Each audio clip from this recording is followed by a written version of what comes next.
Hello and welcome everybody, how's it going? My name is Alexander, also known as Sandrievitz, and today I'll continue on the ongoing playthrough of a game called Grim Dawn on softcore difficulty with ultimate included, playing as the Infiltrator, combination between classes Inquisitor and Nightblade based around weapon pool skills and pierce damage built around it, so no ranged attacks, no huge area effect attacks, so on and so forth, only close quarters combat. In addition to all of that, during the stream itself, I am usually commentating and explaining some of the gameplay aspects, primarily focusing on the beginner parts, on the beginner mechanics that you would wish to know if you would like to lower the difficulty of your playthrough, or in general just improve your understanding of how the game works, how various types of mechanics works, so on and so forth, whether it be focusing on this character's gameplay or in any other characters that I have played with, as well as giving you some specific information about the defense aspect, offense, and so on and so forth. I'm usually explaining on both languages, being English and Russian language, and if you have some questions regarding anything like this during my explanation, regarding the stuff that you feel I was missing from my explanation and that you feel that I need to explain, you are definitely need to explain more or elaborate on it with more examples, more details. Don't be shy, ask on both of the languages, whether it be English or Russian. I have no problem commentating, answering, and speaking both of those languages, so if anything, go for it. In terms of utilizing chat for the sake.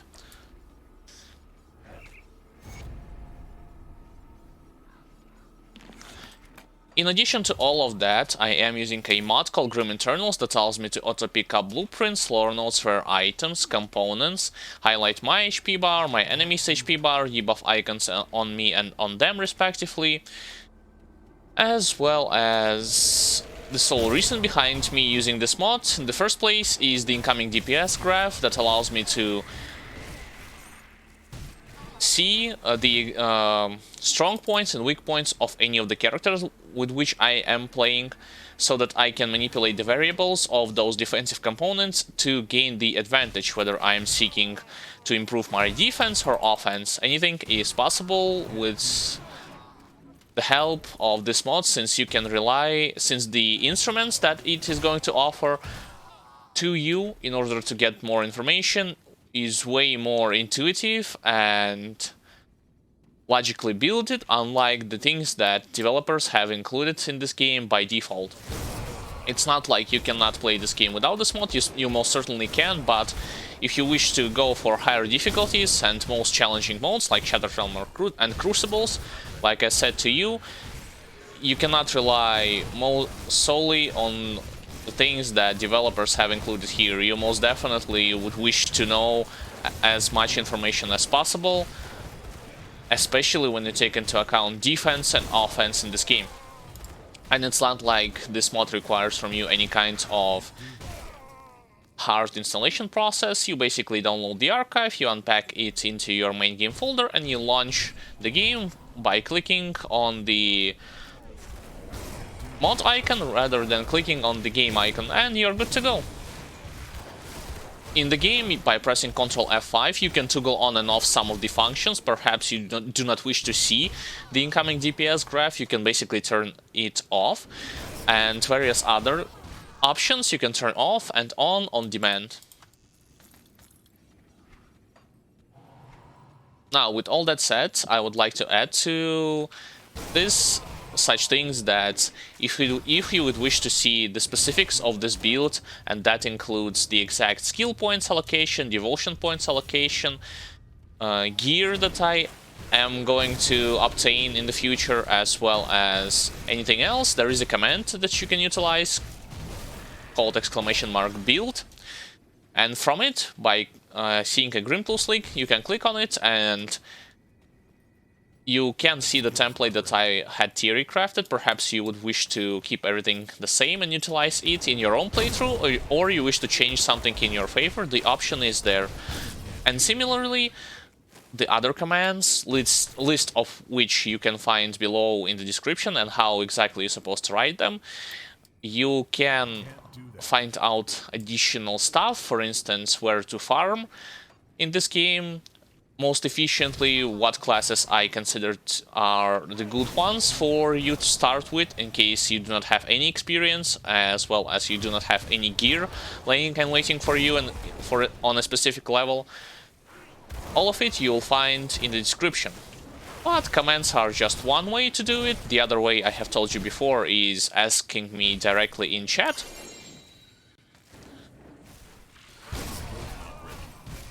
And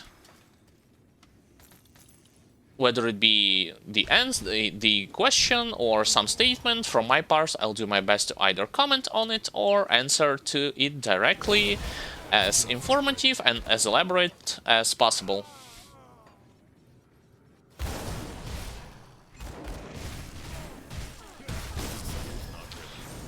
Alright, the goal for today's stream is to finish, for the most part, everything that is connected with the main campaign and mandatory quests, as well as optional stuff, whether it be hidden paths or anything else. Hopefully I will going to finish it for this session. If not, I'll reserve some parts of it on the off-stream. Nothing, by the way, has occurred during the off-stream segment, so I haven't obtained any additional gears, I haven't been farming that much, so basically from where previously I have left off, I am continuing on from it, directly from it.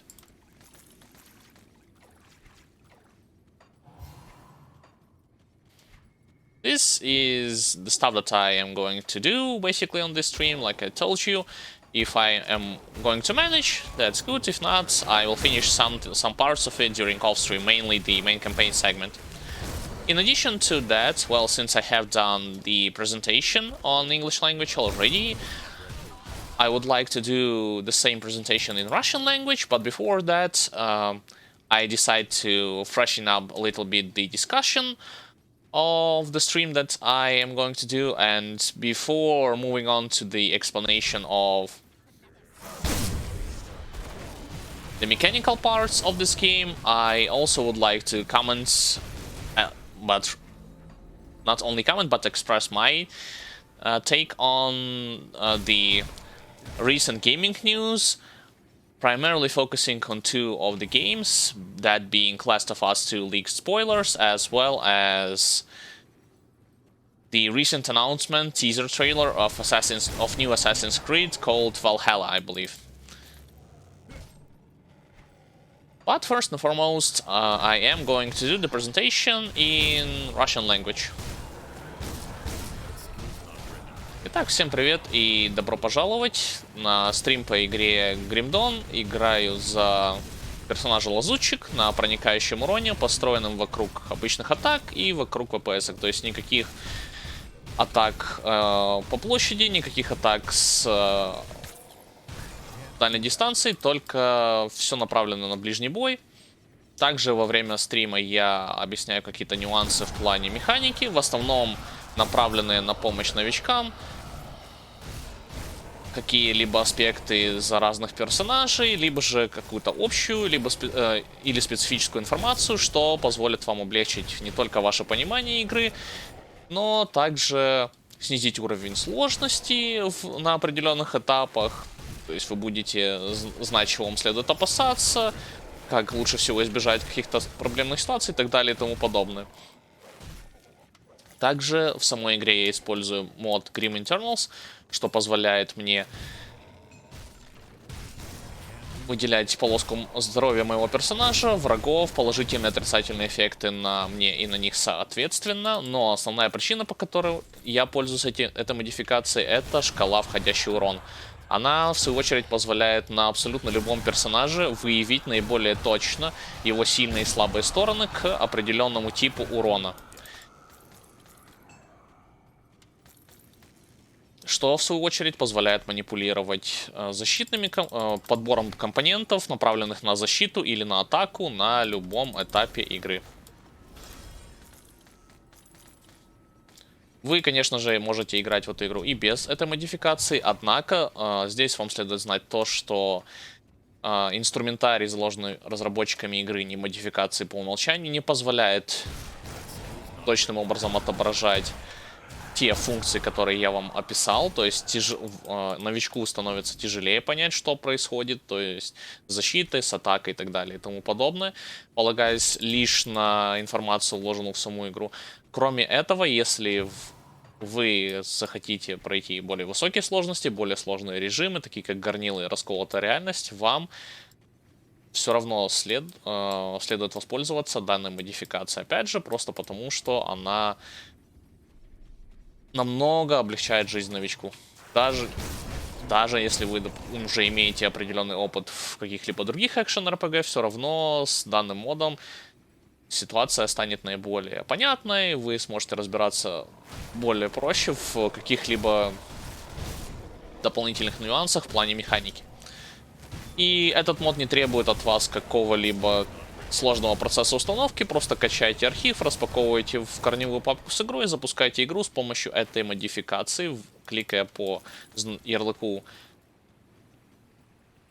направленному на эту саму модификацию, а не по ярлыку игры. В самой игре при нажатии клавиш Ctrl F5 вы можете включать или выключать какие-либо опции, которые вам нужны или же наоборот не нужны. То есть все настраивается под индивидуальные предпочтения. Что-то можно, как я сказал, отображать, что-то можно выключить сразу.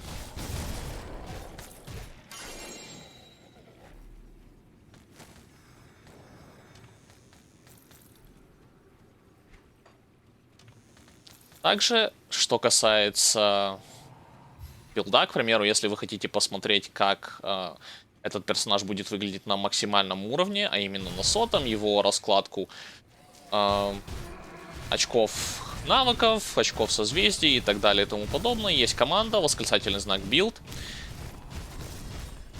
где будет представлена ссылка на Grim Tools, и там вы, видя данный шаблон, можете его скопировать, можете его подстроить под себя, все в вашем распоряжении. Что касается также других команд, список которых, кстати, вы можете найти внизу под описанием, будь то команды, направленные на игру Grim Dawn, либо же общего плана, вы можете узнать, к примеру, хорошие места для фарма в зависимости от силы вашего персонажа, от силы билда. Вы можете узнать разницу между предметами, падающими случайным образом, и теми предметами, которые можно выбить с определенным шансом с некоторых врагов. Все включено в данный список команд. Но команды, как я уже говорил, это только один способ узнать данную информацию. Другой способ — это задать вопрос напрямую в чате, либо же высказать свое мнение в плане игры, или же какое-то либо другое. С моей точки зрения, я сделаю все возможное, чтобы наиболее подробным образом ответить на ваш вопрос, либо же прокомментировать ваше мнение, которое вы упомянули в чате. Неважно, если вы сказали это на английском или на русском языке. Для меня нет никаких проблем отвечать, комментировать, вести стрим на этих языках. Так что не стесняйтесь, задавайте данные вопросы в чате. Теперь, что касается цели на этот стрим, просто-напросто завершить как можно больше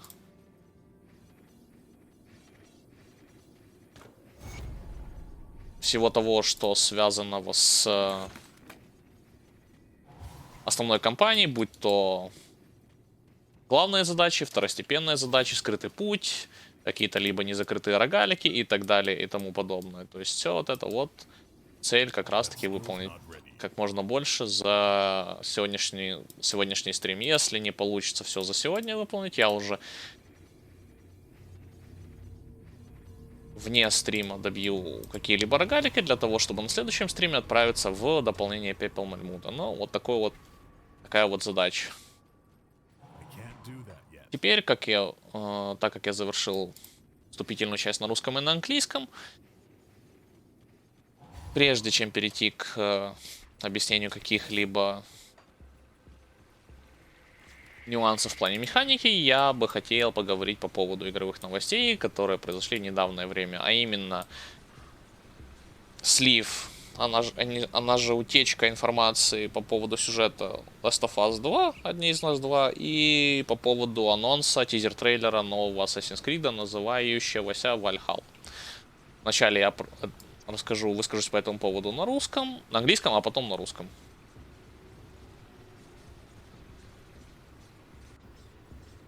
Alright, now that I have done the presentation in Russian language, I would like to slowly start to talk about those gaming news, like I said, Last of Us 2, as well as the recent announcement of new Assassin's Creed game called Assassin's Creed Valhalla. What are my take on it and what do I think about it? I would start with Last of Us 2, since here I have more information that I would like to share with you guys. Not necessarily, you know, not necessarily giving you that spoilers here live on stream, but rather I would express my take on them, being what exactly you are going to get in this game by giving you the analogy with other games that have a similar story structure. Like I said, no direct spoilers, but rather just analogy, and express my opinion on the game itself. So I would like to start by saying that I have played Last of Us First, on PlayStation 4. I haven't completed, simply because I played it on the last difficulty. I played more than halfway through, and the fact of the matter is that I didn't like at all how the game is not balanced at all for the last difficulty.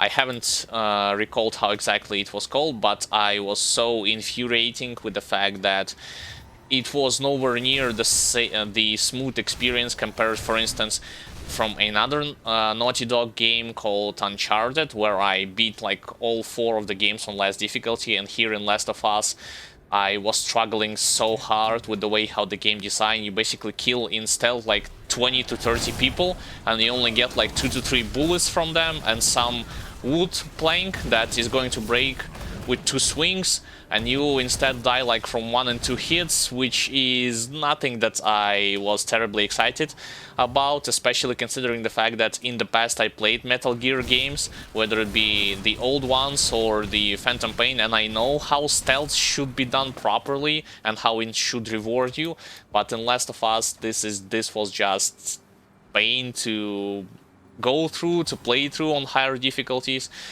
So the gameplay, I wasn't liking it when it comes to higher difficulty. The story is average. I mean, for some reason, Naughty Dog, or not the game developers themselves, but majority of the people who were playing through The Last of Us, they were trying to hype it up to the insane amount of degree by saying, oh, it's the best survival horror story, it's so emotionally driven.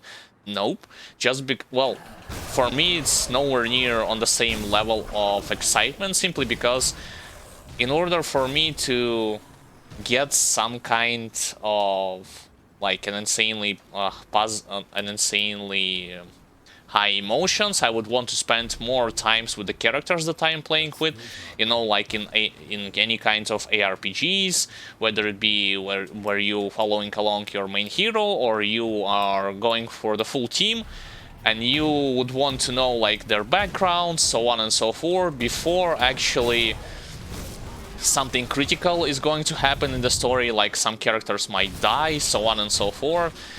And only then I would say that yes, that is well deserved, this emotions is well like structured, so on and so forth. But in Last of Us, it feels like when the characters are dying, or where something tries to create an emotional feeling from you, it feels like a cliche way that you have seen way too many times in other movies, you know, when villain dies or your main character dies or any of the characters dies that have been for a half an hour to an hour and a half in a movie. And okay, so what do I need to get why do I need to get so emotionally, excuse me, attached to any of those? So this is why for me the story was average at best. And the gameplay, I already expressed my take on it. Like, my brother completed the game fully on normal difficulty, and he said that while the game is definitely beatable on normal difficulty, it's still nothing to get terribly excited for. And the story, like I said, is just the average thing for me and for my brother as well. Like, I like Uncharted story way better compared to Last of Us, and I do not know why majority of the folks are trying to get so over dramatic with the Last of Us story, especially when you have like literature that had done better stories, RPG games that had done better stories in the similar settings. Some movies had done it better, but oh well, I digressed. Let's return back to... I have basically expressed like my take on Last of Us. I'm not a huge fan of the first part, and I wasn't expecting anything overly dramatic even in the second part, even though I have watched the trailer, I have seen like have read the spoilers. And the fact of the matter is that when I read like through all the spoilers, the one thing I can say to you is there's nothing there that, like, if you are one of those people that have, like I said before, have played any kind of emotionally driven RPGs or survival horror stories, to that matter, read books on the same subject or watched movies, nothing there is going to change your opinion that much. Even that leaked spoilers are... So the game is going to be like, without giving you a direct spoilers, I am going to say on with what game I had find a strong similarity with when I have read through all of those things, and this is Metal Gear Solid 2. Basically, if you had played that game or you have watched the walkthrough on YouTube, then you know how the Last of Us is going to be structured. There will be, of course, some emotional... There have been leaked some major critical plot twists, quote-unquote, that is going to occur during the story itself, but, like I said before, I'm not terribly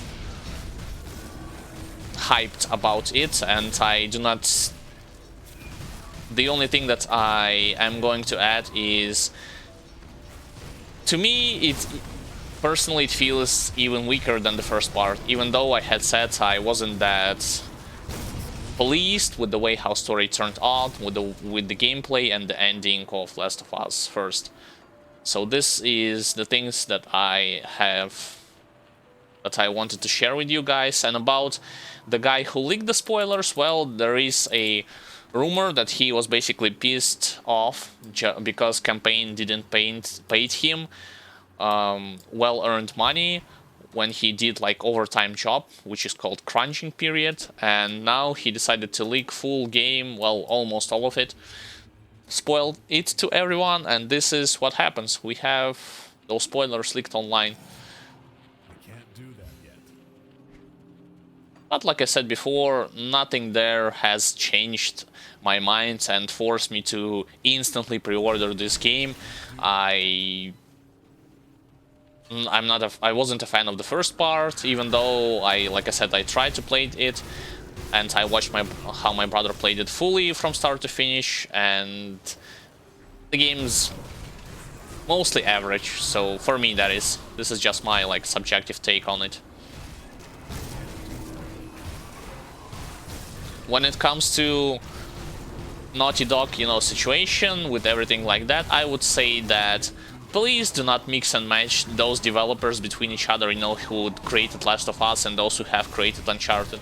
I would hope that in the future, those who have been working on Last of Us games stay away from developers who have created Uncharted. something there is telling me that they went in the wrong direction with the development cycle. They try to meet all the modernized trends, you know, feminisms and all like that, and I would have let it ride, you know, let it slide if the gameplay would be awesome, if the story would be awesome, but the fact of the matter is that what I have read heavily signifies that this is going to be perhaps the beginning of the downfall of those studios, at least who created Last of Us. Those who have created Uncharted, they are more than they praised are well deserved. Those who have worked on Last of Us 2, they are going to be heavily criticized for Last of Us 2. Doesn't matter if you have read the spoilers or if you are going to do this a little bit later, or just if you have already pre-ordered the game. The fact will still the same. You will be shocked with the way how, and not necessarily in a positive way, with the things that they try to implement, with the things that is going to occur in this game. Once again, I'm not here spoiling. I'm not going to tell you those direct spoilers. There are plenty of those websites online, and if you are willing to do this, being research for your own sake, this kind of information, by no means do it. I have told you that this game story structure is going to be similarly to the Metal Gear Solid 2. If you have watched the walkthrough or played through that game, then you will know what to expect from this game in terms of how the story is going to be played through with several characters and so on and so forth. Alright, now this was my take on Last of Us 2. Once again, I wasn't a fan of the first part. After reading that spoiler spoiler, my concerns about the second part was only confirmed. That I feel no need to instantly pre-order this game, even though I have PS4 and I have played through many of the exclusive. Last of Us is not my take. Alright, now from the Last of Us news on to the recently published teaser trailer for Assassin's Creed called Valhalla. So in case you haven't know about it, new Assassin's Creed is going to be in a period of time where Vikings have been rampaging through the England, and you are going to be probably one of those Vikings. Don't ask me how the hell Vikings are connected with assassins. This is once again Ubisoft pulling something out of their insanely twisted minds. But I digressed. I think that the time period is great, although I once again have some concerns, and that being the fact that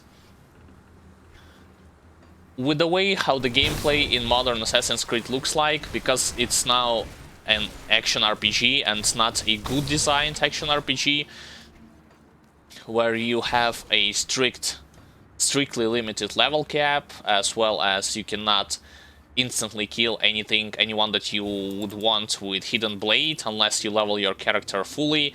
It looks hilarious when you try to perform this in Assassin's Creed Origin or the Assassin's Creed, what you call it, Odyssey, yeah, that's the name, and you basically just doing some amounts of damage. So this is why I still have some concerns in regards to, is the game going to feel unique? The one thing that they, like I told you before, the Viking times definitely feels interesting from the history perspective, from the point of view of playing in Assassin's Creed game. I would just hope that the combat would be a little bit refreshed, in a sense that you do not need to grind for your levels, and you do not need to like do 50 hits to kill like one guardian above your character's level just because you haven't met the level requirement yet. In regards to the teaser trailer itself, one thing that felt awkward to me is, you know how basically if you had following along Assassin's Creed franchise, there are two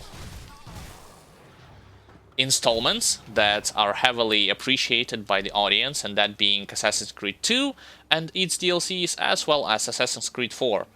Personally, I think that Assassin's Creed 2 is way better than Assassin's Creed 4, simply because why it has been praised to begin with, because you are following along the story of one character. You are not constantly switching around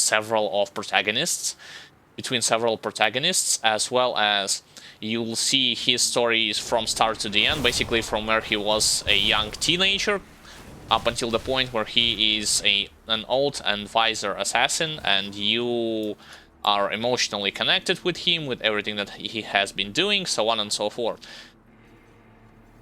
It is a better Assassin's Creed game compared to Assassin's Creed Black Flag. People are appreciating Black Flag only for the sake that they have battleships. You know, arcade battleships, like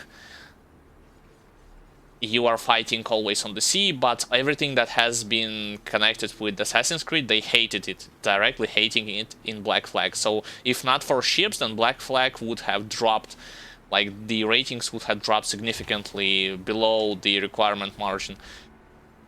My guess, judging by the Viking times and how they are going to be raiding the England, you know, historically and in the game probably as well, is that once again we shall see the return of those battleships, the return of the arcade style, so nothing too overly complicated and sophisticated. For better or for worse, we shall see, but personally I still think that Assassin's Creed 2 is my number one, the best games out of the all installments, and its DLC. But the one thing that felt awkward from this trailer is when they were showing it to you, mainly the guy drawing the main protagonist, as well as the background, you know, castle and some mountains. Guess what kind of music they were playing when they decided to show this trailer? They were playing the music from Assassin's Creed 2. You know why? Well, because they are trying to provoke nostalgia feelings. They were trying to convince people that this game will be on the same level in terms of how good it will be, and they were trying to say, like, you have played Assassin's Creed 2, you know how good it is, this is going to be no exception, even though, like I said, I doubt it, but nonetheless I digress.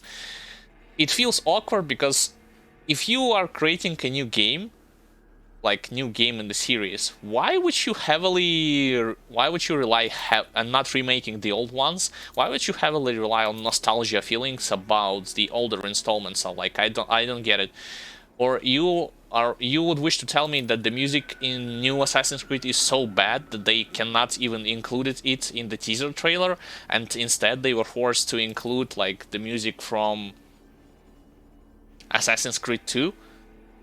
No, not at all. They know what they were doing to begin with. They specifically done this for the sake of, like I said before, indirectly or directly convincing people that this game would be on the same, if not on the better level, like Assassin's Creed 2. It's a cheap strategy. Personally, I think it's a cheap strategy. You could have done better, but I know what the marketing department as well as what the game developers are trying to achieve when they are publishing something like that. Like, it would be if a new World of Warcraft expansion is going to come out and they are going to reuse over and over again the same cinematic music that played, you know, in Burning Crusade trailer or in Wrath of the Lich King trailer. So that felt weird to me. When it comes to main protagonists, it's hard to tell like how exactly he's going to look like, simply because we have seen just an art of him. One thing that there was leaked previously online is the fact that you just like before will customize your equipment, you will change your gear, like in ARPG that I'm playing right now, you know, like shoulders, chest guard, weapons, so on and so forth, but it still doesn't change the fact that I am not a huge fan of that combat that they have introduced in Assassin's Creed Origins or in Assassin's Creed Odyssey. They should have revamped it. I already explained to you why I think it, and I'm not going to repeat it twice. The gist of it is, it feels so dumb, like I told you, like hitting 50 times enemy that is like 2 to 3 levels above you just to kill him.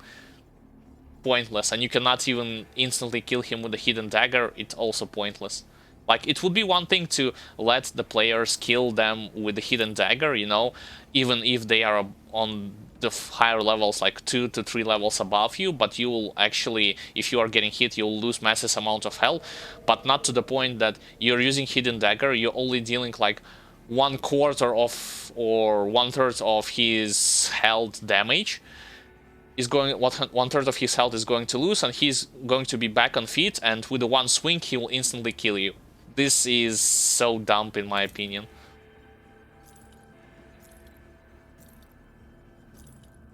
Oh, and how can I forget the other thing? The dodge system. You know how those third-person action RPGs are implementing dodge system in newer Assassin's Creed, at least with the one that I have played a little bit off stream, Assassin's Creed Odyssey. You hold, and I'm not joking, you hold spacebar, you're not pressing it so that you'll get the timing, you just hold it, and then your character will dodge everything when it comes to melee attacks that regular enemies or bosses are going to throw against you. What? So this at least give some skill element, you know, that you would have to time it. No, you just hold it, guys. You would hold it and he'll perform it automatically. Well, not a fan, if you haven't got this already out of my voice and the way how I'm describing it.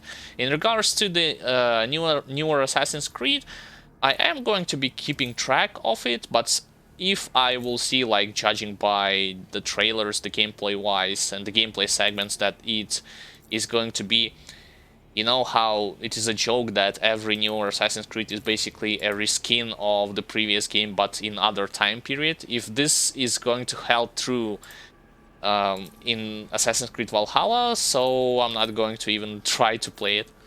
As simple as that. But nonetheless, this was those gaming news that I would wish to share with you guys, like spoilers about The Last of Us once again, as well as the teaser trailer of new Assassin's Creed.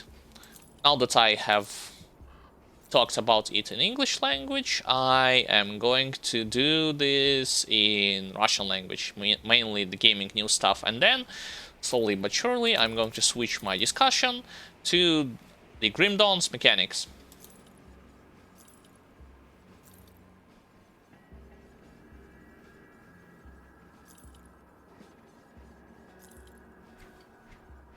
Так, по поводу этих игровых новостей. Вначале поговорим про утечку большинство сюжетной линии из игры «Одни из нас 2», а потом поговорим про тизер-трейлер нового Assassin's Creed под названием Valhalla. По поводу Last of Us, они же «Одни из нас 2», я здесь выскажу свое мнение. Я играл в первую часть на 4-й Сонике.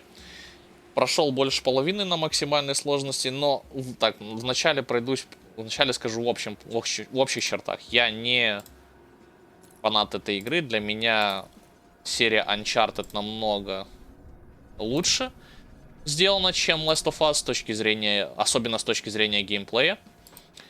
Геймплей, к сожалению, в Last of Us на максимальной сложности такое ощущение, что его вообще не тестировали.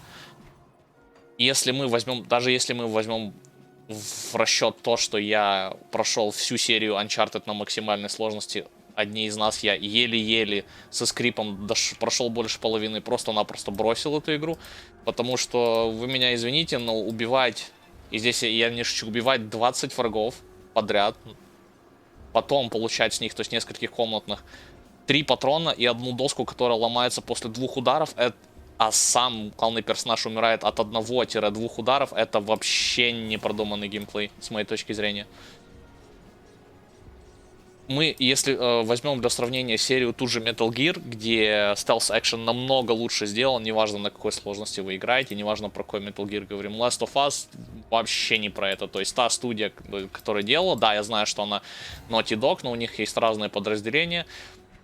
На максимальной сложности эту игру я никому не советую проходить. Просто-напросто сберегите свои нервы. Мой брат прошел полностью эту игру на по-моему, на одной сложности чуть ниже, чем моя. То есть не на самом максимальной, на предыдущей, но даже он сказал, что в плане геймплея эта игра ничем не выделяется. Так же самое я могу добавить и с точки зрения сюжета. То есть я вообще не понимаю тех людей, которые говорят, что какой в Last of Us, какой хороший сюжет, какие эмоции она у вас вызывает. Не знаю, я, наверное, являюсь исключением из правил, потому что для меня, когда показана какая-то, например, смерть персонажа в видеоигре, либо в фильме, либо в книжке, если, допустим, вы с ним много времени не провели, то есть вы не знаете, много это не значит, как в Last of Us, час-полтора и все, потом в следующей сцене он умирает. Несколько часов, то есть таких как в РПГ, либо же в книжках, либо же в серии, фильмах или, например, в сериалах. В Last of Us это выглядит так, как в фильмах, где клишированные злодеи или персонажи появляются на один фильм, и в этом же фильме они умирают, и зрителю пытаются что-то этим сказать. Поэтому все эти сцены, которые направлены на получение каких-либо эмоций, не знаю, сопереживаний, ничего такого у меня не было во время этой игры. Что касается... То есть, для меня, как я уже сказал, серия Uncharted намного лучше сделана, даже несмотря на то, что там немножко другой сеттинг, там другой геймплей, но сюжетно мне она намного больше понравилась. Теперь же, что касается данных сливов по поводу второй части, я не буду говорить напрямую, что именно все сюжетные повороты. Это вы можете спокойно сами найти в интернете, на любых сайтах, просто вбив в Google спойлеры Last of Us 2, и там уже много сайтов, которые постят одну и ту же сюжетную линию по несколько раз, так что для тех, кто из вас, кто хочет этим заниматься, пожалуйста, возможность такая есть. Я выскажусь, на что эта игра похожа с точки зрения структуры сюжета. Если вы играли или же смотрели прохождение второго Metal Gear Solid на YouTube, Metal Gear Solid, то вы знаете, как будет... На 90% вы знаете, как будет выглядеть Last of Us 2. То есть это будет несколько персонажей, будут какие-то сюжетные повороты, которые кого-то могут шокировать. С моей точки зрения, вся та сюжетная линия, которая была слита в интернет, это яркий показатель того, что студия, как говорится, прогнулась под современными трендами и вовсю абсолютно неприкрыто пиарит и феминизм, и всякие штаммы, заезженные, не заезженные. То есть здесь даже такого, как в первой части, то есть где они могли себе позволить только частично намекнуть, либо то, что было в четвертом Uncharted. Знаете этот эпизод с женщиной, которая спокойно уделала Дрейка. То есть здесь это все возведено в такие высоты, что просто ничего особо ничего, чему бы я был удивлен, как опять же в современное время, с современными трендами и стандартами. А что касается истории в целом, на мой взгляд, она еще хуже получилась, чем история в первой части. Хотя мне она и особо тоже не понравилась. Я посмотрел, как я уже говорил, сам поиграл больше половины, брат прошел полностью, видел концовку, видел и все повороты. То есть не из тех, кто сильно взволнован, либо шокирован всеми этими сюжетными ключами, которые происходили, всеми поворотами, которые происходили в первой части.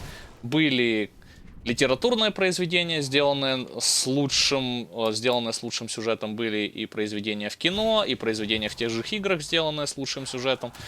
Но, как говорится, так как это эксклюзив Sony, здесь почему-то, если ты не считаешь априори его шедевром, то какие-то странные люди считают, что что-то с тобой не так. Я с ними не согласен. Но, опять же, я высказал свое мнение по этому поводу.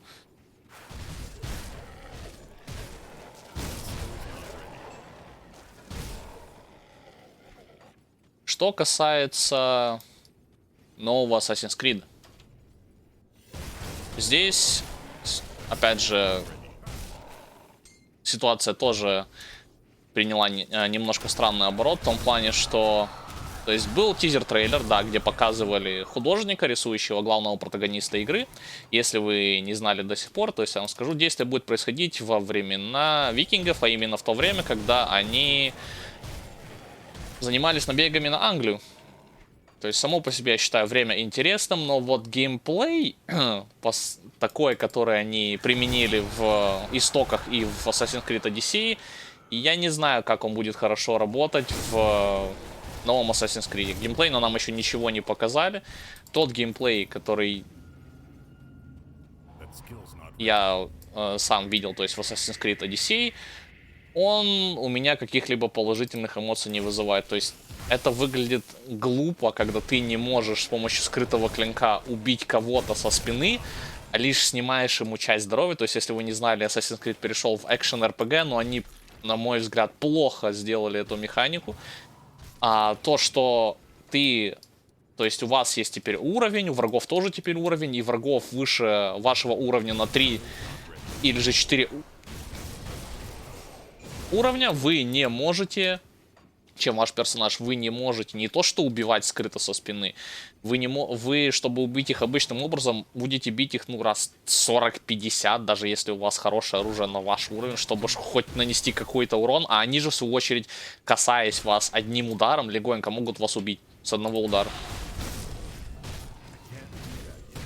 То есть я вообще не фанат этой системы, а как она будет имплементирована, то есть применена в новом Assassin's Creed, не знаю. Нам, как я уже говорил, трейлер еще не показывали геймплейный, только тизер. Что касается отношения к серии в целом, то, на мой взгляд, для меня самая лучшая часть считается, я считаю, вторая. То есть там сообщество разделилось. Многие считают лучшей частью четвертую часть, многие считают лучшей частью вторую.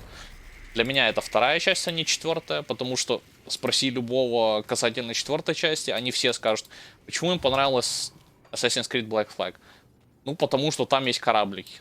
Ладно, бои на кораблях, а касательно ассасинов, касательно сюжетной истории... А, не, ну там есть кораблики. Все, то есть они, если вы уберете из четвертой части аркадный бой на кораблях, все, что касается сюжетной линии ассасинов, тамплиеров и так далее и тому подобное, она все настолько плохо сделана, что люди о ней даже не говорят. Так что если бы не корабли, никто бы даже не поставил четвертую часть в одну из лучших. Скорее всего, учитывая времена викингов, набеги на Англию и так далее, они также сделают эти корабли в новой части. Но, как я уже говорил, для меня вторая часть самая лучшая, потому что у вас, во-первых, у вас один персонаж, историю которого вы узнаете с самого начала, то есть с его юношества до того, как он становится старым, мудрым, опытным ассасином. Следите за ним. Во-вторых, у вас не только оригинальная игра, у вас два дополнения, опять же, про него все это рассказывается. У вас не скачет из части в часть, не меняется главный герой, как в современных Assassin's Creed. И легче ему, то есть становится легче ему сопереживать, вы много времени с ним проводите, его история наиболее подробным образом раскрыта и так далее и тому подобное. Как будет в новой части, тут посмотрим. Они говорили также в одном из сливов касательно Assassin's Creed, что там, так же как и в истоках и в Одиссее, будет возможность менять экипировку, захватывать замки. Ну, что мы не видели касательно захвата фортов в предыдущих Assassin's Creed. То есть здесь то же самое было. Многие говорят, что как новый Assassin's Creed это просто облик поменяли, то есть а геймплей остается такой же самый. Ну, посмотрим, как оно будет в Вальхалле. Единственное, что странно, на мой взгляд, так это когда показывали трейлер на Ютубе. Догадаетесь, какая музыка играла во время этого трейлера? Что... Сейчас объясню вам, в чем странность. То есть во время трейлера играла музыка из второй части.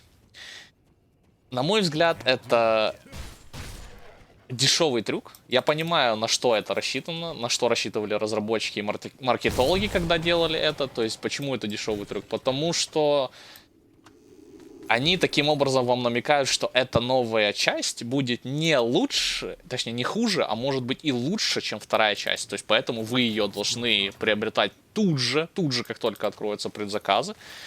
И никоим образом не усомниться в том, что она может быть как-то хуже, как я уже говорил, чем вторая часть. Почему не взять музыку из новой части, здесь мне вообще непонятно. То есть они хотят сказать, что музыка у них еще не готова, или что они каким-то образом хотят намекнуть, что будет какая-то связь со второй частью данным саундтреком. На мой взгляд, нет. На мой взгляд, как я уже говорил, это просто один из способов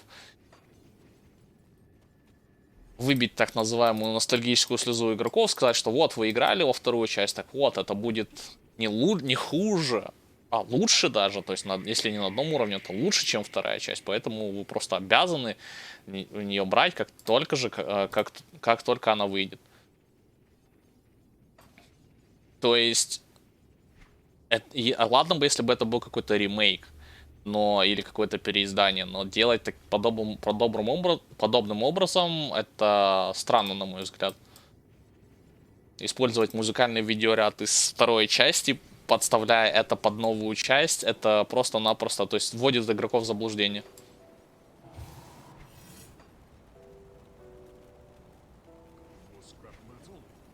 Вот такие, в принципе, были игровые новости, которыми я с вами поделился касательно спойлеров Last of Us 2, касательно нового Assassin's Creed.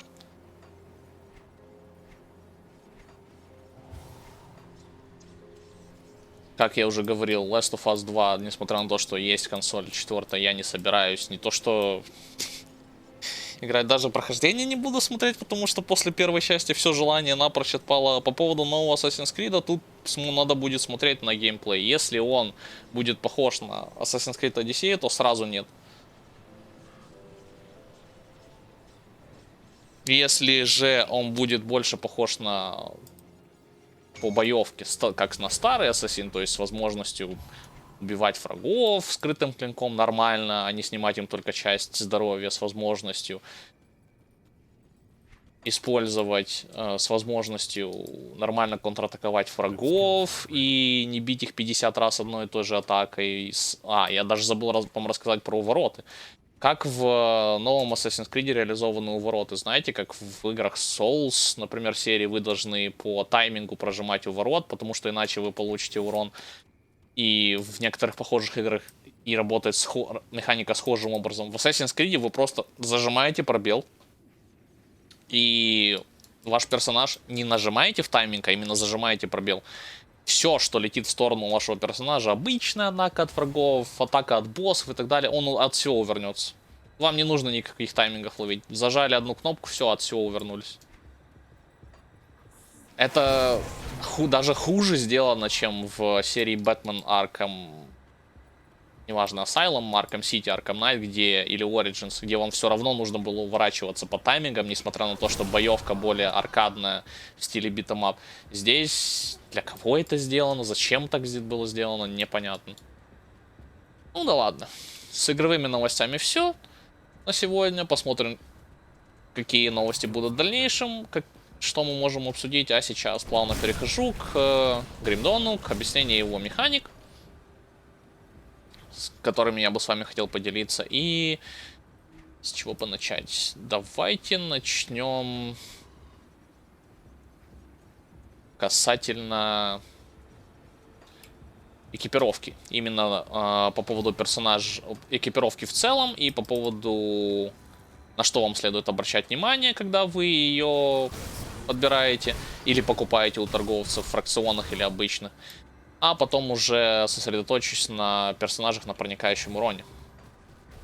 Вначале я расскажу на английском про это, потом на русском.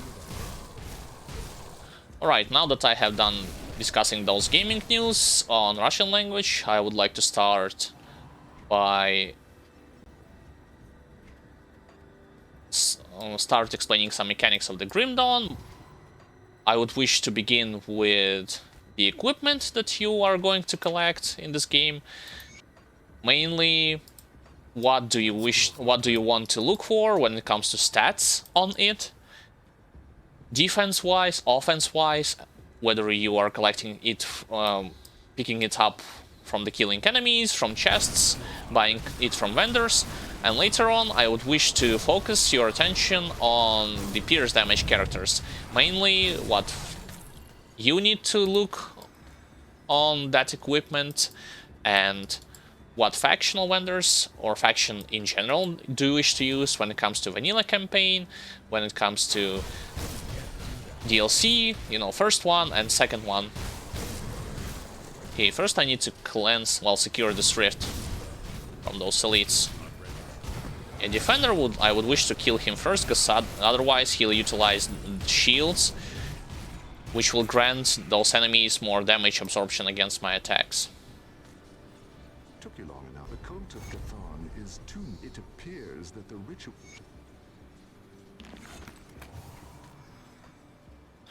Alright, so equipment in general. My take on it, when it comes to what stats you should be seeking to gain from your items. If you have played, well, in general, you definitely want to increase your damage and defense simultaneously, but the defense is mostly a broad term. If you wish to narrow it down, you would want to gain as much and relate it to a Grim Dawn. You would want to get as much armor on your equipment as possible, more resistances, whether it be elemental resistances, ether or chaos resistances, and more defensive ability. Offense, this is yet again a broad term. If you wish to narrow it down, you would want to get your damage type on equipment with what you are building your character around. Let's say you're playing as Lighting and Electrocute, you would want to accumulate this stuff as high as possible. In addition to that, you would want to get plus to your offensive ability, and like a cherry on top, probably a great equipment would be something that includes some type of bonuses to your skills. For instance, like +3 to ranged expertise, or +3 to fighting form, or righteous fervor. Anything like it works. I can't do that yet. Now, I get it that you will not going to always pick up only best items from enemies, or buy those best items from vendors, or collect them via opening the chests. But if you will find yourself in those kind of situations, your primary focus should be at least to have the increase in strength of your type of damage and some type of resistances. Like, let's say if I want to minimize it, utilizing those shoulder pads. Without anything additional that I just described, I would wish to have like pierce damage % base and some resistances. This is the budget version of your good equipment, you know, because the fact of the matter is that in those games, and like in any other ARPGs games, you will still collect items that are going to have on them just offensive stats and defensive stats, and by many, and by me as well, I consider those items to be not very effective, and something that you can only benefit from if you are playing on the earlier segments of the beginning of your campaign. The further you go, you definitely would wish to optimize your stats on your items, being those stats that I described, offense-wise and defense-wise. But budgetly, you know, early game stuff and something like that, I have told you before, and I'm going to repeat it yet again, you will definitely wish to have your type of damage on an item, as well as defensive elements on it. Elemental resistances, resistance to chaos or ether, and so on and so forth. This is as budgetly as you can get on those items. When it comes to And this includes every type of item, whether I'm talking about, you know, rings, armor, weapons, anything like it is still pretty relevant. I mean, this approach that I described earlier is relevant to any kind of gear that you are going to find. So be sure that you're following it during your playthrough. Once again, seek out your damage type, resistances on any singular item. Those are two budget-friendly stats that you would want to get anytime. The other stats from defense side of things would be increase in your defensive ability as well as increase in your armor. From offensive part, you would have more type of your damage type of your thing that you're dealing against enemies, whether it be bleeding, lighting, or internal trauma, more offensive ability, and some bonuses to your skills, like +3 to something, +2 to something, so on and so forth.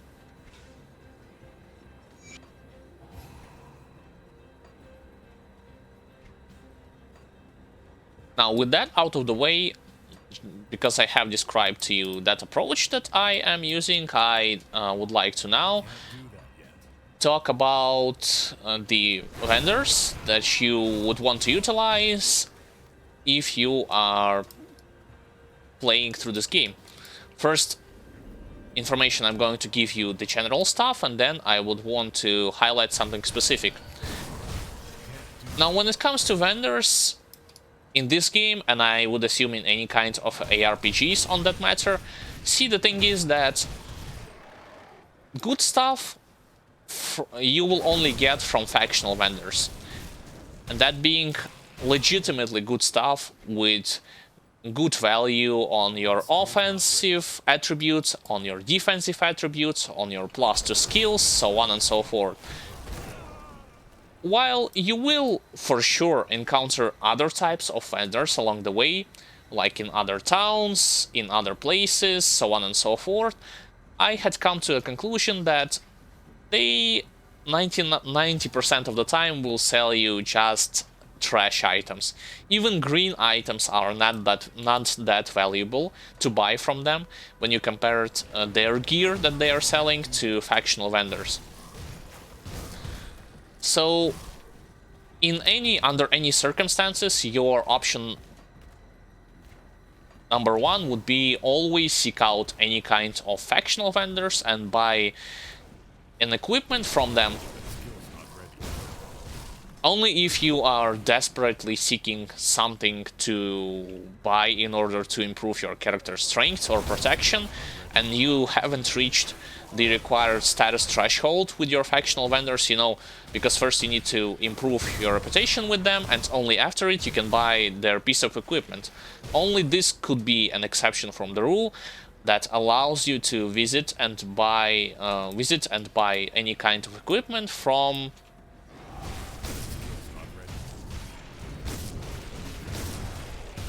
regular vendors, you know, not the factional ones.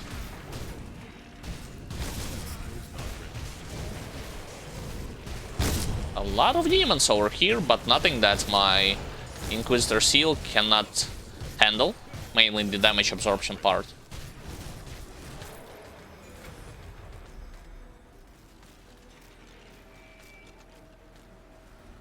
Oh, and I am explaining all of this to you, and yet again, this topic is not something that a lot of players, even experienced ones, are going to say or recommend to a beginner players.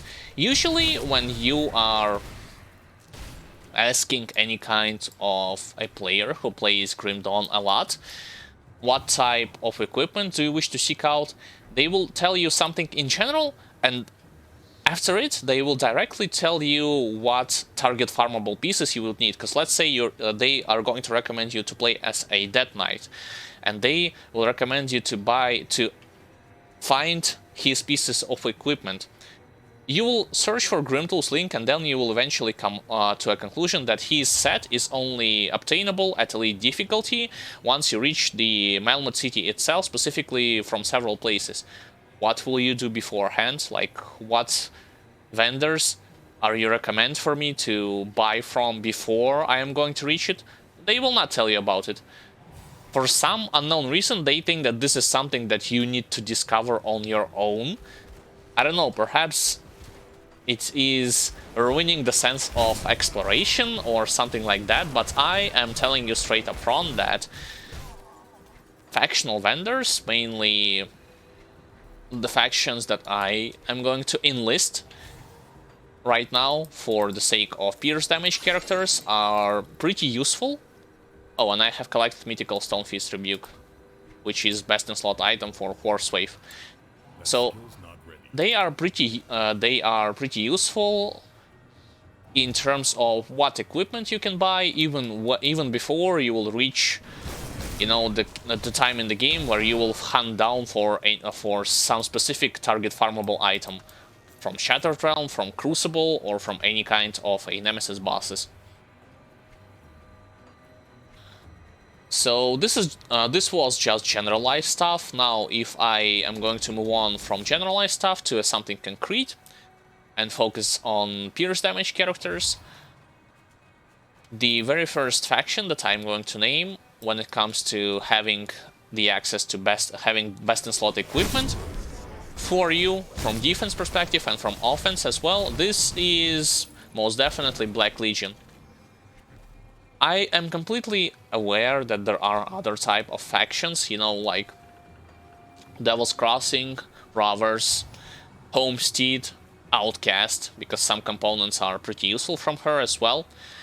But the fact of the matter is that all of their equipment usually comes with something extra, you know, with some type of damage from which, or some parameter from which you are not benefiting from at all.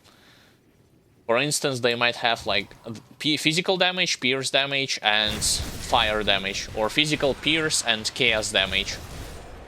Now, when it comes to those additional damage types, I have talked about it multiple times before on the previous streams, and I am going to repeat it once again.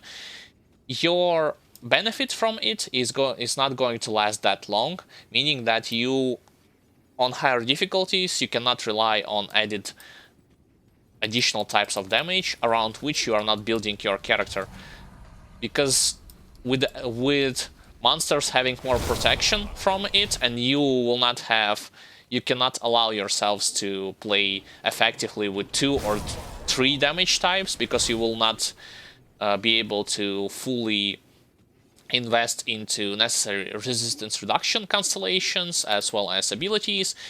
You cannot and will not have that benefits that those additional damage types will provide.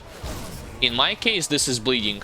Like, I have on some of the abilities Circle of Slaughter, Whirling Death, as well as Circle of Slaughter, added bleeding damage. But the fact is that on Elite and on Ultimate difficulty, this became so lackluster, so I can say that I can pretend that I do not have this thing at all on my abilities. And this leads me to the conclusion that I am going to advise you guys, if you have reached the required reputation level with Black Legion, and you're playing as a physical and pierce damage characters, by no means you should buy their equipment over anyone else's. Now, it doesn't necessarily mean that you would have to rely solely on self-found gear before you will reach Black Legion itself, because the fact is you still need to somehow upgrade the reputation level with Black Legion to begin with, to be able to buy from them their items. So up until this point, you most definitely can, and you actually need to buy other pieces of equipment from them. It's just for the sake of optimization, as well as for the sake of having the best options for you. I am recommending you Black Legion over anyone else. Once again, this is for physical and pierce damage characters.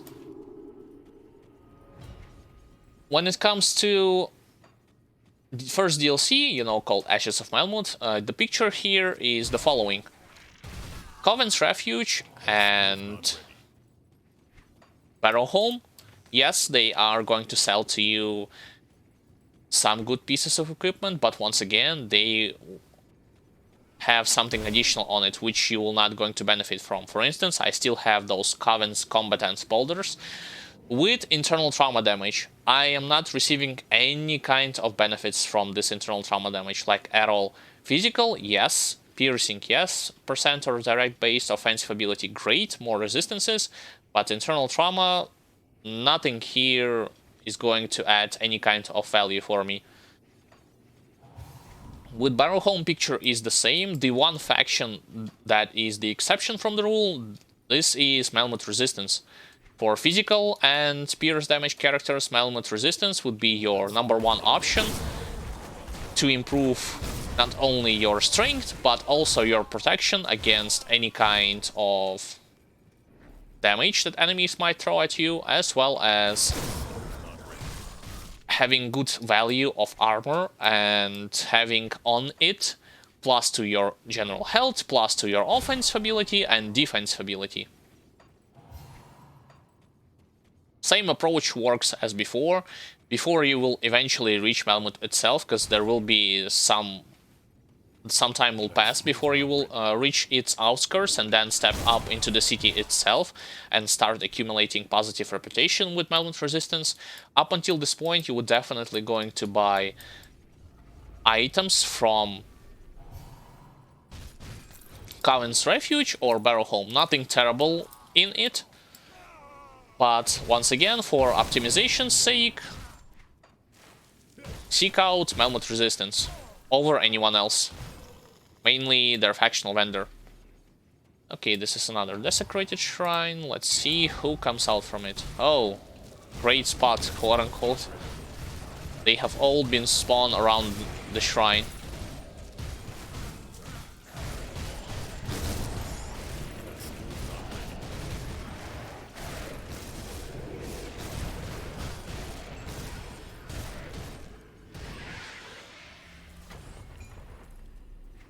Nothing here other than one rare item. Wow. Well, I mean from Desecrated Shrine itself, not from those enemies.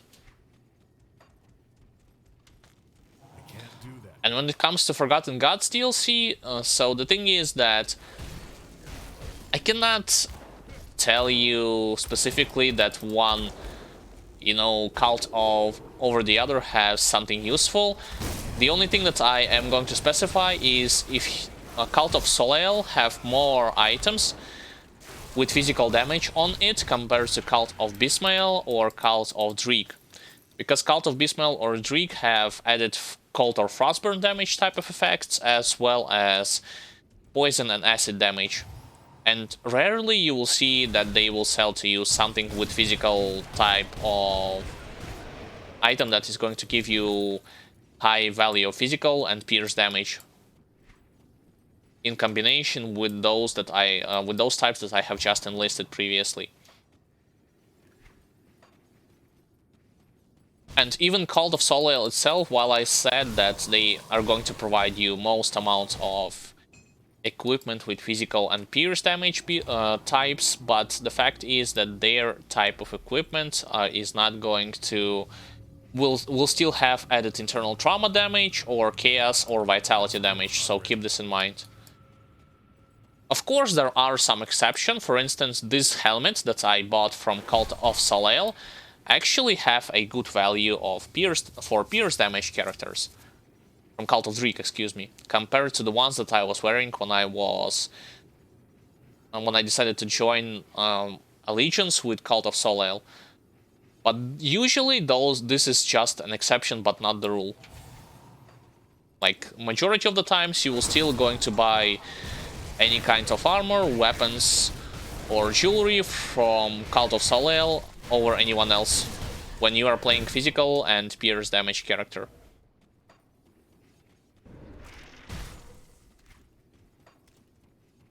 Luckily, in Forgotten Gods, unlike Ashes of Melmoth and vanilla campaign, you will level simultaneously reputation with all 3 factions. The only difference being that this one faction with which you decide to complete their quest line, their reputation is going to you will accumulate reputation with them a little bit faster compared to those other 2 factions.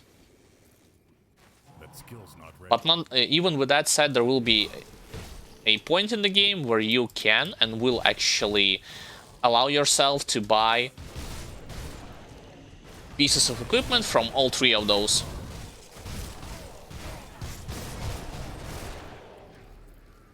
And this is going to happen pretty rapidly compared to the first DLC, like I said, and compared to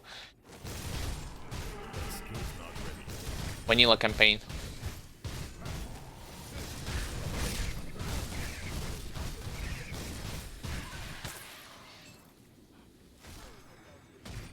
Alright, so I defeated this Guardian. The only thing that left for me to explore is a couple of corridors here until I'm going to move on to the 2nd floor.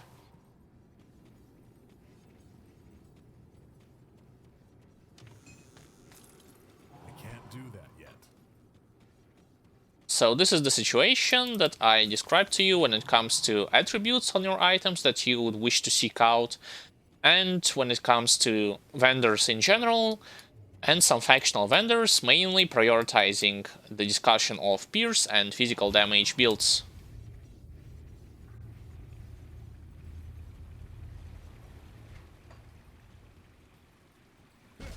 By the way, one thing that I would like to notice is, hopefully, well, since I am going to complete like everything here when it comes to vanilla campaign, main quests and secondary quests, hopefully this stream I will finally locate some Nemesis bosses in either Steps of Torment, Bastion of Chaos, or Port Valbury. Because for 3 consecutive streams before it, even though I have played through Ultimate difficulty, I haven't fought against any of them at all. Which is weird, considering the fact that I am fully I have fully cleared every areas, I have explored every nook and cranny, and nothing was remotely, well, no Nemesis bosses had popped up his face.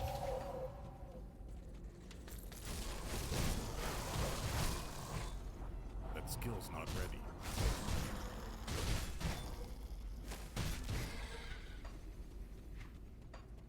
But I once again digressed, since I have explained this information in English language when it comes to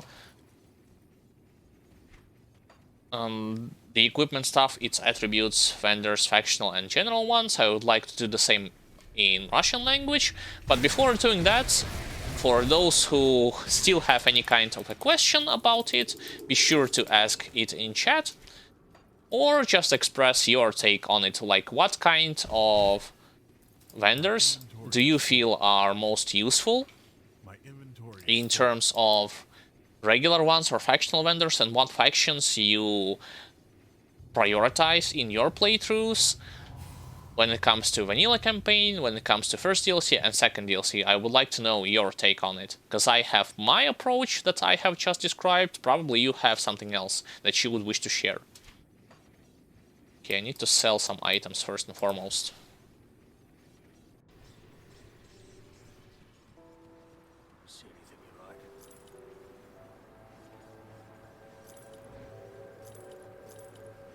Oh, and on the side note, for some reason, if you are playing physical slash pierce damage characters, you will not get that many useful items from by defeating monsters and opening the chest. Most of the stuff you would either collect from someone specific, like that slicer, or you'll buy it from factional vendors. So the option definitely is way limited on this character compared to Death Knight that I have played and compared to Vitality Conjurer.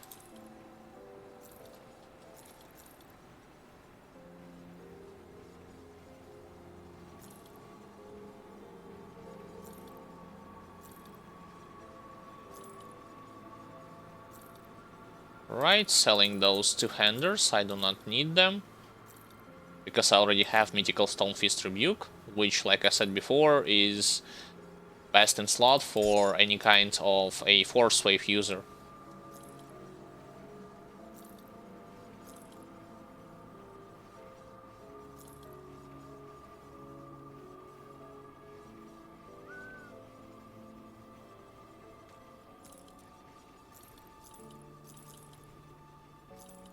I would have preferred to craft a better belt with the bonuses like, you know, +1 to Nightblade. But the fact is I haven't got any luck with it. Perhaps when I will accumulate large quantities of components, and that being scrap and some other stuff, you know, I am going to do this off-stream, just sitting here and craft major quantities of those belts until finally I will get something useful that will outscale the damage that I am receiving from Mythical Shadowstalker's belt.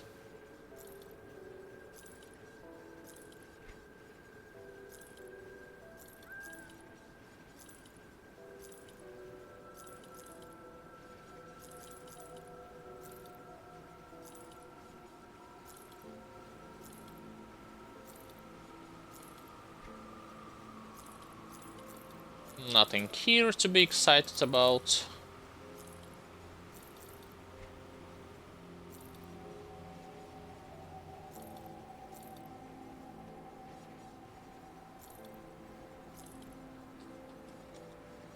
See, this is why this thing is so good for Horse Wave. Not only does it gives a tremendous bonuses to this ability, it also gives you like plus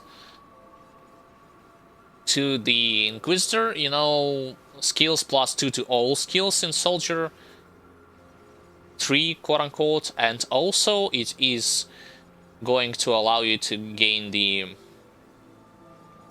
that useful ability that at the same time reduces your enemy's defense.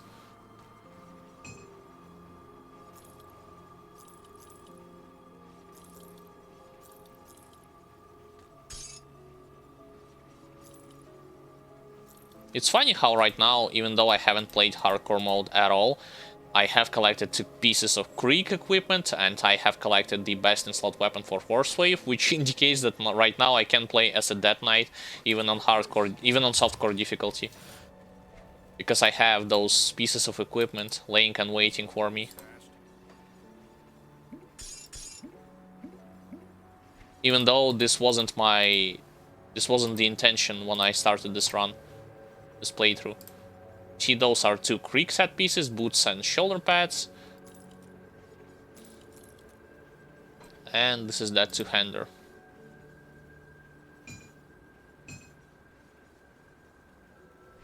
Have I sold anything? Yep, I did. Alright, let's get back on track.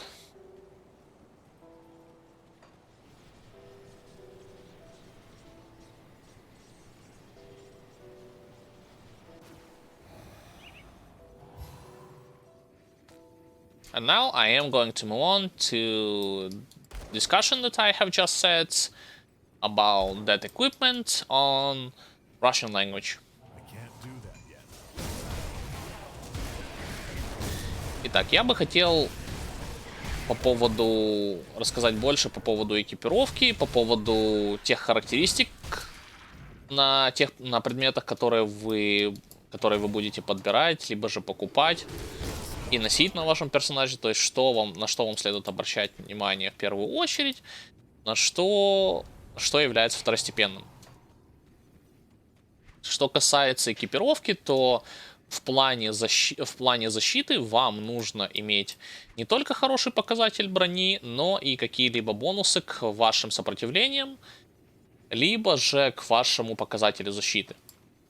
Это что касается стороны защиты. Со стороны атаки вам неплохо бы было иметь прибавку к вашему типу урона. К примеру, пусть это будет урон молнии, прибавку к навыку атаки и прибавку к каким-либо атакующим способностям. К примеру, +3 к первобытному удару. Это так, просто как пример. Конечно же, вам не всегда будет попадаться такие предметы экипировки. В большинстве случаев на предметах может быть прибавка либо к защите, либо к атаке. Но те атрибуты, которые я вам описал, то есть вам нужно их комбинировать и сочетать между собой на броне, на оружии, на бижутерии для того, чтобы добиться наиболее позитивного результата для вас. Как в плане атаки, так и в плане защиты.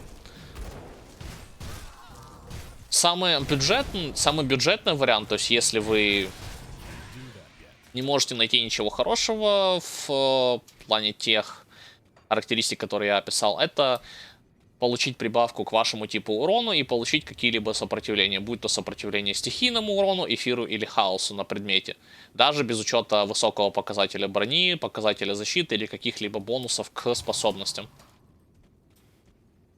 Так, еще один тотем демонов.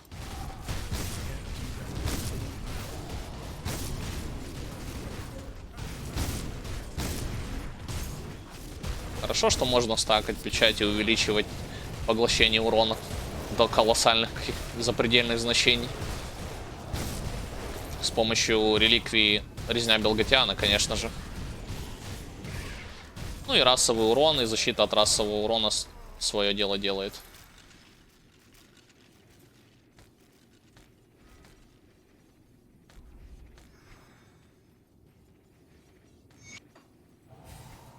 Что касается торговцев, то есть здесь в Кримдоне ситуация такова, что в большинстве случаев даже те, имеется в виду, если обычные если мы сейчас говорим про обычных торговцев, не фракционных, а обычных, в большинстве случаев, даже продавая какие-либо редкие предметы, их качество, или даже следует сказать,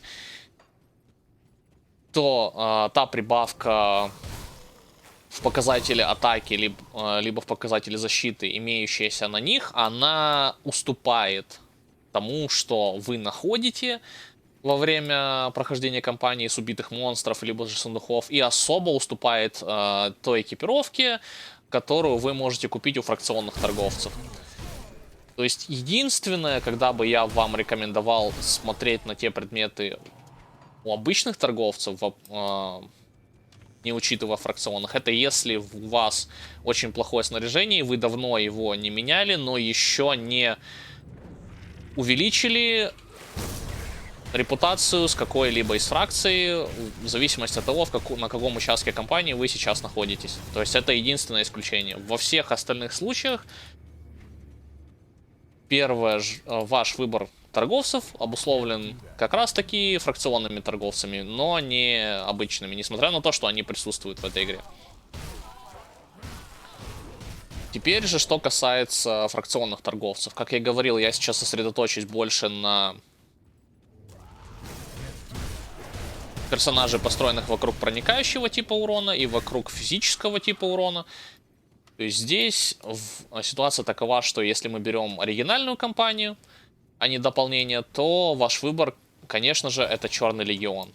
Да, я знаю, что есть фракции, такие как Перекресток Дьявола, Бродяги, Усадьба, Изгнанница. Некоторые присыпки полезны брать и у нее. Но ситуация такова, что экипировку, которую вы покупаете у них, обычно идет с чем-то дополнительным. То есть дополнительным источником урона или дополнительными бонусами, в которых вы не нуждаетесь.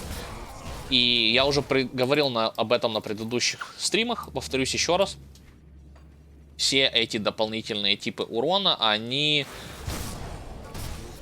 становятся практически бесполезными. То есть абсолютно никакого значимого преимущества вы с них не получаете на высоких сложностях.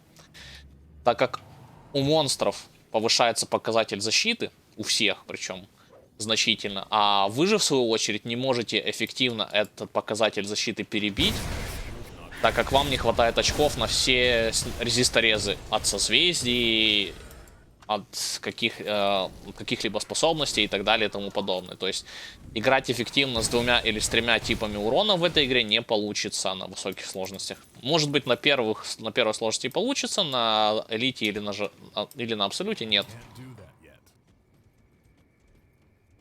То есть там может быть что-то наподобие, допустим, физический урон, проникающий урон и урон огнем, либо физический урон, проникающий и урон хаосом. То есть все вот это вот, оно идет в довесок, и оно вам на поздних участках игры просто-напросто не будет нужно. Теперь же, что касается... Но, опять же, повторюсь, это не значит, что вы вплоть до того, как дойдете до Черного Легиона, до торговца и до самой фракции, вы не должны покупать ничего от других фракций. Наоборот. Просто покупайте. Просто потому, что дойдя до Черного Легиона, вы не сможете сразу купить у них экипировку. Если, конечно же, вы не применили до этого свиток, ускоряющий набор репутации. Но я исхожу из расчета того, что... То есть вы, как игрок, который только начал играть, еще не имеете доступ к этим свиткам, позволяющим ускорить прокачку сколь значимым образом.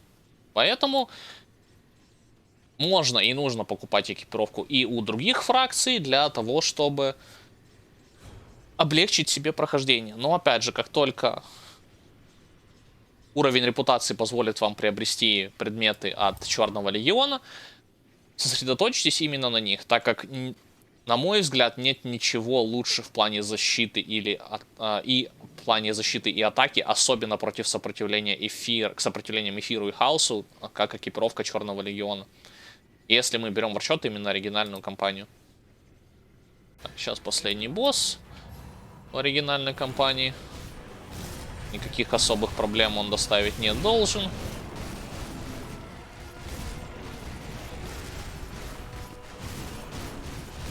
Ага.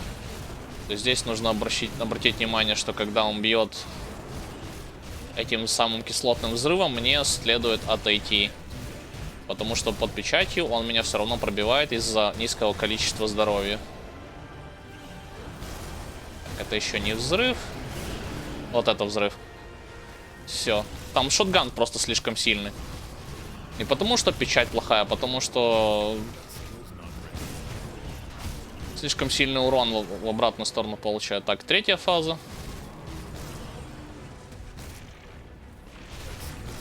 Жду кислоты. Кислота. Это не кислота, сейчас будет кислота. Нет, все-таки щупальца еще. Вот кислота. Как только прошла кислота, все, можно бить его, не обращая особого внимания на то, что происходит вокруг вас.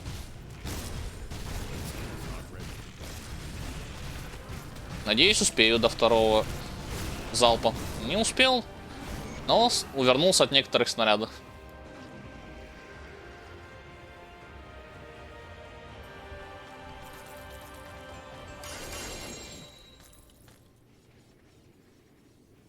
Вначале прочитал как экстерминатус. Так, а что это у нас? А, одноручное оружие на коктейль. Угу. Понял.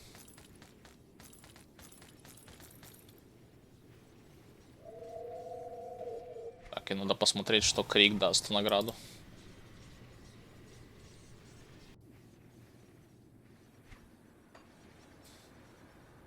Так, прежде чем идти в Бастион Хаоса, мне нужно будет пройти не только скрытый путь, но и начать линию изгнанницы, а именно пройти, взять клык со зверя и пройти ступеньки мучений. Еще раз. Так, но все равно вначале посмотрим, что Крик даст. You've returned. So our great moment of triumph is soured with tragedy. The cult's defeat at the Necropolis marks humanity's first major victory in this conflict, proving that we... Так, это мы пропускаем. Это мы еще не берем. Теперь идем по порядку.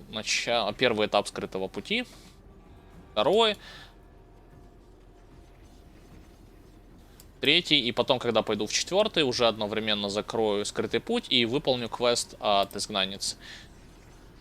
Еще раз возвращаемся к теме торговцев. То есть, как я уже говорил, то есть вначале это будет Черный Легион, если вы играете на персонажа физическим типом урона или проникающим. В первом дополнении убежище ведьм и могильный холм несмотря на то, что обладают некоторыми хорошими предметами, ваш выбор остается за сопротивлением Мальмута. То есть дошли до... Так, а вот этих надо убивать в первую очередь, стрелков.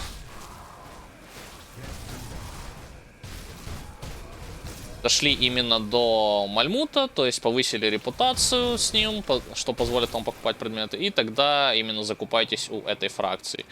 Остальные постольку-поскольку, то есть пока еще не дошли до сопротивления Мальмута, можно и нужно покупать предметы у других фракций. Как дошли, повысили репутацию, там уже смотрите, если какие-то предметы лучше, хуже, им уже имеющихся, то безусловно берите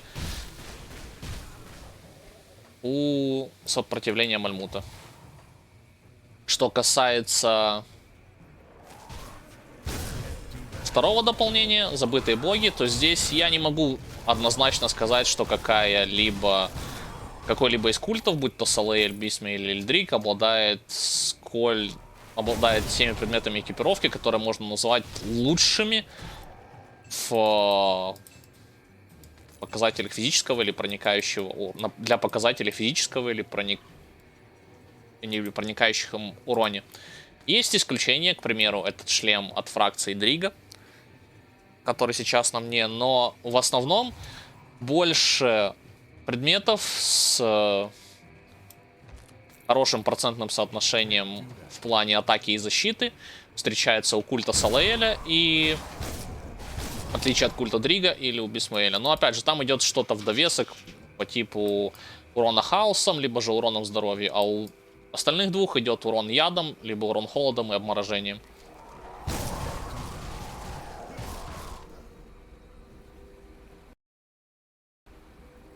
Hi, Fresh Hive, and welcome to the stream. Hope you are having a good day. Hope your country in which you live in is not suffering that badly from... Oh, and thank you for the following, Cree88. Welcome to the stream as well. Hopefully you're all having a good time, and your country and yourself are not suffering from the virus situation that badly. Hopefully everything is going smooth.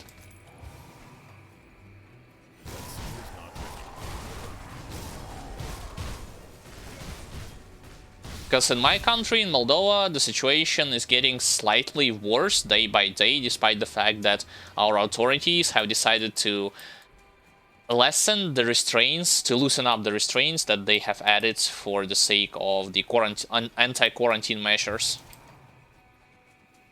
So our people are not too excited for it.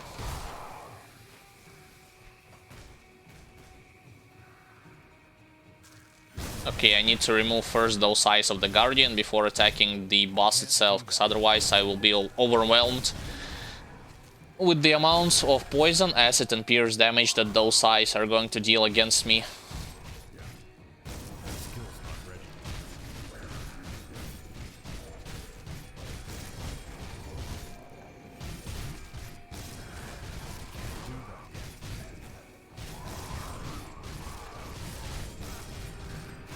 Alright. This is the first part. 3 more to go.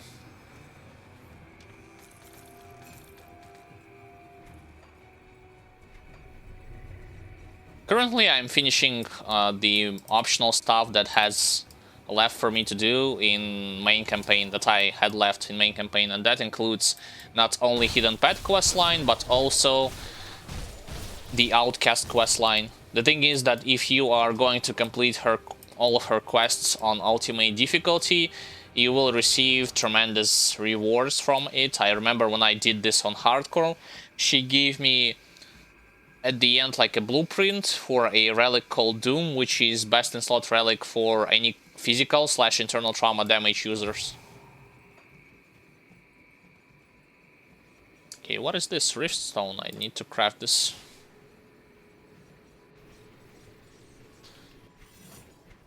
And at the same time, I have already explained the situation with factional vendors and in general what attributes you need to look for on your items, on your pieces of equipment,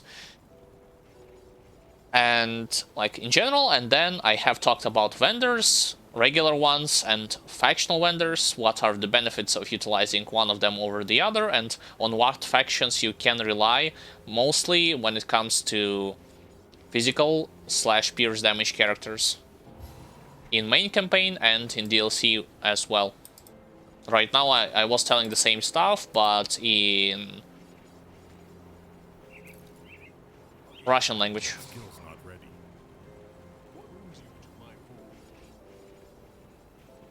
Okay, Riftstone, one please.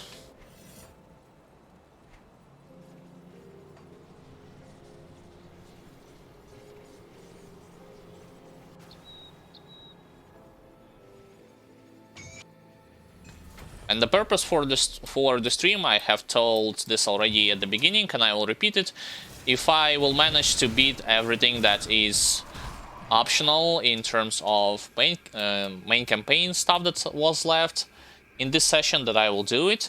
If I will not going to manage it, I will finish it off stream so that the next one will be already at ultimate difficulty, but in the first DLC.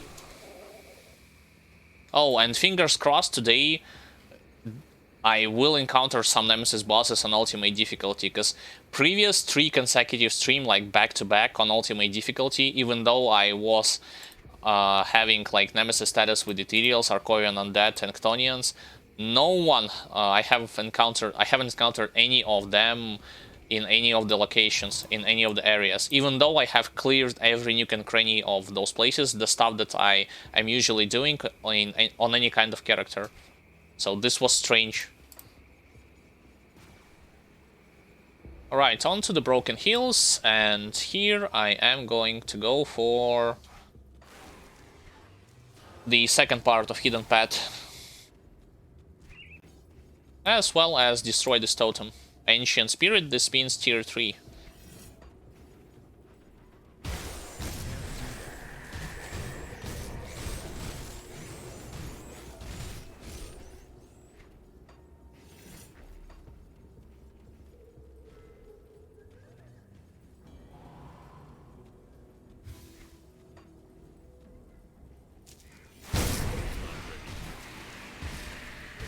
Oh, and do not forget that on ultimate difficulty, even if you are fighting with those monsters in early game acts, in early game areas, you will still going to receive some kind of components from them.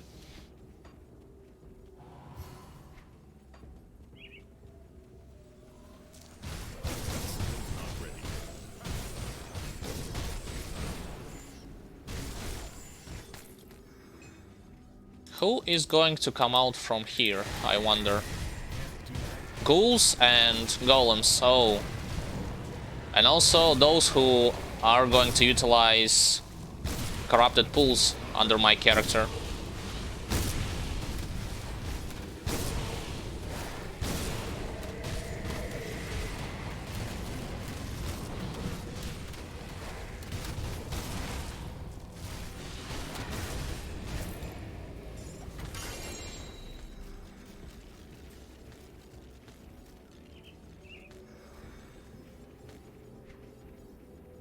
Mythical what? Viper Fang grips?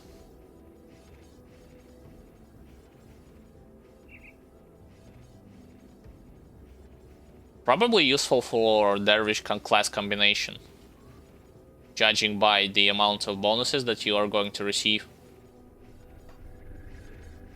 And the fact that you will get certain benefits for Nightblade class, as well as for Old Keeper or for your Occultist.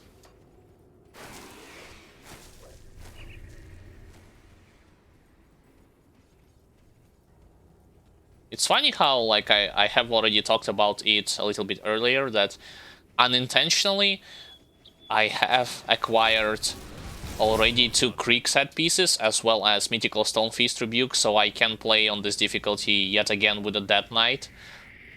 You know, with two-hander and spammable Force Wave, but I am not willing to do so. I have already played this build, and I didn't find it... while this build was still, like, reliable and quite tanky, and at the same time it was doing a lot of damage. Gameplay wasn't that exciting to my personal preference.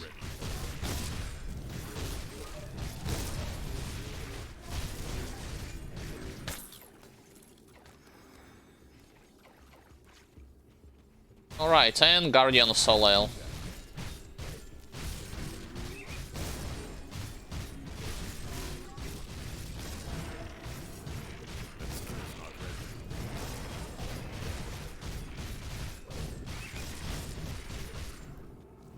Wow, I haven't been able to kill him throughout Ghoulish Hunger duration.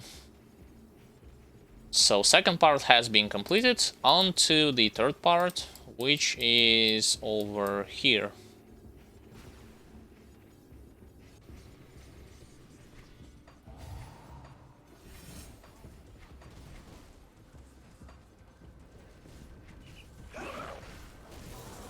Oh, I'm skipping those Archmages, I'm not going to fight against them.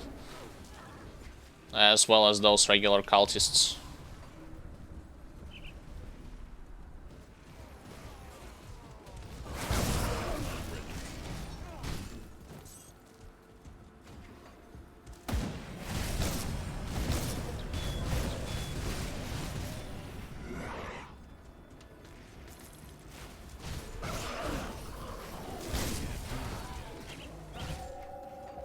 I wonder, do I need to fight against Mad Queen on ultimate difficulty, or I will just skip her. I will try to do this anyway. Since the worst that could happen, I am going to restart. I mean, just resurrect in town and then teleport straight over here.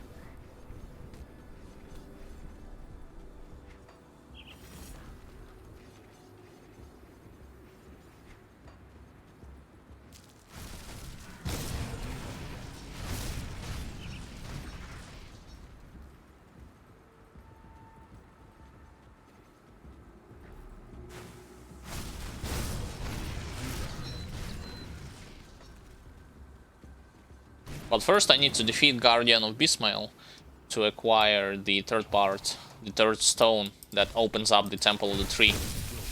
As well as I'm going to receive one extra attribute point for it.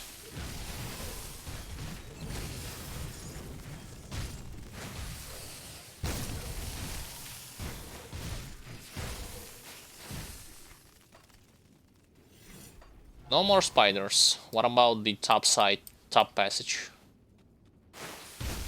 Yep, that was a good call. Oh, how the hell did Guardian aggro towards me? That was weird.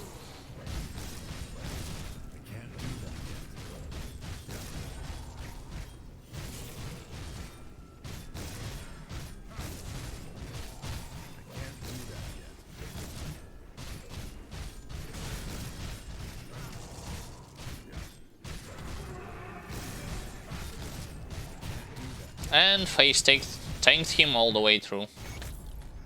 There. Got him.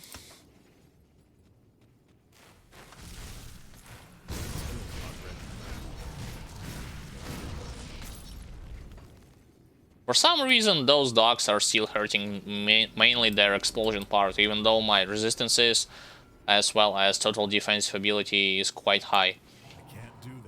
At least for the campaign standards.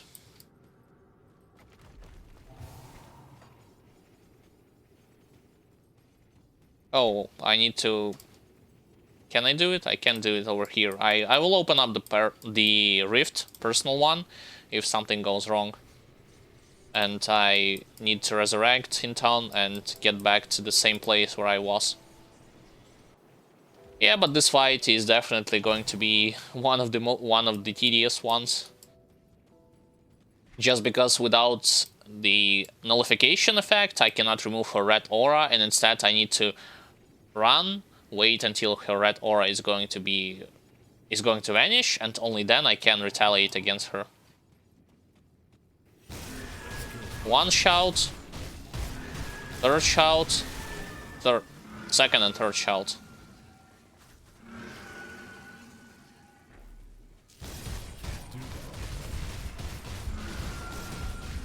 That was an insanely damaging critical attack. And I almost got blown up by the shotgun from her. Okay, willing to roam around a bit. I should have... Yeah, I should have started attacking her back.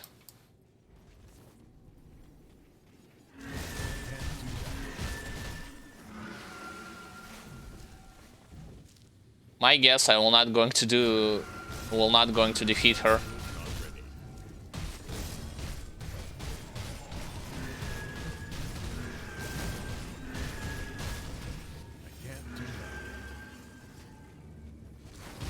Not with this equipment. I need a better equipment.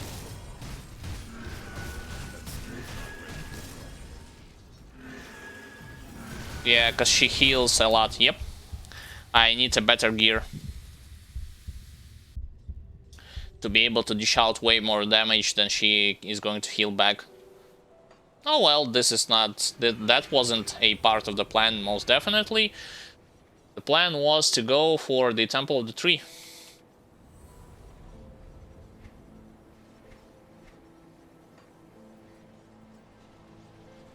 Which means... How many scrap do I need? Or better yet, do I have any scrap with me to begin with? I only have one. I believe I need like 7 or 8 to be able to repair, first destroy the breach remains and then repair it.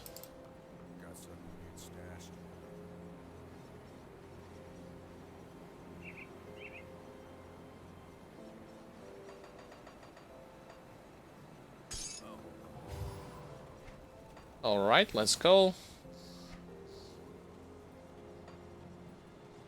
On to the East Marsh territory.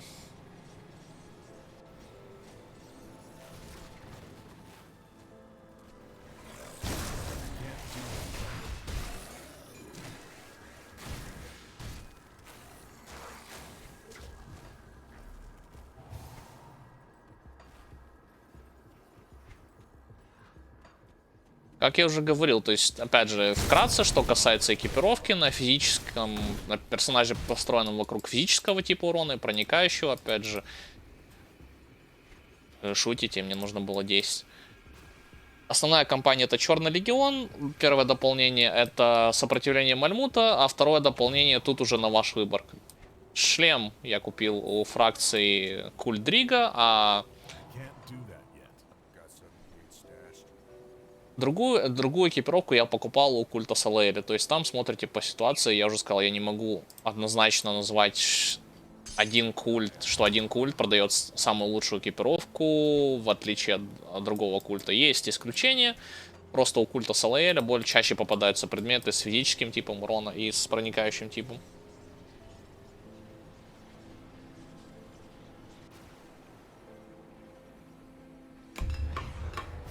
Теперь, так как я сказал, объяснил это все на русском, опять же, вкратце по предметам, смотрите на показатель на показатель брони, на сопротивление, что предмет дает, на прибавку к вашему типу урона. И смотрите также, есть ли какие-то бонусы к показателю атаки и защиты, или же прибавку к скиллам, например, плюс 3 к первобытному удару. Если все это присутствует на этом предмете, то этот предмет не просто хороший, он один из лучших. И именно такие типы предметов вам следует подбирать и использовать, и носить, когда вы играете за какого-либо из персонажей. Про бюджетный вариант, как я уже сказал, то есть там смотрите, есть ли ваш тип урона на предмете и есть ли какие-то показатели защиты на нем. К примеру, стихийный урон, сопротивление от стихийного урона, либо же от урона эфира или хаоса. Вот, в принципе, все, что я хотел сказать про экипировку. Теперь я перейду, опять же, на английский и расскажу вкратце по поводу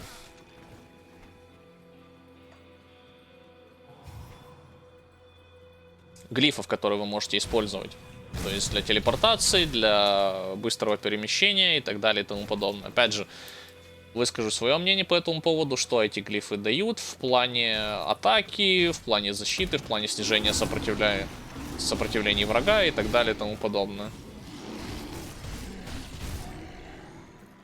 Right, I've decided that I would wish to talk about glyphs, mainly those that are going to give you the ability to dash, jump, or teleport to a further distance. I would express also my take on them, as well as recommend you some glyphs over the others. And in addition to that, I will also highlight such aspects as reduction of enemies' defensive ability or enemies' offensive ability on them. First and foremost, you know the general information. You can buy glyphs if you as early as after you like defeat Warden Creek himself and the ambassador that invites you to Forgotten Gods can open up a portal there, and you, from one of the vendors, can actually buy the glyphs for the sake of, like I told you before, acquiring that movement ability. However, with that said, usually your early game glyphs, while allowing you to move around to a specific place, either via dashing or jumping or teleporting, they do not have... while they will do, some of them will allow you to do damage to your enemies, the other ones will not grant you the ability to reduce enemies' offensive parameters or defensive parameters. Those glyphs are usually the ones which you will start, blueprints of which you will start accumulating, and the same glyphs you will start crafting starting from level 50. So up until this point, your main usage of the glyphs will be mostly for adding that extra utility that your character probably is lacking. You know, extra escape button, so on and so forth. From my point of view, the most useful ones, whether you take into account early game, mid game, or late game, are the glyphs that will allow you to teleport to a specific place on the ground. Over those, that is going to limit your movement only against a only allowing you to move towards a certain enemy. Because the things that I liked, like in my Bladed Rift, I can use it in any way, shape, or form, for offense, for defense, or for like escape mechanism, or for the sake of moving more quickly than usual. If I were to rely solely on the stuff that is going to move me closer to the enemy, my options would be very limited, especially if I would like to escape from some kind of a dangerous situation. Now, about the part that allows you to reduce enemies' defensive and offensive ability. You know, I have talked that glyphs for level 50 usually have something like that, from level 50 and above.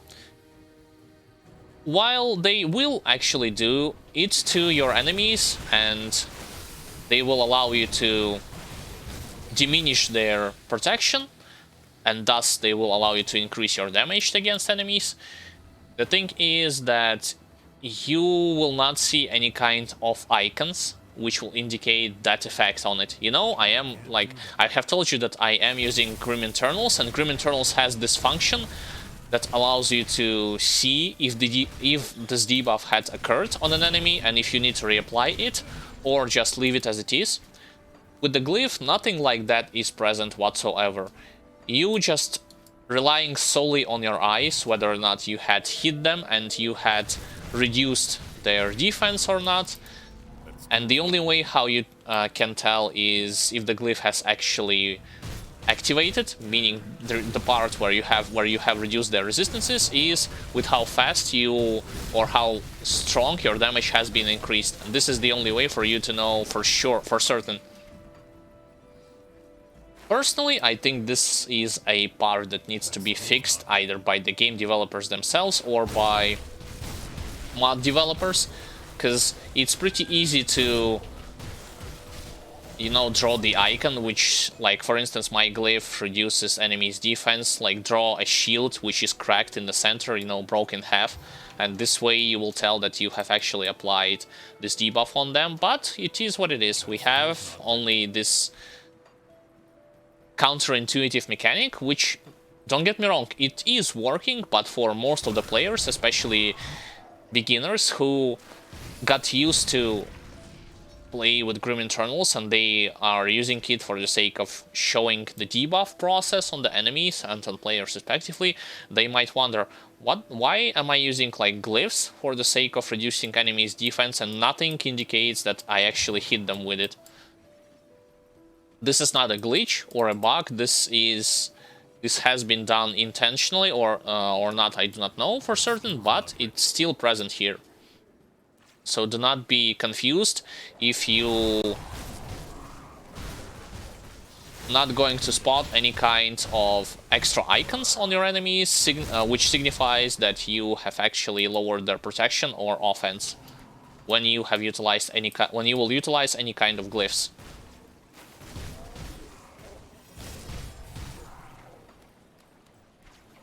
Now that I have talked about this stuff, using glyphs or not is completely like, on some characters I would say this might be optional thing. This is not a mandatory stuff, so I have played already with Vitality Conjurer and with the Death Knight without those glyphs, simply because some of the classes, with the way how you can build around your character's offensive skill and covering large grounds when it comes to area of effect damage and so on and so forth, you do not have to have an added instrument at all times which will allow you to move from one place to another, other than the fact to other than for the sake of speeding up the process of moving from point A to point B. But with this character, with a Nightblade, a combination with Inquisitor, which is called Infiltrator, based around close quarter combat, since he doesn't have the luxury of covering massive ground with large area of effect damage, he requires you to actually have he needs some ability that allows him to move to a certain enemies over the other. So from my point of view, this is strongly, for the most part, it is based around what classes do you play and whether or not you have great area of effect damage or lackluster area of effect damage.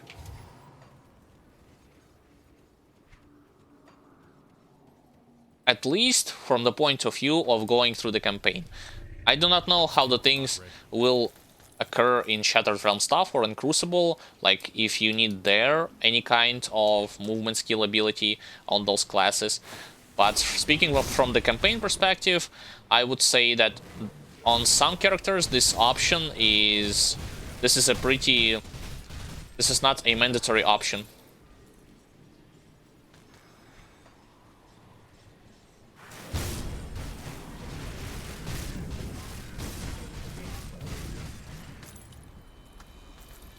Okay, what is this? Forsaken Eldritch. Yeah, I totally forgot that you'll encounter some kinds of Eldritch beasts in Temple of the Tree.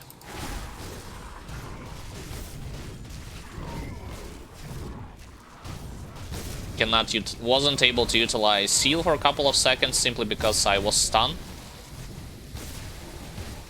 Got stunned yet again.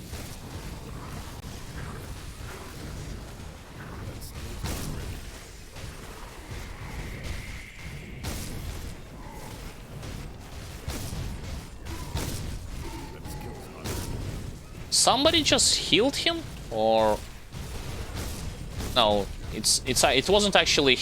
Yeah, this is why I supposed to focus that shielded elite over anyone else. I was surprised with my lackluster damage against those guys, especially since I have the added racial damage bonus and protection from their damage. But then I have spotted that elite with a shielded ability. And like I've told you before, he is going to grant his allies reduction to any kind of damage as well as damage absorption. So this is why I needed to focus him down over anyone else.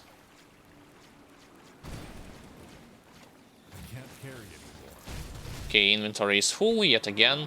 Let me go back to the town and sell some stuff.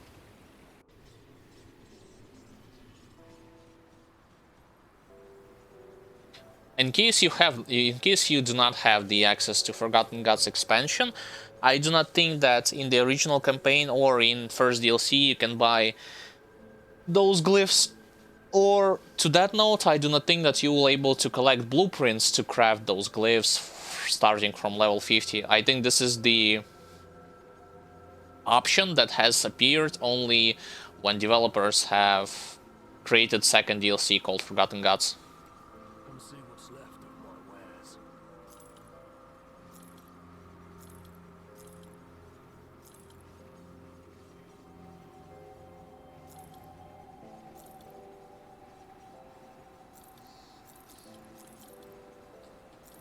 Physical internal trauma? Nope.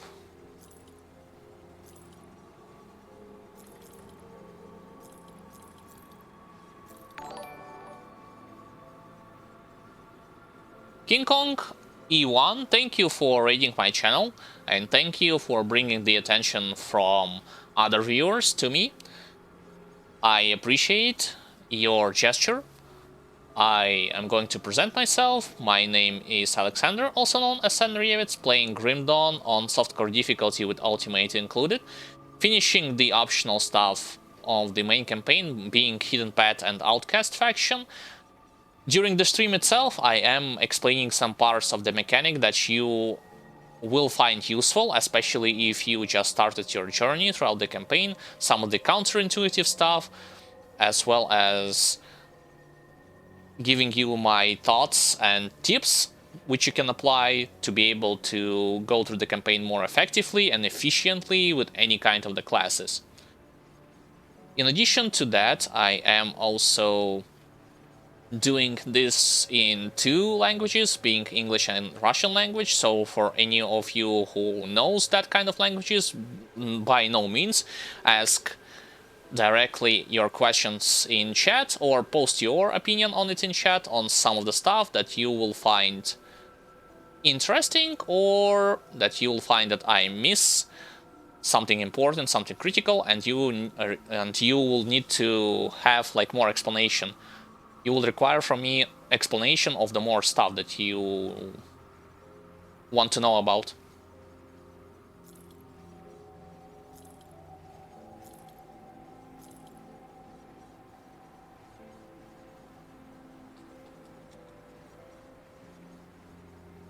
Hi, Baltazar, and also welcome to the stream. Recently I have expressed my take on whether or not you should utilize those glyphs. If you have Forgotten Gods DLC, if you do not have Forgotten Gods DLC, what is my take on them in general? What do you need to know about them mechanically, from the mechanic point of view? What they will offer to you? What you can rely on, what do I think about them in general, and so on and so forth. The short version of it is the fact that my recommendation for you is to use those glyphs that allows you to teleport to a specific place over those that allows you to do this only to a certain enemy. Not only that, but you know there are those glyphs that allows you to jump or dash to a specific place. The thing is, if you jump or dash to a place and not teleporting to it, you can receive damage in return, so you will not become invulnerable to enemies' attacks. This is once again, I think, a counterintuitive mechanic, since logically you would think that if I'm jumping like above enemies, I should not receive any kind of damage to them. This is not the case in this game. I have tested this myself, and the fact is that you're still going to receive some kind of damage from enemies if you would just jump or dash directly through them. The only thing that comes with a short invulnerability from their attacks is those glyphs with teleportation mechanic, you know, that I'm using. Because when you're teleporting, you are pretty much immune to any kind of attacks.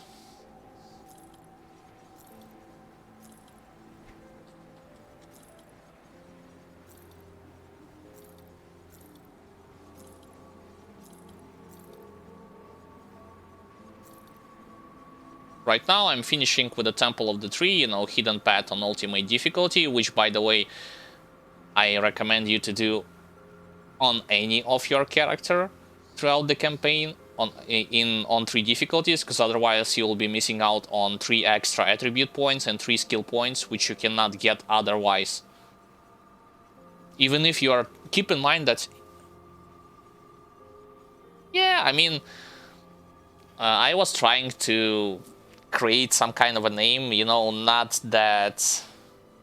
something that fits the thematic of pierce damage characters and pierce mechanic in general, so this is why I come to a conclusion with this nickname. It's not the best that I could have created, but it still has some value from my point of view.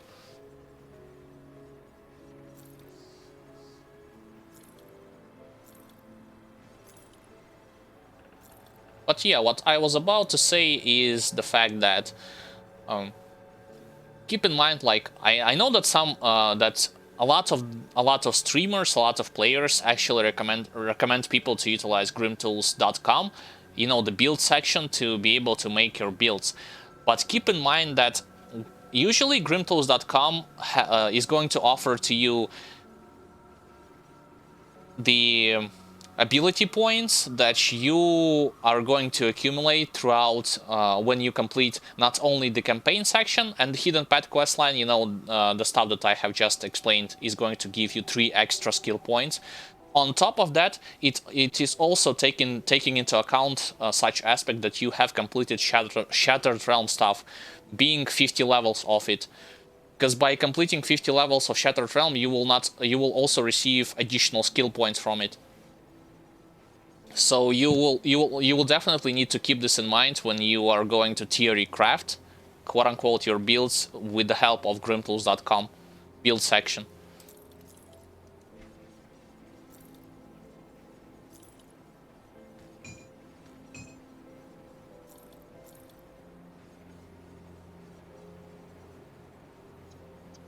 Thank you, and once again, I appreciate the gesture. I think that viewers will not be disappointed with the amount of information and with the way that I'm going to present them to. And have a good night. All right. What do we have here? This is the quest reward.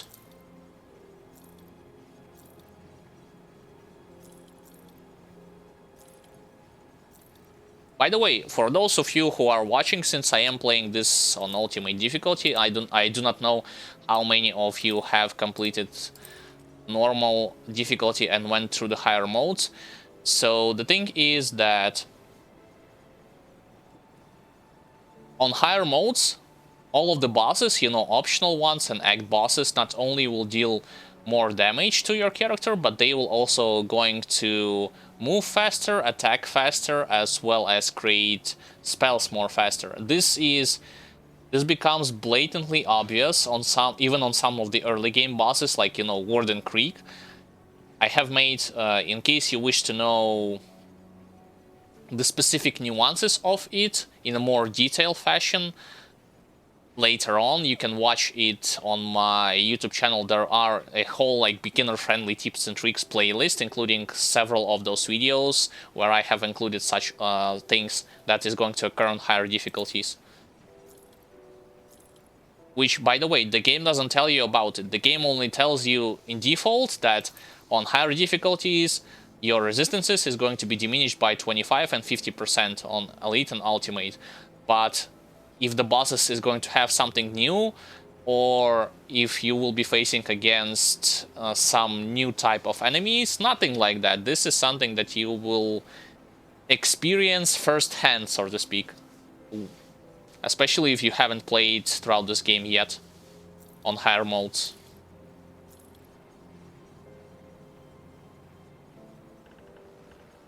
Interesting, the same belt, but with less amount of stats.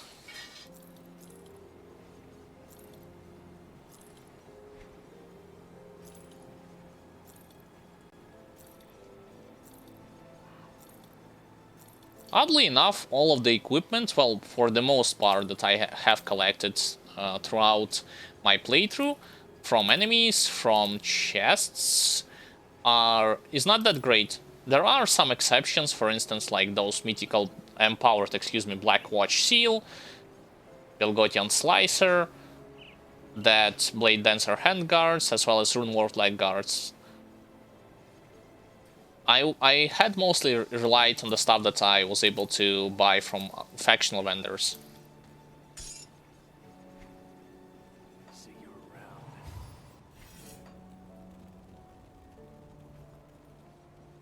Got something we need stashed? Alright, stash time. Dumping everything extra over here. I only start collecting those legendaries, by the way, on ultimate difficulty. On elite and on normal difficulty, I haven't collected anything, like legitimately anything. Haven't been put it into the stash, simply because, and I actually recommend you to do the same, guys. Once again, this is yet another counterintuitive mechanic. I know the sensation that you get, especially if you are a new player and you are stumbling upon legendary items, that, oh, look, they are legendary, so they by default should be so powerful items that I would wish to collect them and stack them as high as possible. But the thing is that on elite and on ultimate difficulty, you will collect higher tiers of the same legendary items, which are going to be significantly powerful than the ones that you previously had. And on top of that, not all legendary items are worth it for you. You will realize it over time once you will play it, on what stats you would wish to look for, what do you wish to save, what do you want to sell immediately, and so on and so forth. So this all is going to come with the practice.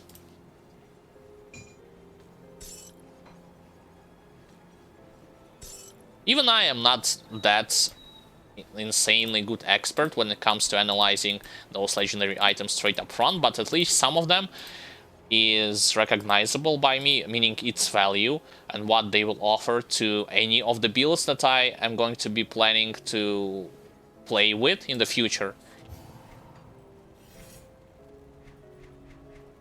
At least at the first glance. Alright. Enough talking, now let's time to the action part.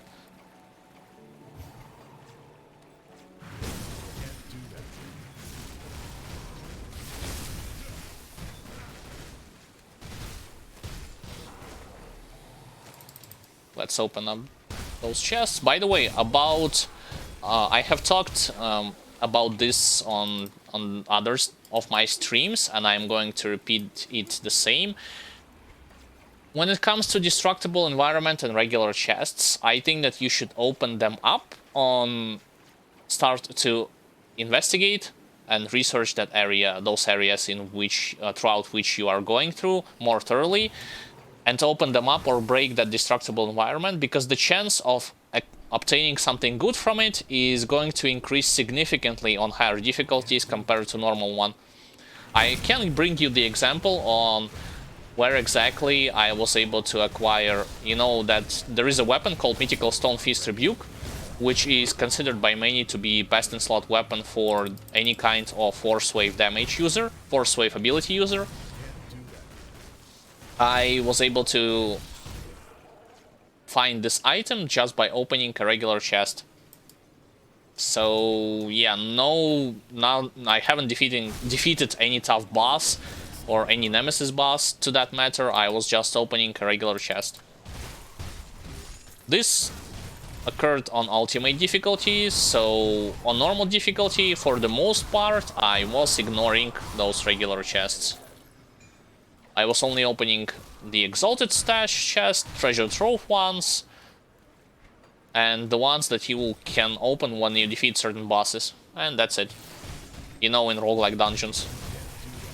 Like Port Valbury, Steps of Torment, Bastion of Chaos.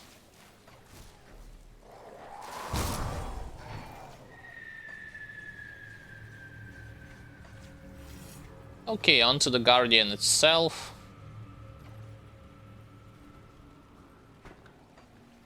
Wait, I still haven't able to reach him. No, there is one area for me to clear. By the way, if you wish to know the what kind of a build what kind of equipment, what kind of components that I have theory crafted myself, there is a command which you can utilize in chat called !build. With it, you will see precise skill points allocation, devotion points allocation, gear that I wish to obtain, so on and so forth. So perhaps you would wish to utilize the same template and just copy my approach, or change it something in your favor. The option, nonetheless, is there. Briefly, when it comes to those the equipment that I am aiming to get, I am aiming for a Shattered Realm set on this character, which you can obtain if you complete 65 levels of Shattered Realm on Ultimate difficulty. This set is universally good, meaning you can utilize pretty much on every character, because it gives you increase in your total damage, and not only that, you will also going to receive +2 to all of your skills. It doesn't matter whether you take into account main class or secondary class. You would have to meet the only 2 criteria, and that is you would have to get Forgotten Gods DLC and play through Shattered Realm when you will beat 65 levels of it. Gradually, here's the thing. I believe at level 25 you can buy already the chest guard of the set. On level 50 you can buy the helmet. And on level 65 you will be able to buy the amulet as well as the shoulders, if I'm not mistaken. This is the process where these pieces of equipment is going to be unlocking to you. I can't do that yet.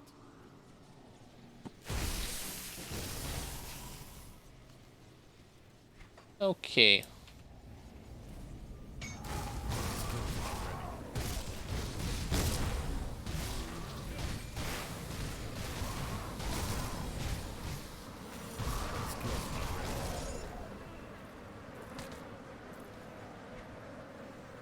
Mythical Spell Gaze. Ether Elemental damage.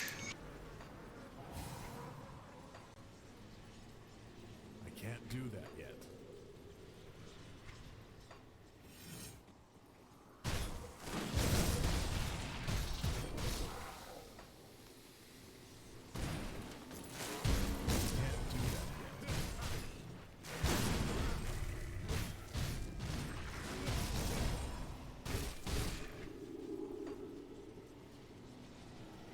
Oddly enough, this area wasn't being fully popularized by elite enemies. There were a couple of them roaming around through those corridors, but nothing that would definitely say that I'm playing on challenging modes. The thing is that going from normal to elite and ultimate, the other thing that changes in certain areas is the amount of elite enemies as well as regular ones that you'll face. But there are some exceptions from this rules, from that rule. Okay, I am going to go over here because I know that, yeah, exactly. Sometimes enemies will spawn over here and in this room as well. But I can lure Guardian to me, Sentinel, excuse me, and immediately initiate in a fight.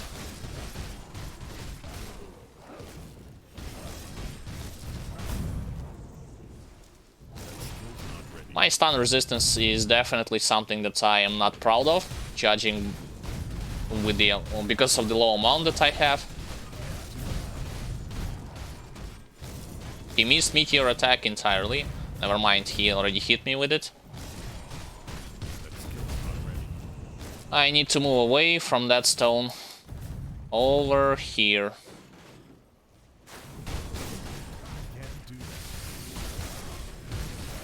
Oh, and immediately got bombarded by additional enemies. Okay, come closer, please. Wait, what? He utilized... Huh? For some reason I took massive amounts of damage in return. My guess is that he utilized a sort of a reflective mechanism against which any kind of physical damage characters is very vulnerable.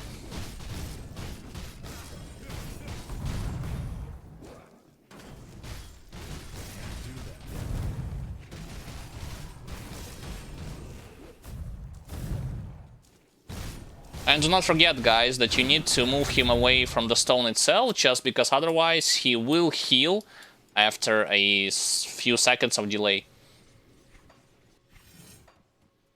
Of course, with this task and with this knowledge in mind, you can presume that ranged characters will have a slight edge over this boss, and you're probably right.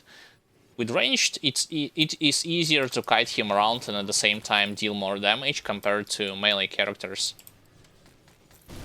That skill's not ready.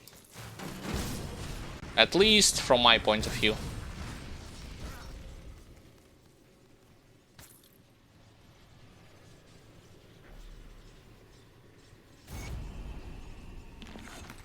Okay, extra skill point, which I'm going to invest here, or to Viger.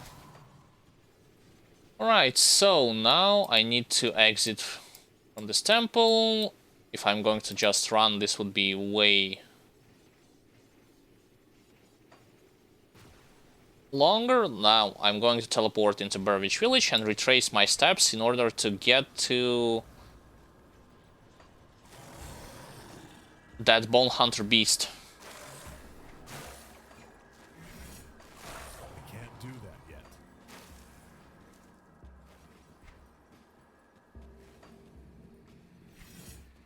Oh, I almost forgot to say that, guys, that I am using a mod called Grim Internals. This allows me to auto pick up blueprints, lore notes, rare items, components, highlight my HP bar, enemies HP bar, debuff icons on me and on them, respectively, as well as buff icons. But the sole purpose that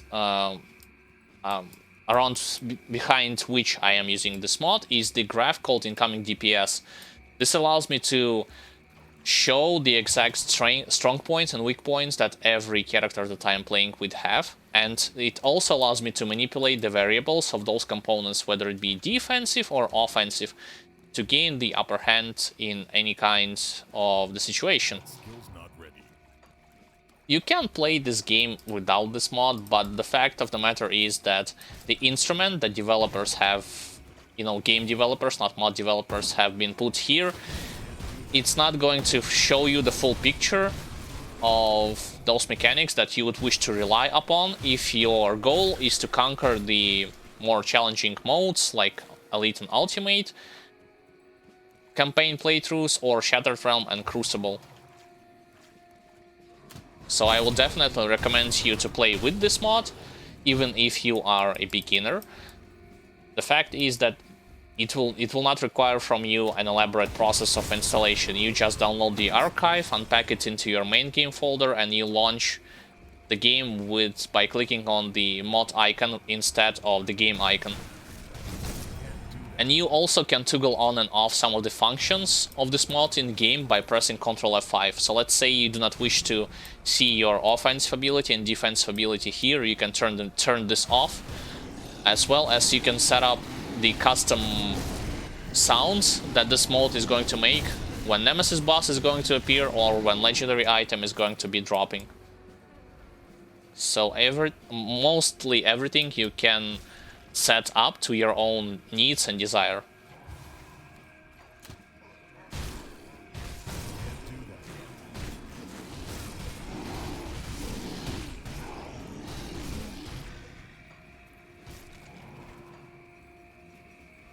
Here I am going to go downwards just because I would wish to kill that one of the optional bosses in this place, which is definitely that Swamp King.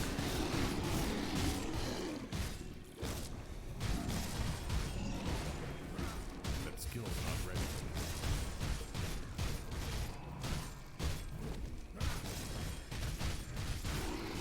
You see, I'm not moving that far away from him, even when he swings with his... Oh, I failed to dodge this. Even when he swings with his mace, I usually stand close to him. I'm just trying to avoid the initial hit from his club, and everything else I can tank with the damage absorption from the seal itself.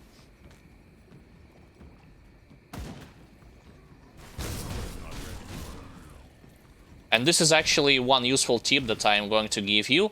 When you are playing any kind of a character and you will find that you are about to get hit by like something gigantic, for instance, that club from the troll, or by a swing from Ethereal Titan or Ethereal Colossus.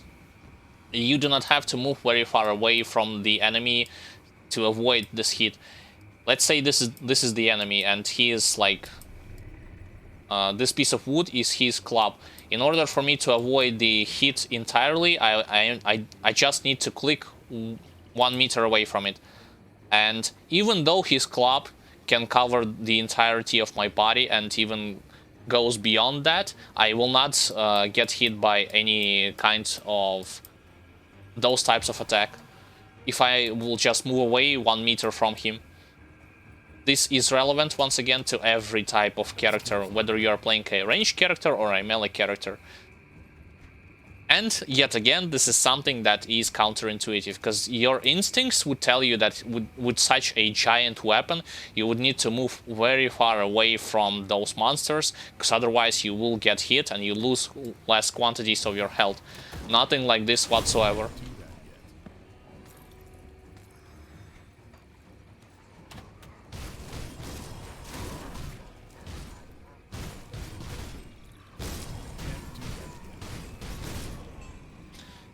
Okay, let's go here, for the sake of reaching that monster totem.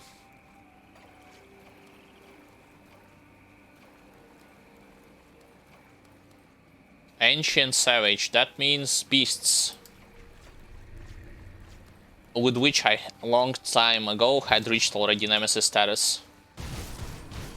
But you will not going to fight against Nemesis boss of the Beast faction in main campaign, sadly.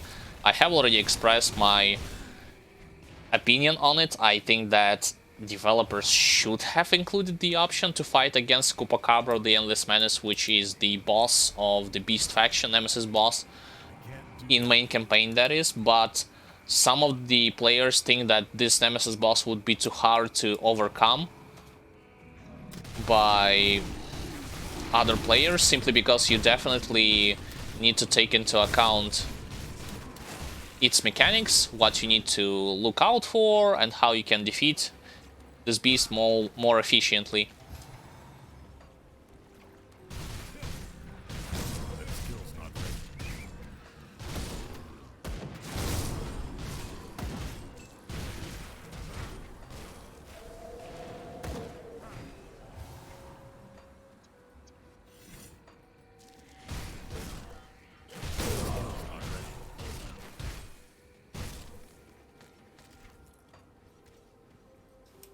Oh, I have, yeah, this is the passage that is going to lead me to that exalted stash.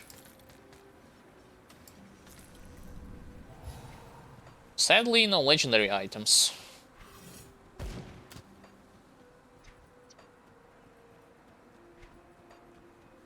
By the way, since I am playing a Infiltrator as well as Pierce, based around Pierce damage characters, I would like to introduce you to the Pierce mechanics in this game, mainly the general idea behind it and some of the nuances that you would wish to know if your goal is to create and play with this character.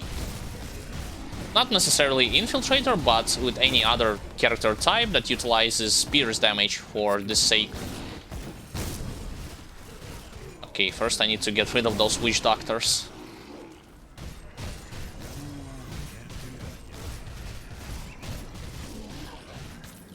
First and foremost, the general information about Pierce damage is that you can ignore a certain portion of enemy's armor, even without relying on any kind of resistance reduction. If you want me to give a specific example, those are going to be Rotten Soldiers in earlier acts, Fire Ember Guards, later on it would be some bandits from Crowley's King, so on and so forth. So you will swiftly deal with them on a Pierce damage character compared to, let's say, pure physical build or anyone else. The only exception would be like internal trauma damage that ignores all armor that your enemies might have, but this works a little bit different. Right now I am discussing mostly Pierce damage. And here also lies like its strength. Yes, while it will help you ignore a certain portion of enemy's armor, the key word here is just certain portion. When you eventually get to Broken Hills territory and beyond, like Arkovian Undercity, you'll face their skeletons called Lightning Templars, Fire Templars, as well as Burning Templars. You know, they are skeletons with a shield, and when they see you, they usually create this aura on them that is going to grant them damage absorption as well as protection, damage reduction against your type of damage. Sadly, on the Pierce builds, this is when you need to start worrying about having any kind of resistance reduction to mitigate this buff. Because with internal trauma damage users, you can neglect this mechanic, you know, resistance of enemies protection, for a longer period of time. On a Pierce character, I had come to a conclusion that once you get from Devil's Crossing up until, like I told you, Arkovian Undercity and Broken Hills, you would need to have some sort of resistance reduction. And if you take into account Nightblade, he has it with the help of Night's Chill, with the help of Assassin's Mark, which is the activation of Assassin's Blade Constellation, the proc that activates when you are performing any kind of critical blows. Additionally, when it comes to Pierce damage, you, on those items, whether it be your armor, your jewelry, your weapons, even if the item is going to show you like plus physical damage, but you are playing a pierced character and you're wondering, why do I need physical damage for a pierced character? Well, the thing is that pierce combines very well with physical damage, and even if you will see on your items higher amounts of physical damage but lower amounts of pierce damage, your strength of that character that you are playing with will still increase significantly. You can utilize this to your advantage, especially if you are collecting a lot of items that does not have a good value, whether it be percent based or direct based on a Pierce mechanic, but instead it has a lot of physical damage. Your strength, like I told you before, is still going to be significantly higher than without it. Trees and Wendigos.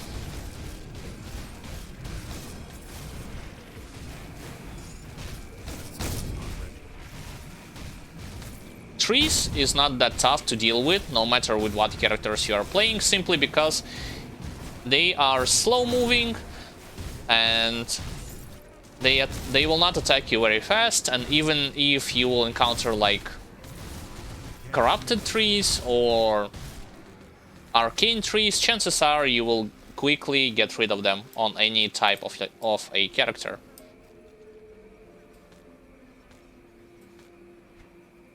It would be way worse if I need to face against a bunch of elite Wendigos, because their movement speed by default and attack speed is pretty high, and even though Nightblade can reduce their movement, attack speed, and casting speed with the Veil of Shadow, it's not going to be that significant.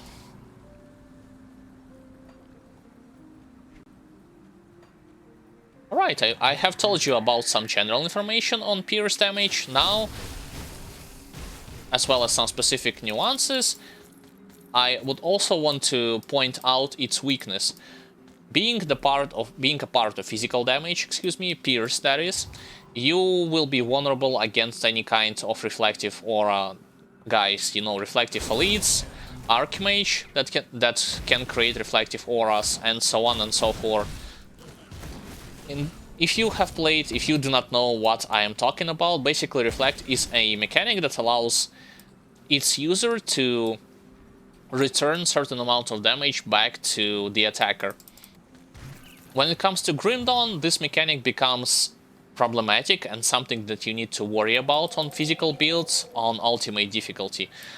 On elite and on normal difficulty, while it is present, the amount of damage that you will take in return from any of those enemies, it's not going to be that significant. You will only start worrying about it on ultimate difficulty. And some of you might ask, but what about those constellation knots, you know, from Solemn Watcher that allows you to mitigate reflected damage that you are receiving, or from Owl? The thing is that I have played as a Dead Knight, and my build included actually both this knot from Solemn Watcher and this knot from Owl that allows me to take reduced damage from reflective mechanic. But even with that said, I still haven't seen any kind of a difference in terms of how fast my character is dying against that reflective shield when I'm hitting enemies who has reflective shields on them.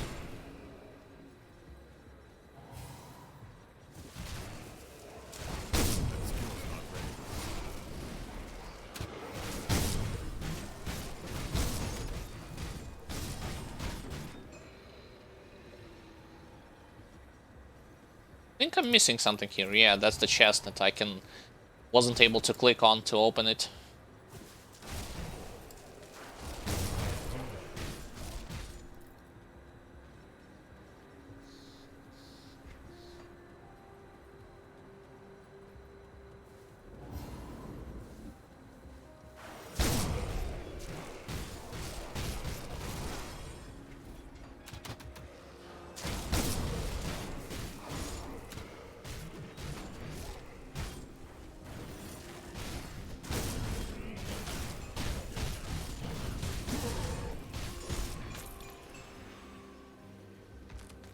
Alright, the only one left to defeat here when it comes to this boss is that Bone Hunter, and then I can go for Steps of Torment, Bastion of Chaos, as well as Port Valkyrie to fully complete that main campaign side content.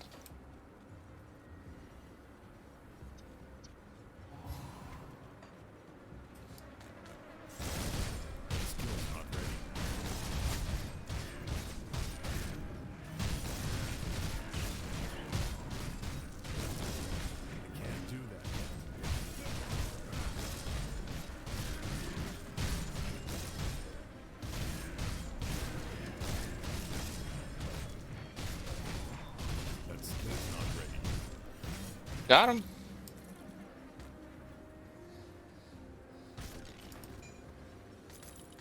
Alright, do I have a means to restore that shrine? Let me double check. Nope, I don't. I need Severed Claw.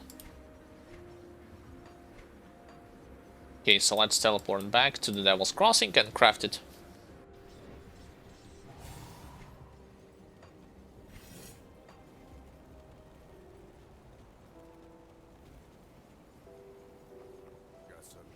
Oops, this is not a blacksmith. What am I doing? Severed Claw, please. So, I have talked about this a little bit earlier, you know, before raiding had occurred, but I am going to repeat it yet again. The thing is that if you decide to complete the Outcast questline on Ultimate Difficulty, you will get some useful rewards from her.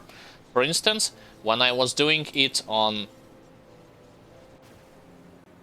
my other character, Dead Knight, when I completed her questline, she gave me a useful blueprint for a relic called Doom, which is considered by many a best-in-slot relic for any kind of physical damage and internal trauma damage users.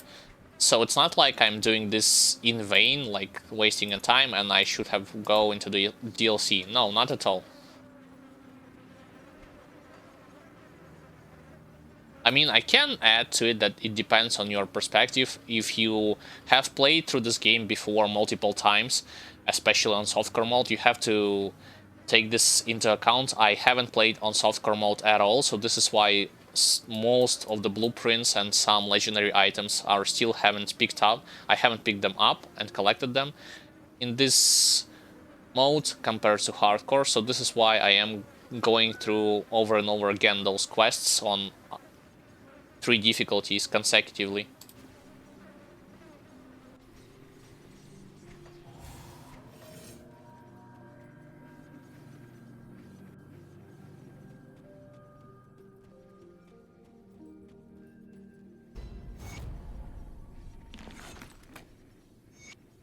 Okay, this tomb is only obtainable in 4th floor of the Steps of Torment, the area in which I am going to go right now. Hopefully there I will fight against Musilok the Chillwind, which is the Nemesis boss of Arkovian Undead. Oddly enough, the thing that happened to me 3 streams, back to back before this one, is I haven't encountered any of the Nemesis bosses on ultimate difficulty, despite the fact that I have cleared like every nook and cranny on the map.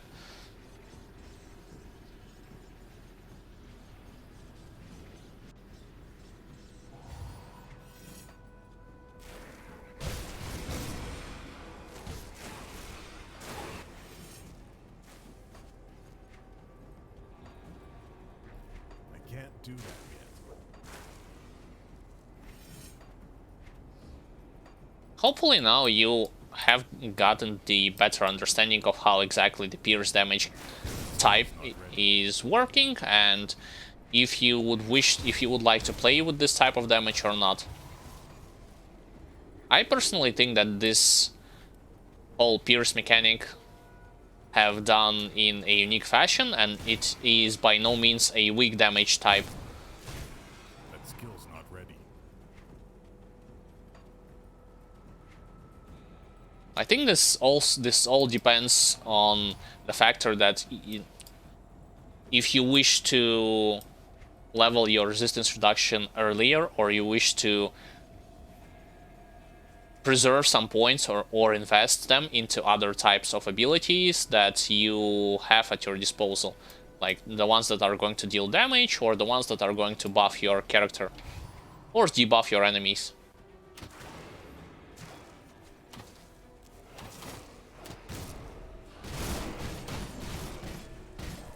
Oh, I totally forgot that those... So for some reason, here's the thing. When I was playing through those territories, on normal difficulty and on elite difficulty, those enemies... Oh, Nemesis! Yep, we finally was able to find one at last, and he is actually on the very first floor on the Steps of Torment.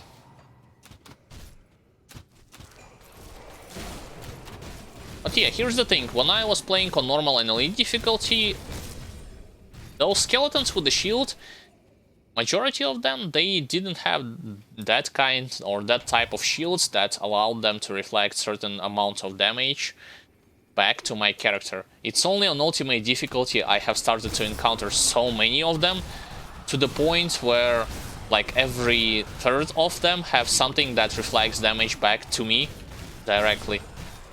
Which feels weird, especially on a physical build. Like I told you, they are all vulnerable to any kind of reflective damage.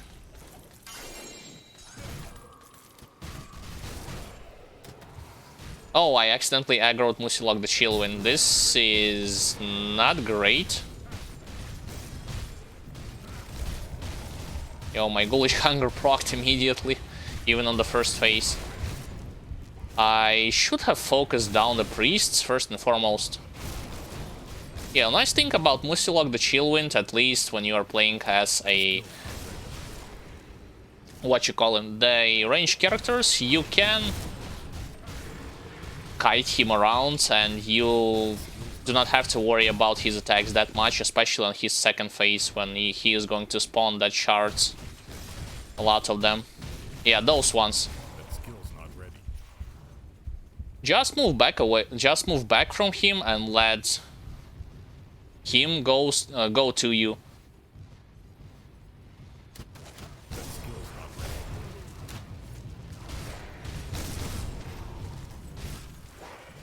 Shards are still present. I need to destroy them. This has been done way easier by me once I was playing a Death Knight, but it is what it is, as they say. Even on this melee character, I will have to take this into account.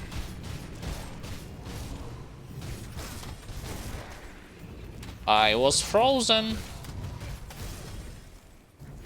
Still frozen. Dead. Yep. Yeah, that's bad performance, definitely. I should have done, first and foremost, I should have utilized oils and ointments, and I should have brought with me that ether cluster shards that acts as a damage absorption.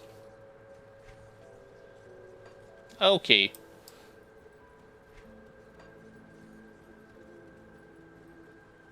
So first things first, recreate all of my active auras.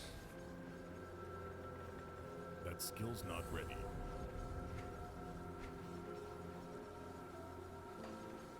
And right after, I will need to retrace my steps, sadly running all the way through the Broken Hills territory. I should have also opened up the personal rift gate that leads back to Devil's Crossing. I have good amounts of resistances against cold, like more than 170%. The fact is that for this type of character, it's hard to deal damage to him and at the same time destroy effectively those shards that he creates.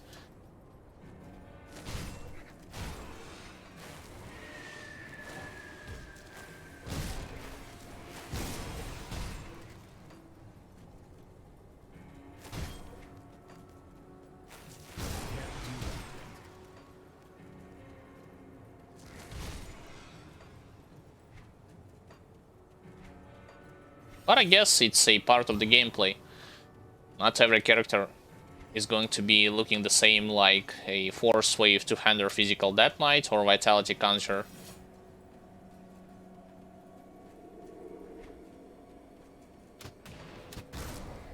Skill's not ready.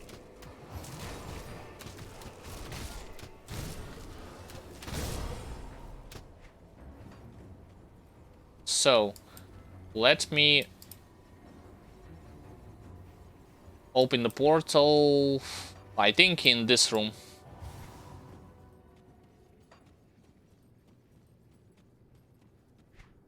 Alright, let's do it. Let's open up the portal and then teleport back.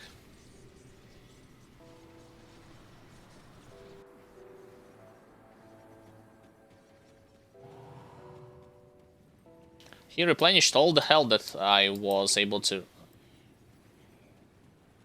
reduce.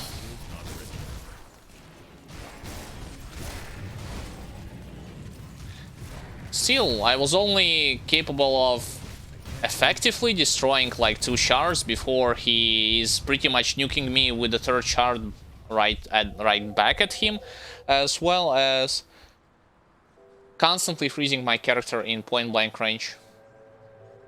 Yikes.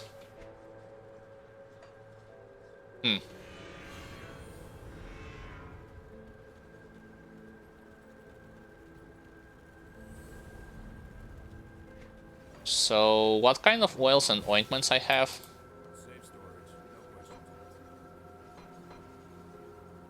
I have a lot of them. So I should bring them with me. At least 3 of each would be more than enough. As well as some kind of ether cluster.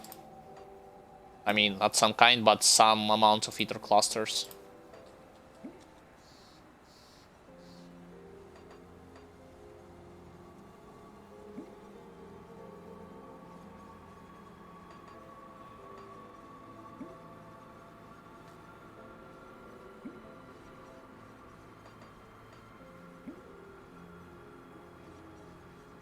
First phase wasn't that difficult, it's the problem that occurs in the second phase with this character. Okay, I only have 1 of them. 3 of those.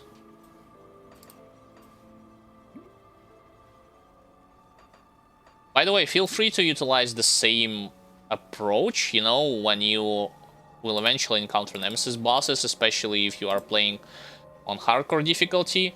To be on the safe side of things, you can bring with you those oils and ointments as well as ether cluster to mitigate any additional risks that you might face.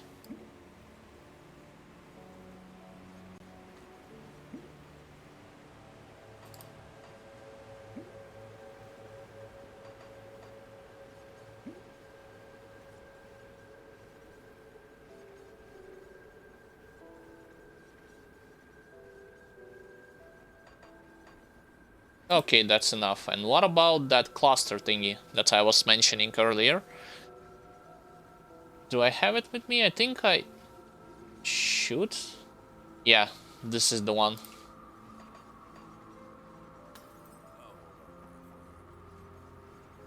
So immediately putting cluster over here, and I am going to utilize those wells and ointments preemptively before the fight even begins.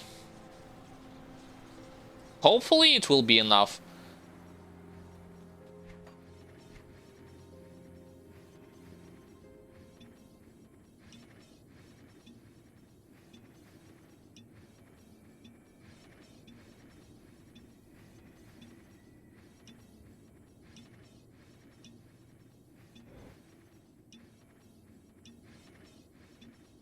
Alright. Let's see.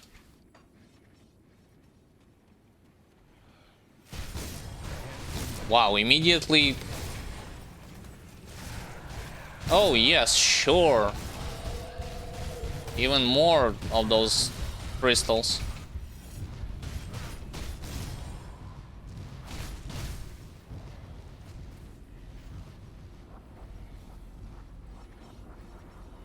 I wonder if he spawned, like if he created them there, and I will lure him all the way here. Is he going to do the same? No, he de-aggroed. What the? Yeah, that one shard from a nice crystal.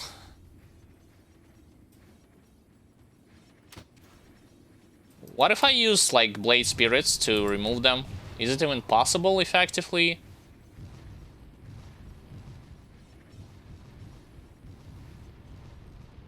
Or the damage absorption part? Skill's not ready.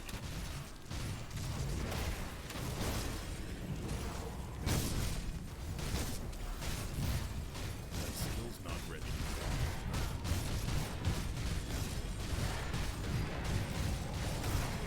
Okay, Ghoulish Hunger activated. I should kill him now. Yep, got him. The problem was mostly the crystals. Like I told you before, melee guys have stanching Mucilog shoulder guards of squalls.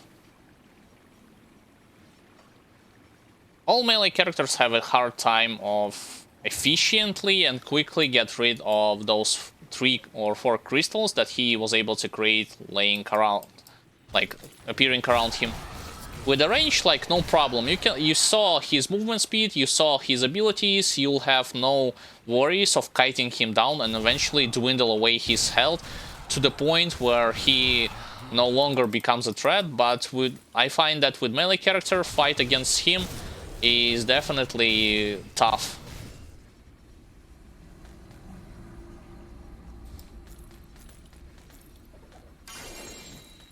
Mage Slayer shoulder guards. I think I have collected some pieces of that Mage Slayer set. My inventory is full. Okay, I heard you the first time. I can't carry anymore. So I need to get back to the town and sell that stuff. See anything you like?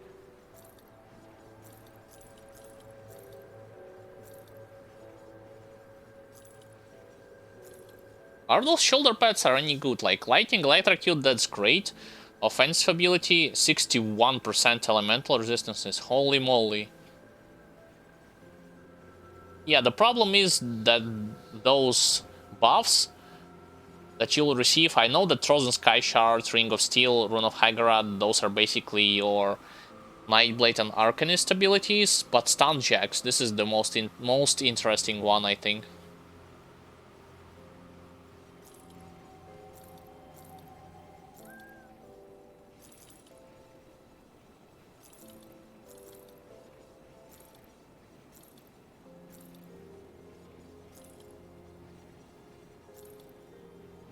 I can tell you, like, the process, the tactics that you would want to utilize once you encounter that Mucilog the Chillwind guy. So, basically, when it comes to his first phase, you saw he was just going to smash the ground, create Blizzard, and utilize the same attack that those Bone Golems was using against you. in terms of dealing vitality damage. You know, visually it looks like a arc from his left and right hands, a red wave that comes out and your health is going to be reduced. But the problem becomes blatantly obvious with the melee character in his second phase. His movement speed, casting speed, and attack speed will be increased significantly, meaning he will create Blizzard also more often. But like you just saw, even that I was able to overcome. The most dangerous factor here is those ice shards. You would have to take into account that you need to have good amount of resistances against cold damage and reduction in duration when it comes to freezing effect. Not only that, but you still need to get rid of those ice shards. You cannot let them live. You would have to lure the boss. You would have to either destroy them and then re-engage in a fight against him, or you would have to lure them in any other direction where he hasn't created those shards to begin with.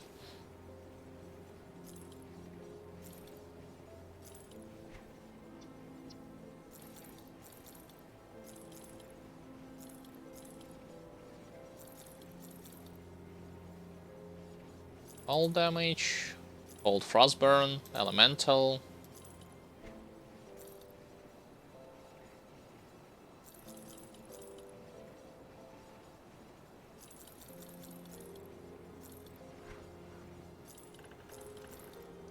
What is this? Mythical Judgment of Empyrean. Fire, Lightning, Burn, and also in Chosen, Judgment, Chaos Conversion to Lightning. Soldier, Oathkeeper, Demolitionist.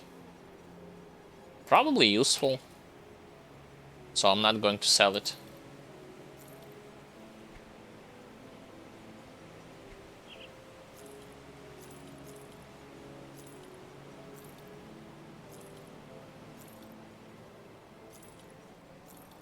Well, I wanted Nemesis boss encounter, I got it.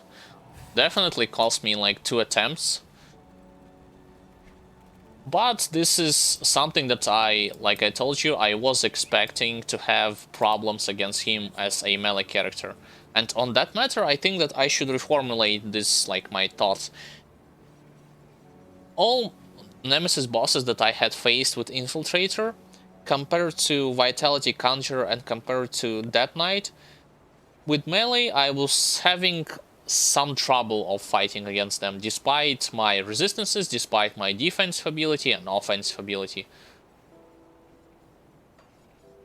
Probably this just goes to show you how easier it would be to deal with them from afar. At least if you are controlling your character very well in the sense that you can apply hit and run technique, you can kite efficiently, and so on and so forth.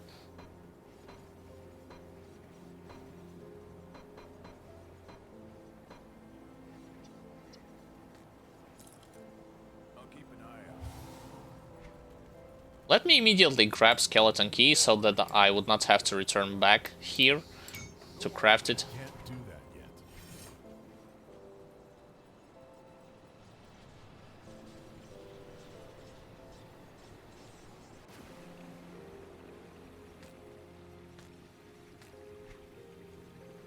Those shoulder guards look so goofy. +2 to Veil of Shadow, Flames of Ignafar, Alexa's Flash Freeze.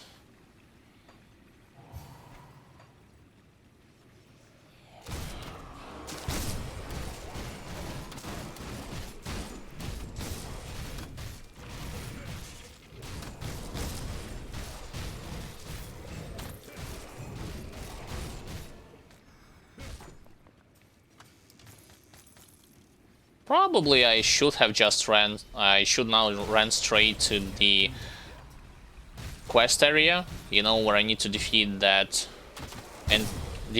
elite to be able to obtain the Archive of Fates.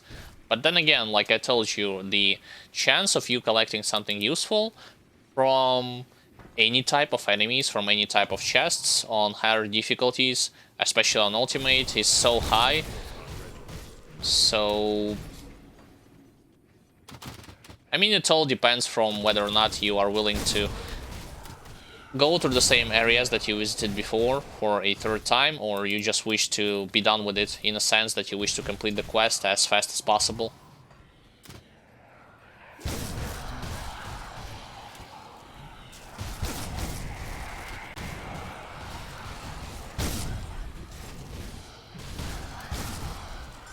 By the way, I would like to ask about Nemesis bosses. What are your experience when you had faced with them? What do you think about them in general? And on what characters do you feel you find a way easier time of dealing with them? On a ranged character or on a melee character? That skill's not ready. Because I definitely expressed my take on it. You probably think something different, so I want to know what is your take on them.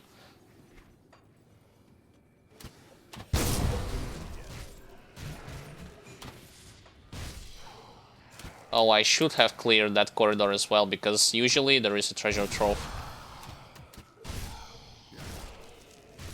That skill's not ready.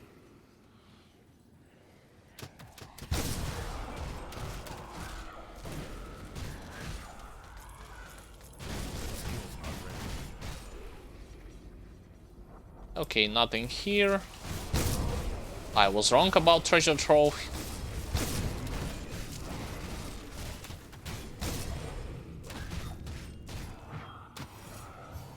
This means that I need to go for the next floor.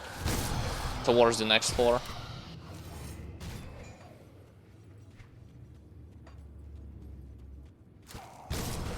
That skill's not ready.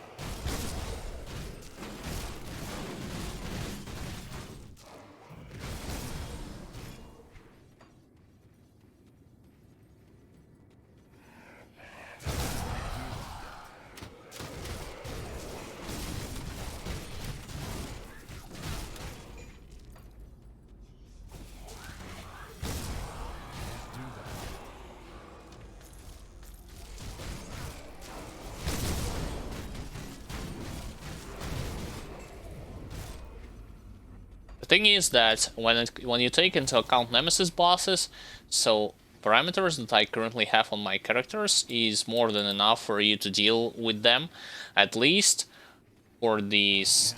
If you are taking into account, you know, main campaign territories. If you're not talking about Crucible modes, or you're not talking about Shattered Realm stuff. But even with that said, each and every one of them have those mechanics that can directly impact your gameplay, in the sense that your efficiency would diminish, as well as you're not going to deal any kind of significant damage against them if you are not careful, and you will get hit by some of their mechanics.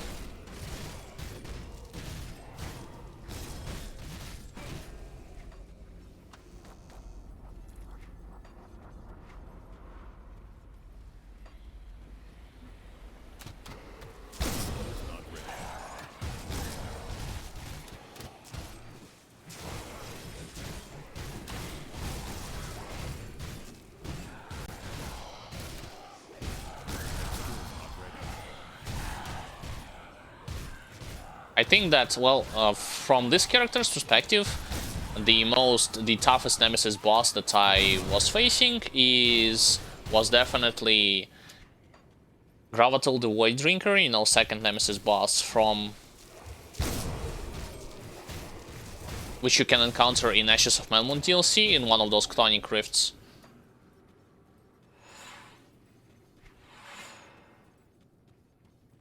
But yet again, I still think that his primary strength goes with the fact that he is capable of nuking and dealing large quantities of damage against your character in melee range than from afar. Okay, Grand Priest, your turn.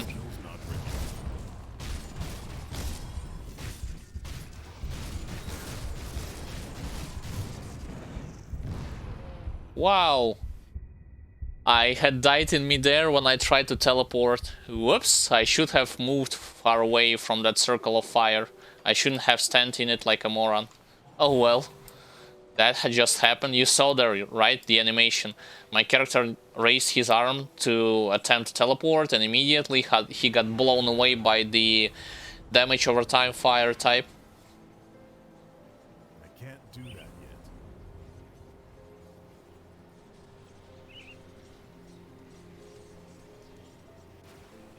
Okay. Let's try this again.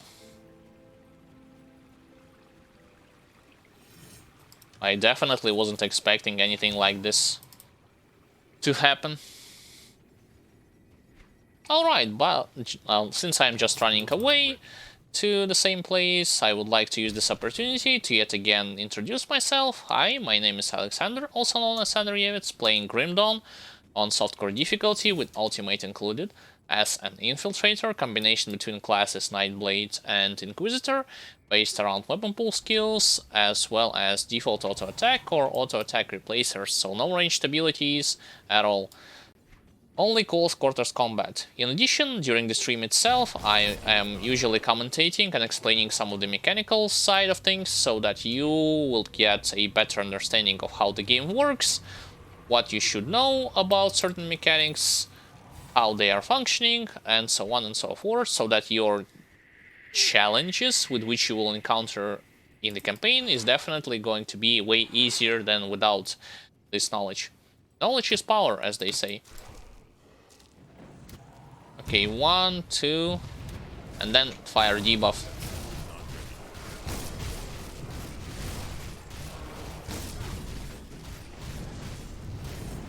One, two, three, and then fire debuff.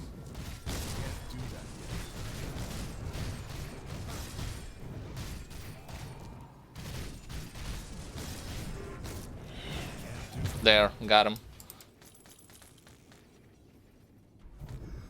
Also, I am using a mod called Grim Internals that allows me to auto-pick up blueprints, lore notes, rare items, components, highlight my HP bar, enemies' HP bar, debuff icons on me and on them.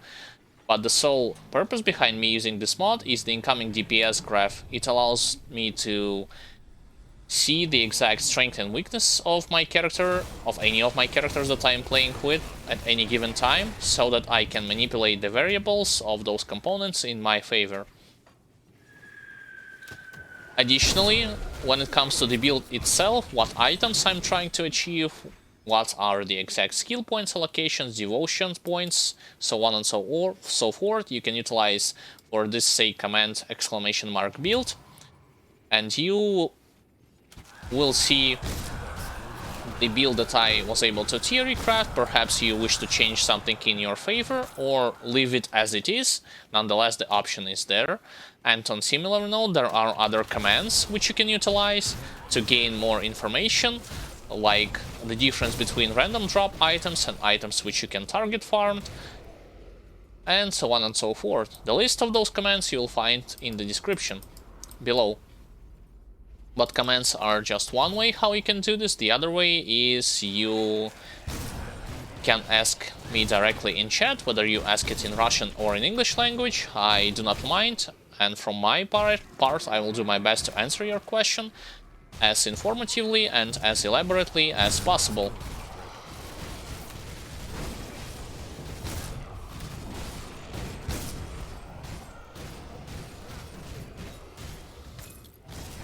In addition to that, during the stream itself, you are going to accumulate chat points, which you can utilize to earn various types of rewards, such as highlighting your messages in chat, demanding me to follow you on Twitch page channel or on Twitter. As long as you are a content creator like me, I am more than welcome to do so.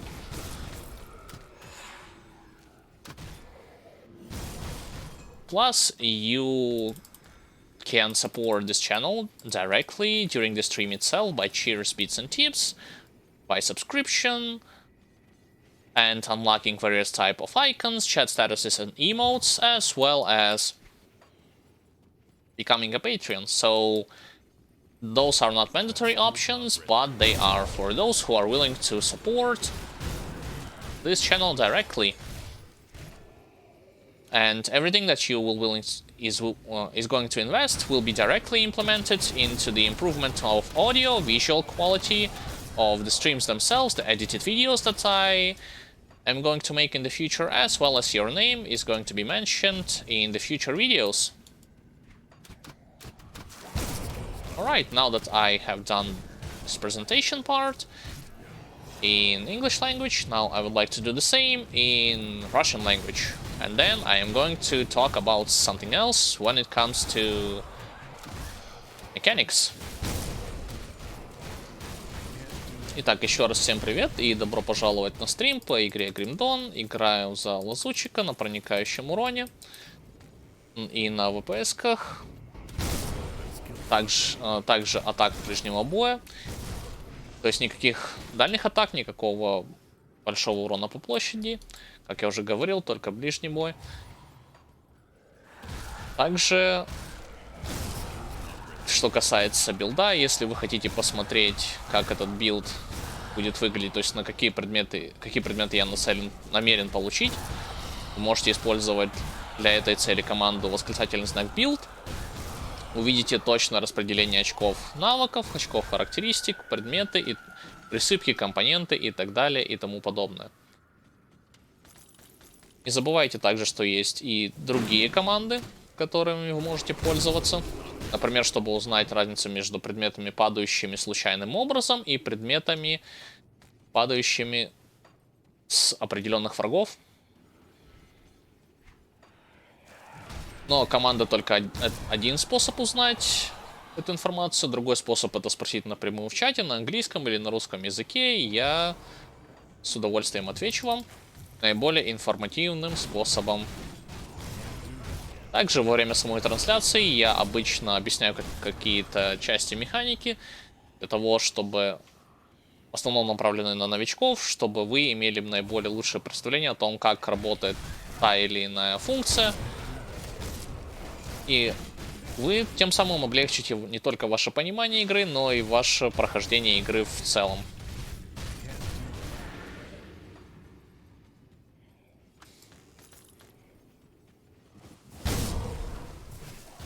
Не забывайте также, что во время трансляции вы можете накапливать очки чата, которые можно использовать для различных функций, например, выделение ваших сообщений в чате, или же запросить стать фолловером на вашем Twitch-канале, либо подписаться на вашу страничку в Твиттере. В том случае, если вы являетесь создателем контента, так же как и я с удовольствием это сделаю.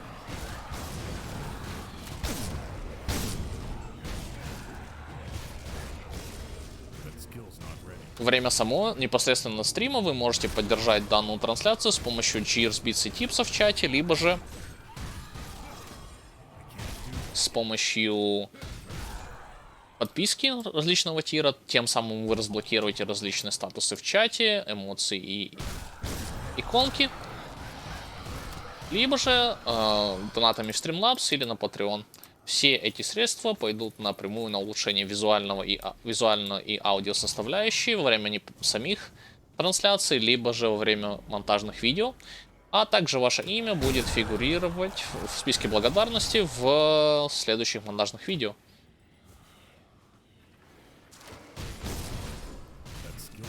Также, что касается игры, я использую модификацию под названием Grim Internals. Она позволяет мне выделять показатель здоровья моего персонажа, врагов, подсвечивать негативные эффекты на мне и на них соответственно. Но причина, по которой я использую этот мод, основная причина — это шкала входящий урон. Она позволяет наиболее точным образом показать сильные и слабые стороны любого вашего персонажа, за которого вы играете. А вы, в свою очередь, можете манипулировать подбором компонентов и направлять их либо же в атакующую сторону, либо же в защитную сторону более точно.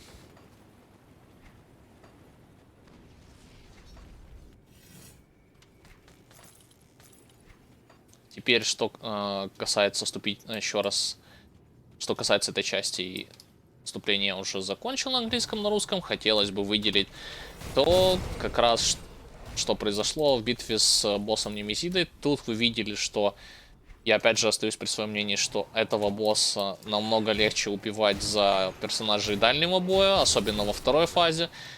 То есть не он сам вставлял какую-то наиболее сильную опасность, а именно тот факт, что я не мог быстро справляться с теми ледяными осколками, которые он создавал, и тем самым я получал очень много урона, вплоть до практически ваншота в обратку. Ничего при этом не противоставляя взамен. То есть я не мог сразу уничтожать все 4 осколка.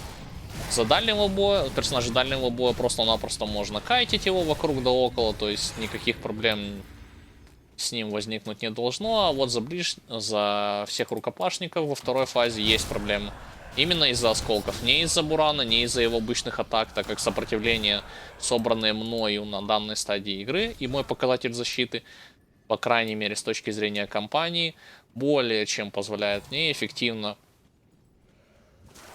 танковать и практически все его атаки без особого вреда для своего персонажа. Не считая рефлект.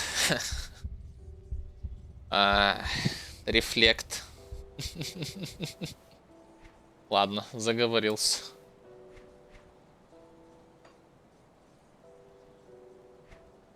Так, пойдем сдавать этот архив.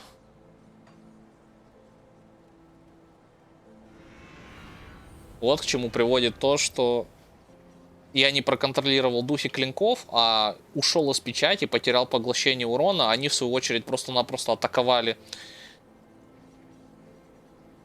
элитного врага. Я уже не смог восстановить свое здоровье обычными атаками от обычных врагов.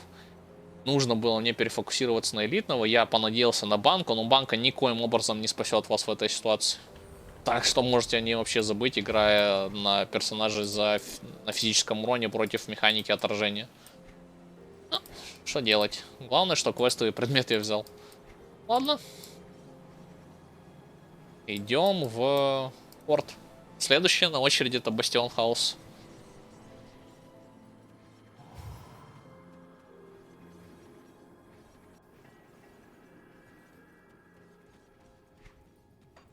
То есть по тактике на Мусилока я уже объяснял на английском языке. Повторюсь на русском. То есть вкратце это то, что когда вы его атакуете именно... Когда он атакует вас в первой фазе, он создает буран, но тут ничего критичного. Он бьет обычными атаками, он бьет волнами с обоих рук. Теми же самыми атаками, которые вы видели от скелетных чудовищ. То есть наносящий комбинированный урон физическим типом и уроном здоровью. Также он будет вас бить еще и ледяным типом от самого Бурана, но он не так страшен. Страшна именно вторая фаза. То есть он получает больше скорости передвижения атаки. Но, конечно, не до такой степени, что бойцы дальнего боя не смогут его кайтить. Нет. Самое страшное это именно эти осколки. То есть вы видели, я ничего не смог им противопоставить с своей точки зрения, за этого персонажа. Мне пришлось использовать все имеющиеся банки, осколок поглощения урона, печать, и даже тогда мне нужно было полагаться еще и на голод Гуля, чтобы хоть как-то эффективно с ним справляться. Это же, в свою очередь, показывает то, что за бойцов дальнего боя, по моему опыту, с любым Немезидо легче справиться. В отличие от бойцов ближнего боя.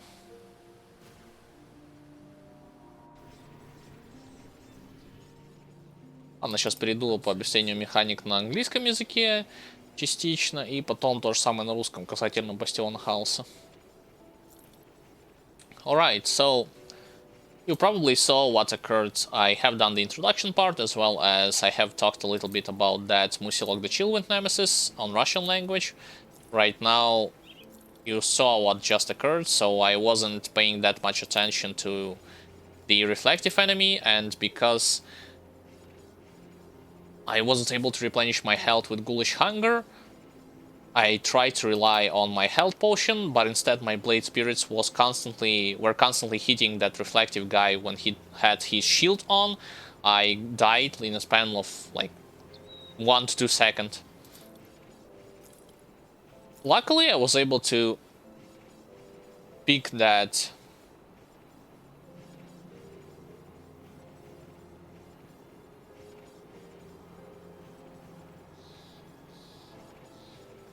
quest item, you know, the stuff that I had just recently gave to the Outcast, an Asteria from Outcast faction, and we are going on to the Bastion of Chaos.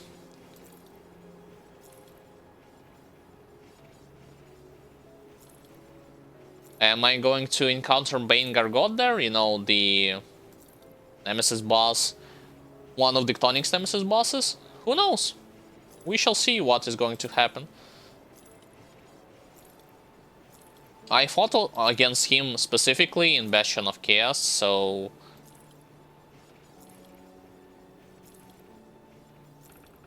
fingers crossed on ultimate, but I fought against him on elite difficulty when I was like 10 levels above him. On ultimate difficulty, who knows how the picture is going to turn. Fingers crossed it's going to be in my favor.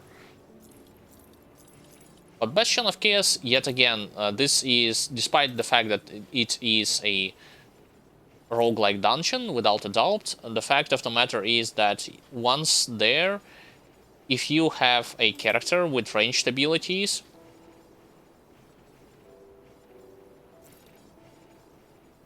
you know, that you can utilize to be able to hit your enemies standing behind barrier, you can cheese a lot of the encounters there, without a doubt. You can turn this whole like run into cakewalk on some of the classes that was able to hit enemies standing very far away from them. If you do not know what I am talking about, once I am going to get there, you will see exactly the process behind it. Basically, there will be like obsidian barriers that you need to click on in order for you to proceed onwards. But the thing is that usually once enemies will spot you there, they will gather in large groups close to that obsidian barriers, and they will be like constantly twitching and trying to move away from left and right. This is when you can utilize any kind of ranged abilities or abilities that is going to allow you to hit them through the barrier even without approaching them directly.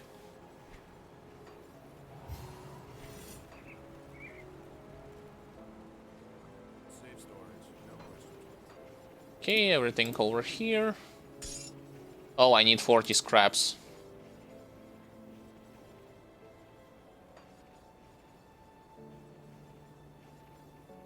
Yeah, let's type manually. For some reason I cannot type the digital number 40, I would need to manually increase it like this. And I still need a skeleton key there. Yep.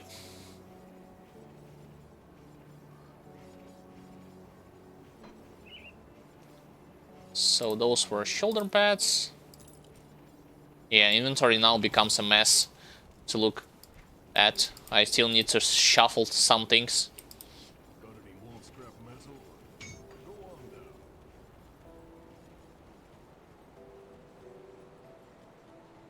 I can't do that yet. Alright, let's teleport over here. Oh, and by the way, a useful advice for all of you guys. Try to get rid of those lesser demons first before facing, you know, bigger ones. Specifically those who are going to create a projectile which upon impact on the ground is going to leave those smaller pools. When you step on them, you will take physical damage, chaos, and vitality damage. The problem is not the pools themselves, but the thing that if you stand on too many of them, it doesn't matter if you have large quantities of HP and resistances on top of that, your health will diminish very rapidly.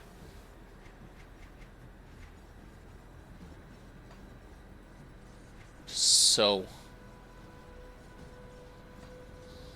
I think I'm going to turn off the auto pickup function just because otherwise my inventory is going to fill up pretty rapidly before I will even reach the final boss itself. Armored, that's kind of bad, and unstoppable. Well, unstoppable, nothing. important. Yeah, those incinerators, guys. So you would want to kill them in favor of those Shaleborns.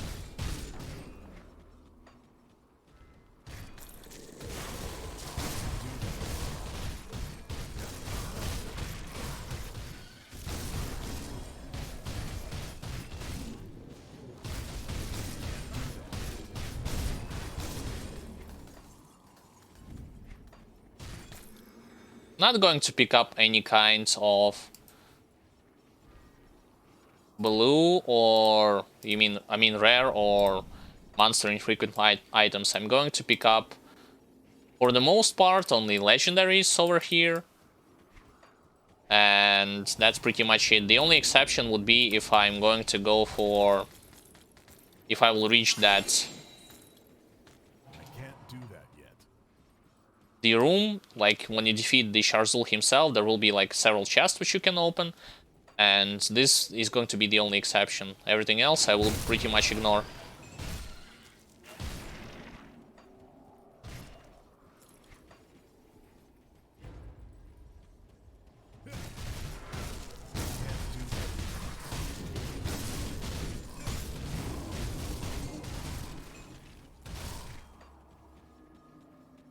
So the thing about Bastion of Chaos is, like I said before, you would definitely have to worry about your Chaos resistances, Vitality damage resistances, as well as protection against physical damage. In addition to that, your target priority are definitely should be those lesser demons, and then the ones that are going to be slow moving. The only exception would be those demons with axes, those that you will face against in the Bastion itself. Those are the only exception from the rule, because usually... oh, and we have another Nemesis boss.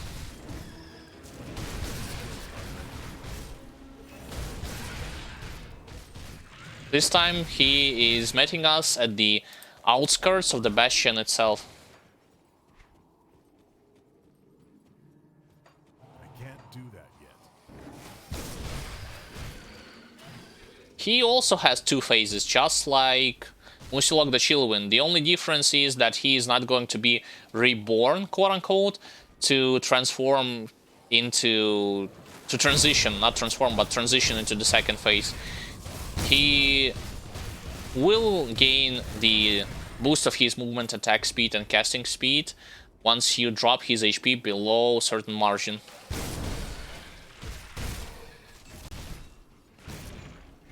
Oh, I definitely need to go here for the sake of acquiring, well, opening, not acquiring, that Exalted Stash.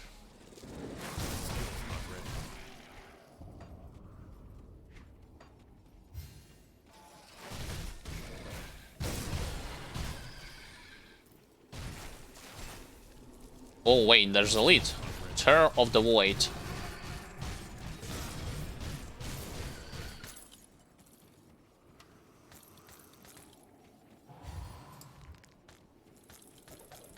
Mythical, Demon, Bone, Leg Plates, Physical, Internal Trauma Damage, and Chaos. So my guess is for Witch Hunter character, since this gives bonuses to both Soldier as well as Occultist, which creates the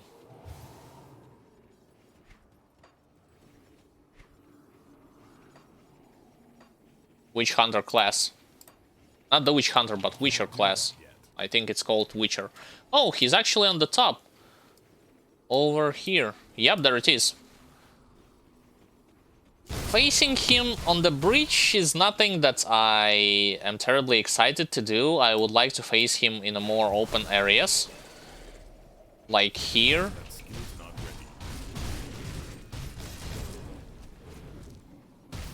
I need to move away from those shards. I know that once you destroy them, they will deal massive amounts of damage against you.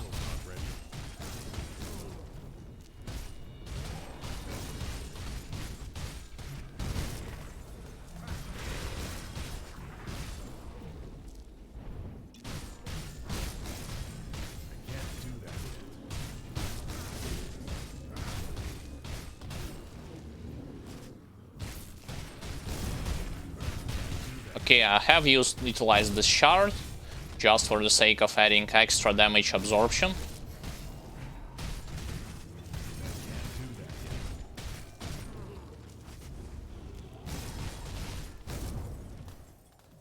Let me move away, take a breather. And then... Yep, enemy boss killed. He's way easy, like, despite the fact that I was facing him in melee range, he was way easier to deal with compared to Musilok the Shieldwind, as you just seen with your own eyes.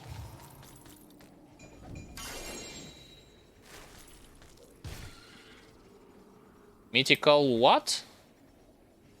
Mythical Racket Jacks, Electrocute, Lightning, Stormbox of Elgalot, Lightning Tender, +2 to all skills in Shaman. And yet another seal. Alright. This was definitely That skill's not ready. something that I am proud of. Well, the tips that I had expressed, the advices that I was talking about with this boss when it comes to tactics against him on elite difficulty still stays relevant. Meaning that you do not wish to destroy a lot of those seals, a lot of those obsidian shards that he created, because otherwise you will risk not only losing large quantities of your health, but also they are going to diminish significantly your resistances. But other than that, you see that with this boss there is definitely some skill involved, and you can take your time to replenish your health, to move away, to check your cooldowns, so on and so forth, even if you are facing him in a point-blank range.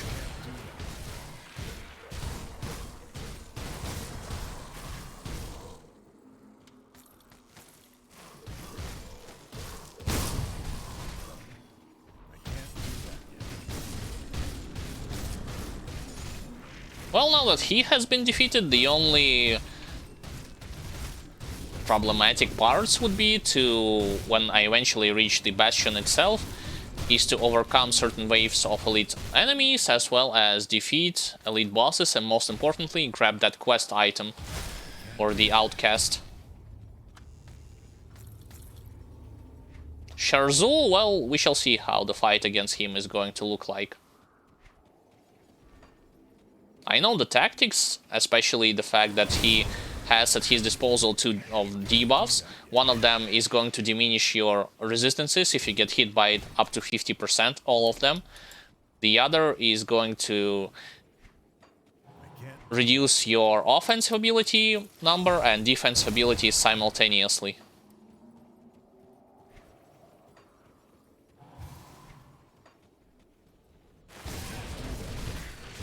Oh, that's bad. I should focus those incinerators at all times.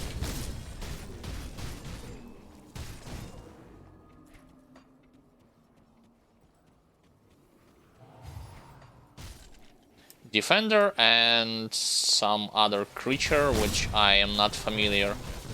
Meaning his abilities. Defender has to go, and he was actually... he had died pretty rapidly.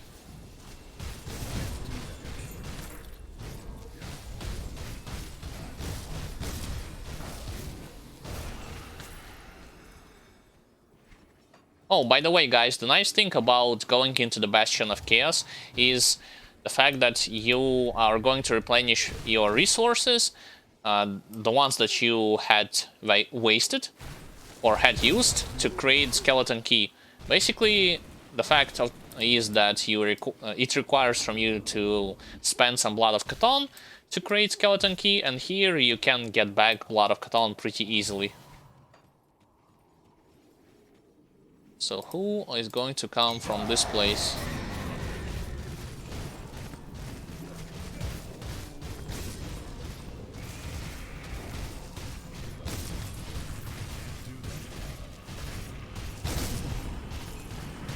Shielded. Can I? For a second I wasn't able to teleport away from those pools, which yet again they have created in multiple amounts.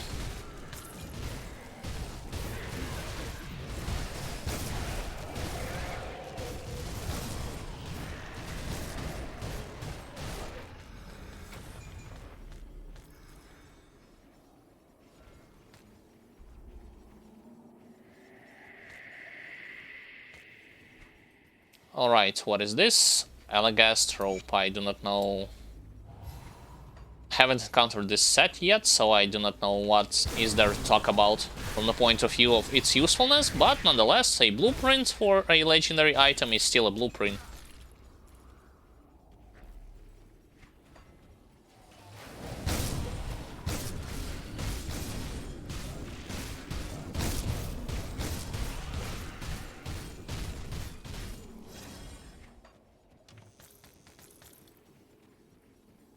Wait, I need to open this up. From the other side, probably. Yep.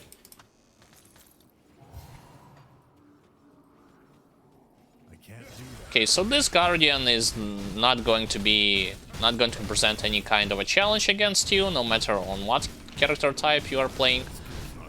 To me, he is actually even weaker than the same creature that protects mythical Markovian's plate mail, huh? So basically the same creature that protects the entrance to the Locorian, to the second floor, where you will eventually face Locorian, which is the main bad guy, so to speak, in your original campaign.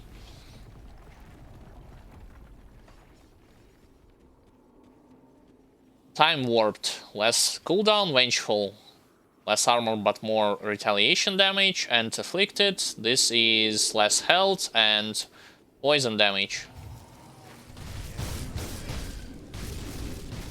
At least it's not shattered and armored at the same time, which, by the way, lowers any amounts of your damage significantly.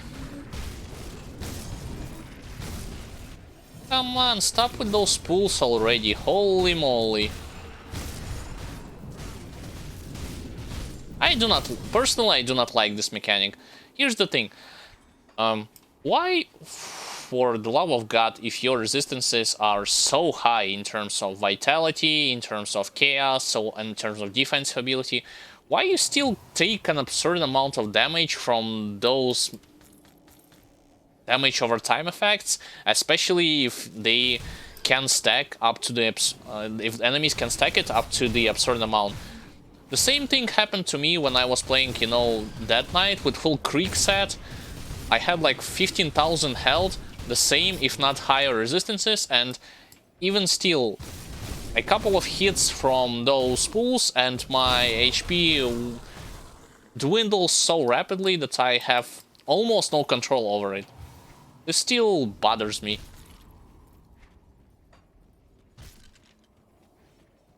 I know that the good rule of thumb would be to always overcap your resistances as well as defensive ability. It needs to be quite high. This is the stuff that I already did, and I still do not see any kind of significant results from it.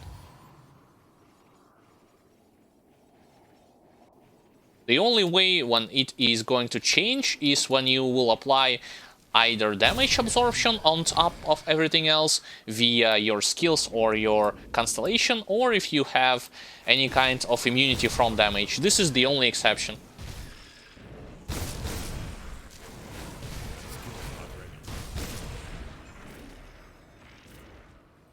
Yeah, but those obsidian spine barriers I was mentioning, usually demons are going to get in vast groups around it.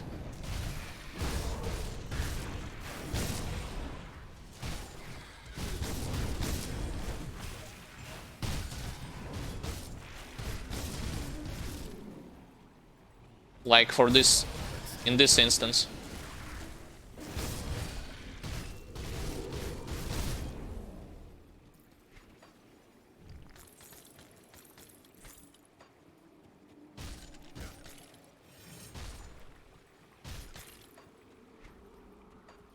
And by the way, not only you will take massive amount of damage, the game is actually not going to tell you, not even visually, not even in terms of additional icons, in how many pulls or how many damage over time effects your character is receiving. Let's say if you were standing like in 4 and 5 or 5 pulls consecutively, like at the same time, wasn't it's so hard to display those icons like over here, like ×5, like x5, x4, so that you will get the better understanding. Either you need to move on from them, or you can stay inside of those pools for some reason and just continue to hit your opponents to replenish your health. Nothing like this is present whatsoever, so be warned, everyone, especially if you haven't played through this part yet. Pools in this game functions in a very counterintuitive way. Any kind of damage over time effects to that matter.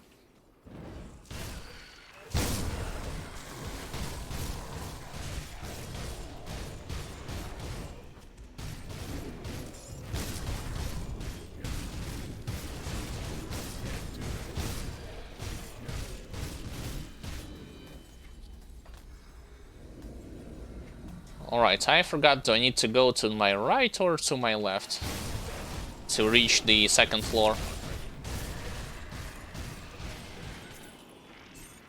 I know that the quest monster that I need to defeat and obtain that obsidian shard, he will be on the second floor, not on the first one. I can't do that yet.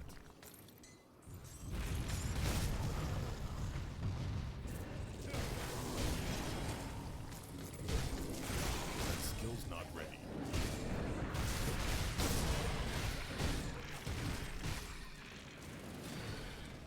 Oh, luckily I had been able to find Hidden Troll. Boots of Primordial Rage.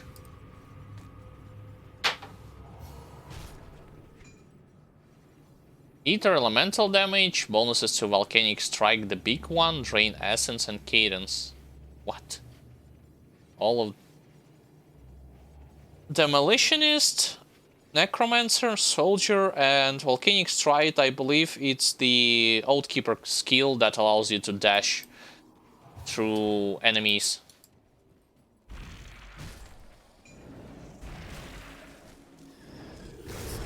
Wait, I clicked on that spine, come on. Huh? Why? It doesn't open for some reason. Perhaps I need to wait when this shard is going to disappear? Oh, never mind. I can't do that.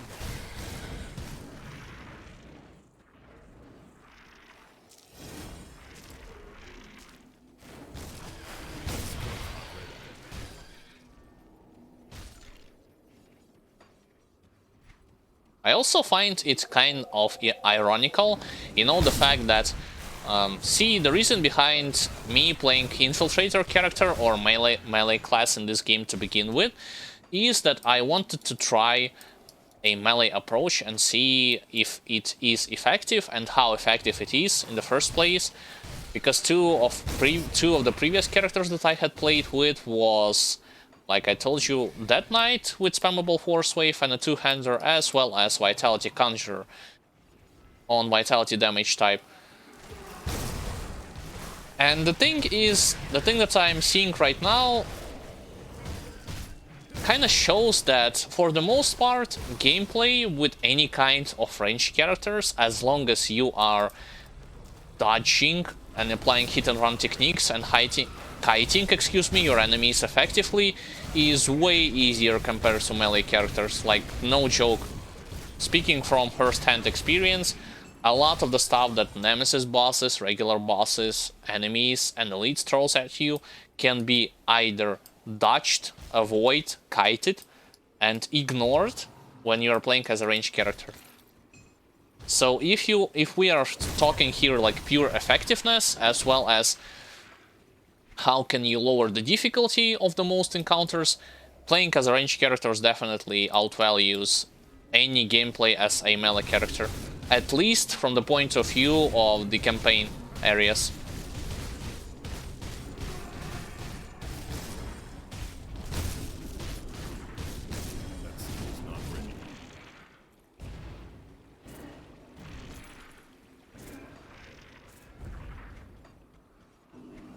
Alright, to my right, let's go to my right. Oh yes, please, go directly towards me.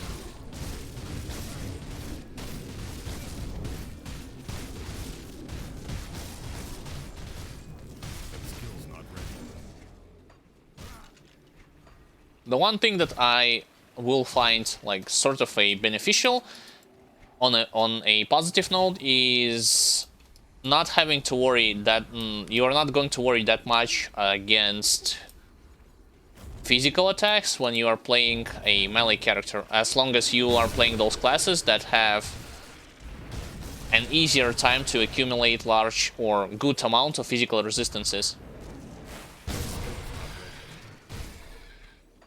But then again, that Knight also has the same approach, because how tanky soldier passives are, how tanky you are going to feel with soldier passives, as well as how they will increase significantly your protection against any kind of damage.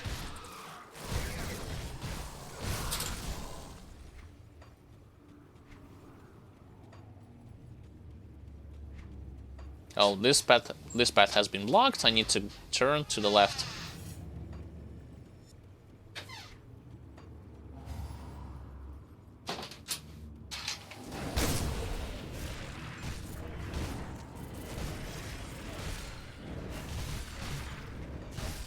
Alright, now I have explained for the most part Bastion of Chaos, what do I think about it, as well as expressed... Oh, come on. Let me out from those pools. As well as I had given you my take on the caster's gameplay, and compared to melee gameplay, I would wish to do the same, but in Russian language. For those of you who speak English, I would like to ask, what do you feel about French archetype against melee archetype in this game? What feels easier for you? What feels more challenging for you? And if you are one of those who have played already through multiple classes as well as multiple archetypes, you can express your opinion on it, whether you liked it or not, and what do you feel needs to change, if anything.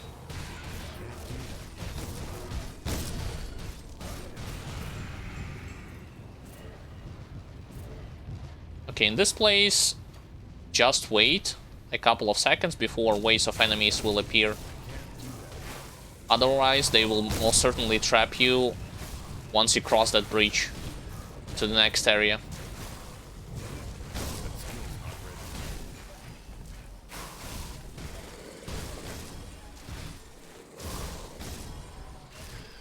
There, got them all.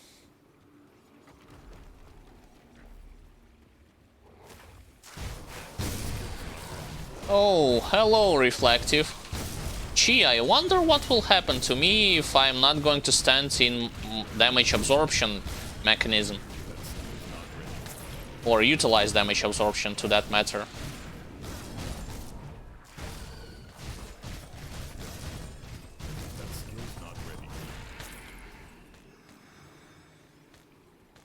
So the first floor has been almost cleared. I still need to defeat yet another wave of elite enemies.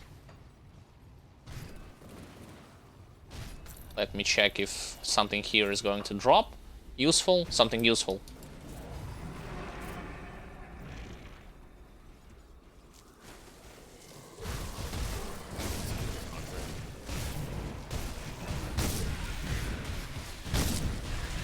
Ghoulish hunger, I need to run. Let's create seal inside this place.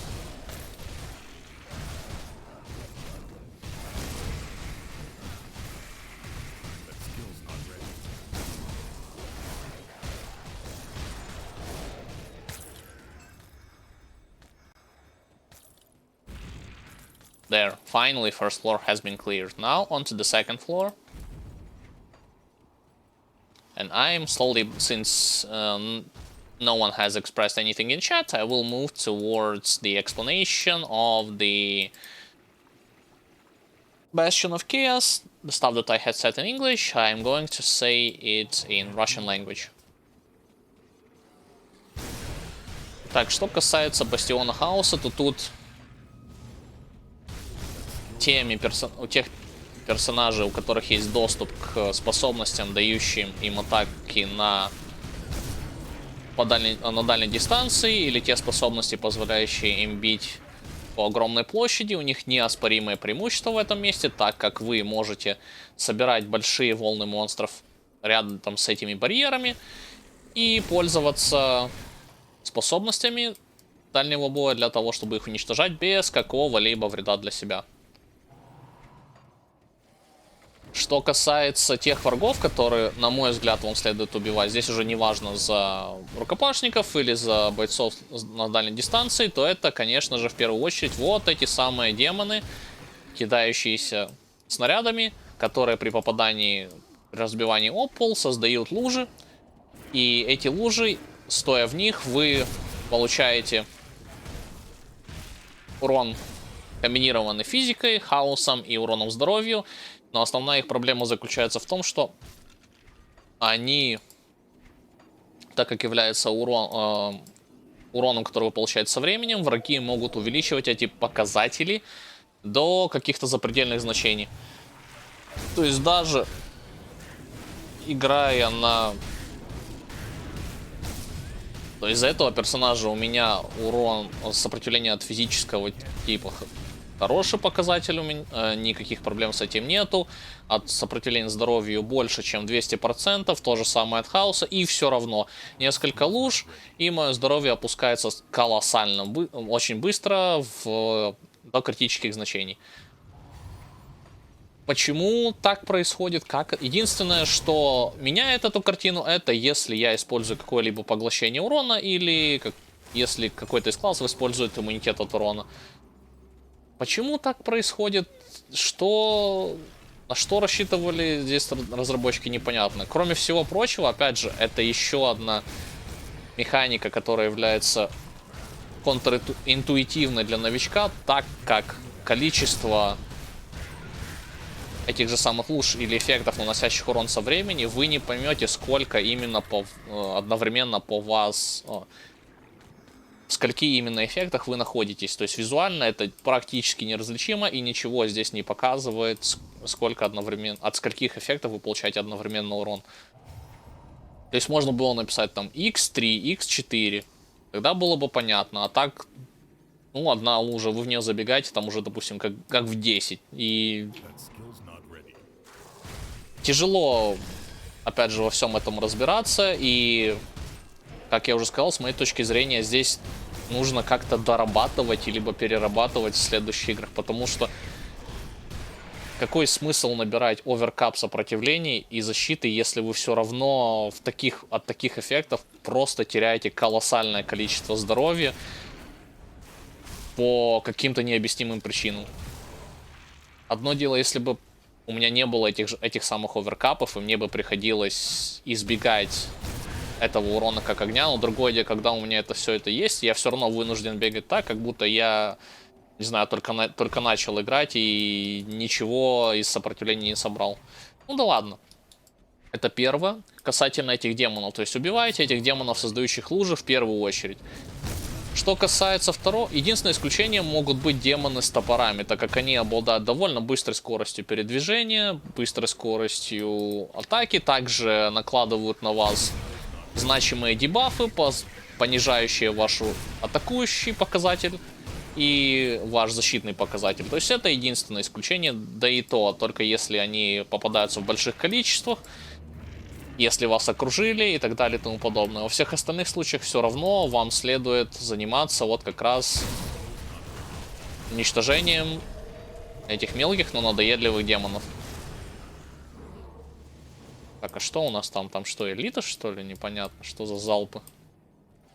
Залпы орудий прилетели. А, нет, это... Сейчас разберемся. Что касается медленно ходящих демонов, то есть вот эти вот дефайлеры и так далее, их уже смотрите по ситуации. То есть надо ли вам их в первую очередь убивать? Не надо. На мой взгляд, не надо. Приоритет всегда занимают эти демоны с топорами и демоны, создающие лужи на земле.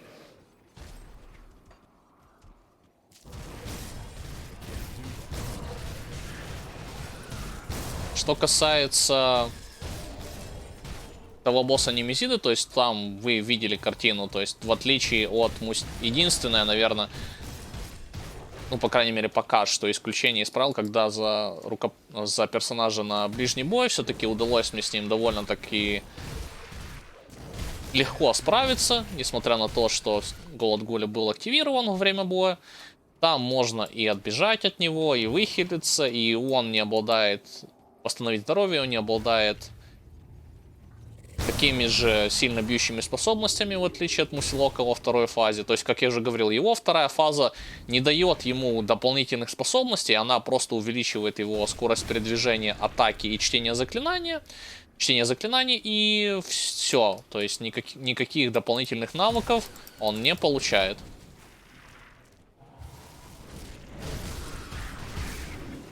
Опять постоял буквально 2 секунды.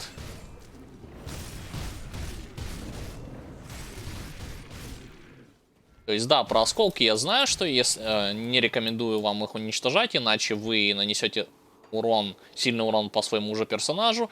И также каждый взорванный осколок снизит показатель ваш, не только показатели сопротивляемости, которые вы имеете, но он также снизит и ваш показатель атаки и ваш показатель защиты. Так что будьте внимательны при этих осколках. Так, с этим все просто. Главное, смотрите за его... Вот за этой атакой. Когда он поднимает руки вверх, появятся 2 лужи. Отбегаете от них, все остальное просто-напросто вытанковываете и добиваете его. Так, здесь есть что-то полезное? Нету. Эликсир уже выучен.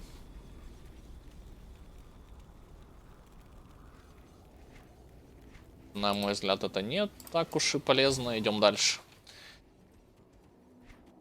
Что касается общих сопротивлений, здесь, естественно, вам необходимо иметь хорошее значение. Что касается сопротивления от урона от этих осколков, здесь нужно иметь сопротивление от хаоса, от урона здоровья, как я уже сказал, от физического урона, от стихийного, в основном от огня, чтобы не получать сколь-либо значимого урона от этих осколков, которые время от времени могут появляться и атаковать в определенной области.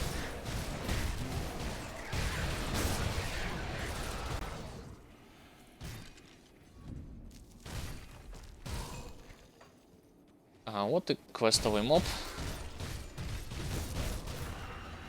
Это все еще 2-й этаж, есть еще и 3-й этаж. Здесь еще и тотем монстров заспавнился. Самое главное мне это подобрать квестовый предмет. Все остальное второстепенно.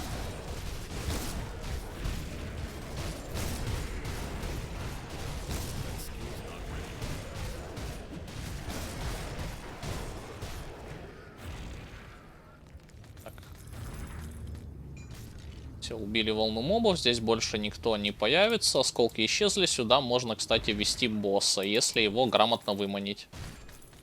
Он, правда, идет с компанией, как обычно. Но, по крайней мере, постараться все же стоит. Жалко, что тот проход закрыт. Ага, все. Босса я выманил, надеюсь, он сюда в конечном итоге придет. Он медленно идет. Щупальца создал, но не там, где нужно, как и эти лужи. Давай, что ж ты так медленно. Здесь то же самое, что и с предыдущим. Смотрите, когда он руки вверх, щупальца вверх поднимает, тогда отбегаете. Все.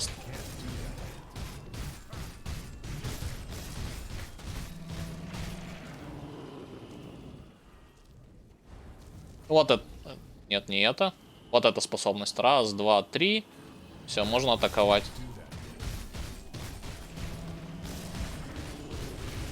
Все же применил осколок, потому что мне не понравилось, что он меня сильно пробил. Все. Квестовый предмет собран.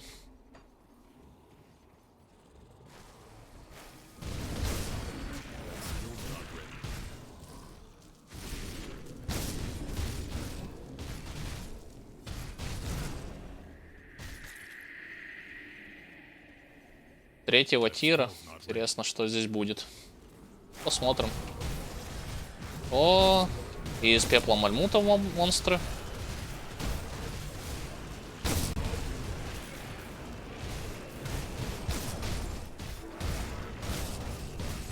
Странно, вроде 3-й тир не такой уж и трудный был. 2 чертежа, так, что-то меня бьет.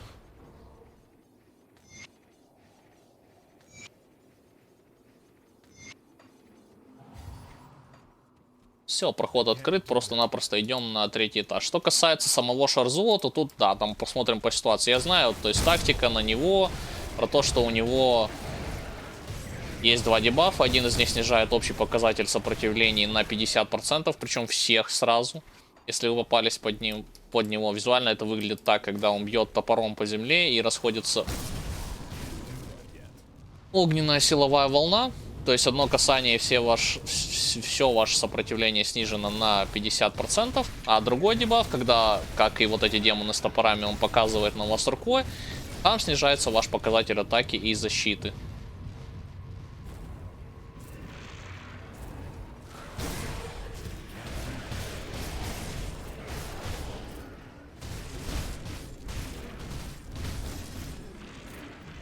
Так, здесь у нас 2 прохода. Откроем первый вот этот.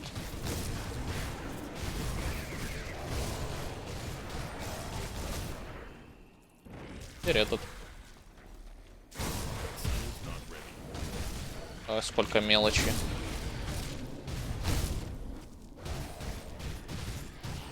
Опять же, я уже говорил на английском, повторюсь еще раз, когда я почему выбрал именно этого персонажа, почему именно ближний бой. Я играл уже за 2 персонажей и за рыцаря смерти на спамящий силовую волну и за витальную кожуру, он же заклинатель на уроне здоровья. И если мы берем в расчет компанию, то по крайней мере и сравнить его с этим персонажем, сравнить его не столько геймплей, сколько то, насколько опасно играть за персонажа ближнего боя по сравнению с дальним боем. За персонажа ближнего боя намного тяжелее. Если, опять же, берем в расчет только компанию. Уж не знаю, намеренно это было сделано, не намеренно, но очень много механик, будь то боссы Немезид, будь то обычные боссы, элита и так далее, просто-напросто либо игнорируются, либо от них намного легче увернуться, особенно при грамотном кайте за персонажей дальнего боя, чем за бойцов ближнего боя. Есть, конечно же, исключения, тут я не спорю, но исключение это, как говорится, не правило.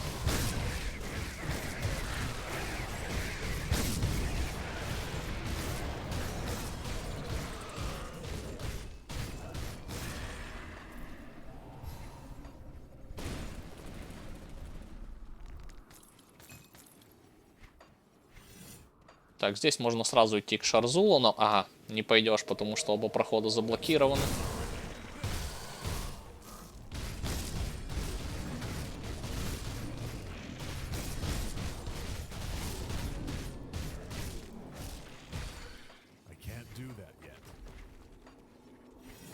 Еще касательно Шарзула, тут не забывайте в том, что на самой арене будут появляться кристаллы, которые будут бить уроном от огня, уроном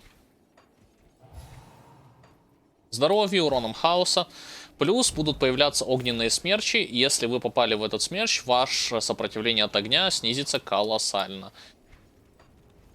Ну, конечно, не настолько, насколько Шарзул. Там примерно будет минус 30%. То есть тут, если смотрите, в какой стороне этот смерч появляется, бегите в противоположную от него сторону. То есть кайтите босса на другую сторону. Потому что если по вам попал смерч, плюс еще прилетел негативный эффект от Шарзула, то тут картина будет печальная. И вряд ли вы переживете следующую атаку от него же. Ладно, теперь это высказался по поводу Шарзула. Также скажу про него и на английском. А вы же, в свою очередь, можете высказать свое мнение, если вы русскоговорящий, то есть, что вы считаете, за какого из персонажей для дальнего боя или ближнего боя вам легче играть? Что вы думаете о Бастионе Хаоса в целом? Что вы думаете о... Особенно если вы пробовали несколько архетипов персонажей из ближнего и дальнего боя. Как вы думаете, сильно ли игра поощряет или же наоборот штрафует за определенные архетипы персонажей и все в этом духе? Alright, now I have expressed my take in Russian language when it comes to Bastion of Chaos and giving some useful tips about it. I would like to also focus a bit more on the last boss of this place, and that being Sharzul himself. Mainly, not necessarily the tactics, but just visually how those abilities, those negative effects that he's going to apply will look like. I have talked that one of his debuffs will lower your resistances by 50%, all of it. Visually, it's going to look like he will swing with his axe and he slams the ground, creating that fire force wave in 3 directions, and if you get hit by one of it, your resistances will strongly diminish. Like I told you, by 50%. The other debuff that he will apply against you is he points his arms in your direction, and your offensive ability and defensive ability will dwindle. I do not recall what is the exact number, but even with that said, they will still going to be lower than usual. And do not forget that having less defensive ability means that you will increase the monster's chance to successfully hit you with any kind of attacks. You will increase their damage that they will deal against you, as well as the chance of critically striking you with any type of attacks. On the similar fashion works offensive ability. Having more of it or having less of it will diminish your chance of successfully hitting your opponents with your attacks, as well as you will be less powerful than before, and on top of that you will also going to reduce your chance of critically striking your enemies with any kind of attacks. Oh, no one is going to be present here? Ah, that's weird. Usually when you go into this place you will face against certain waves of enemies. But nothing like that has happened here. Perhaps I had confused this room with other one, like over here.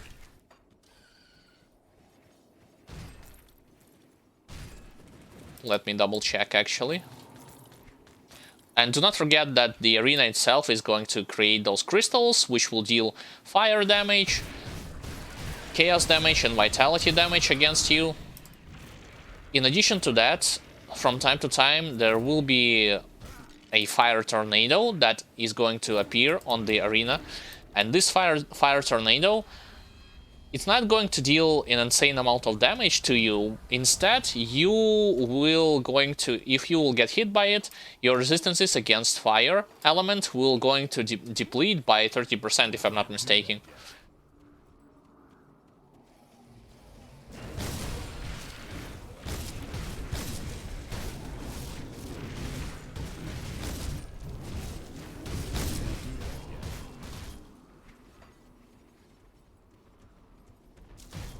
And this is definitely something that you want to avoid at all costs, because if you are getting hit by this tornado and at the same time you got hit by Sharzul's debuff, chances are you're not going to survive his next attack.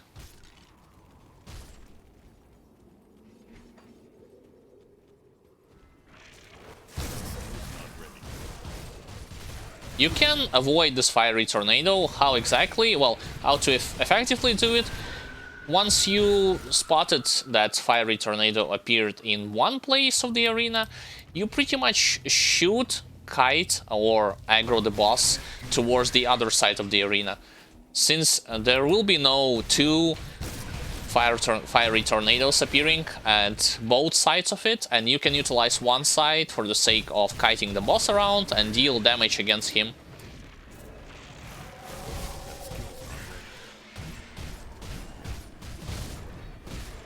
Alright, I pretty much have come to the boss room itself. Oh, What the hell? Yeah, let's utilize the oils and ointments that I had brought with me.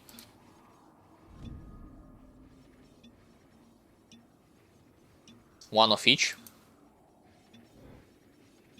Sadly, I do not have an extra shard, ether cluster, which could act as a damage absorption.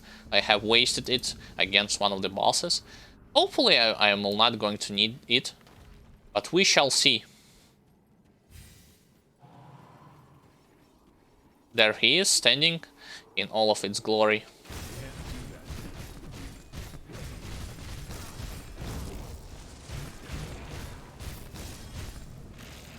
Okay, so debuff has been occurred. I am willing to kite him around over here.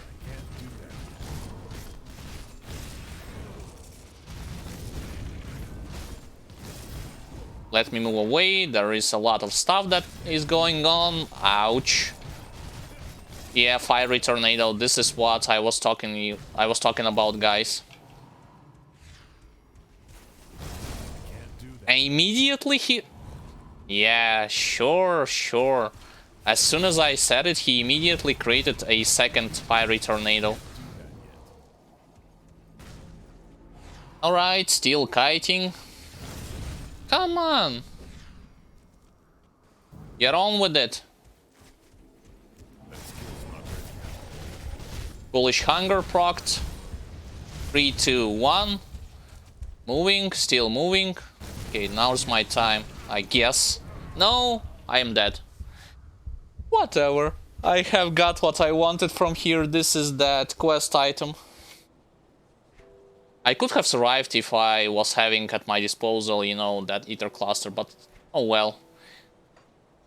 Let me teleport to the outcast and bring her that quest item that I was able to obtain from here.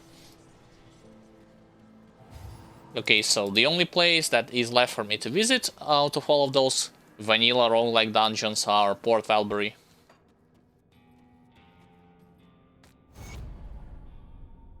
Blueprint Relic Citadel.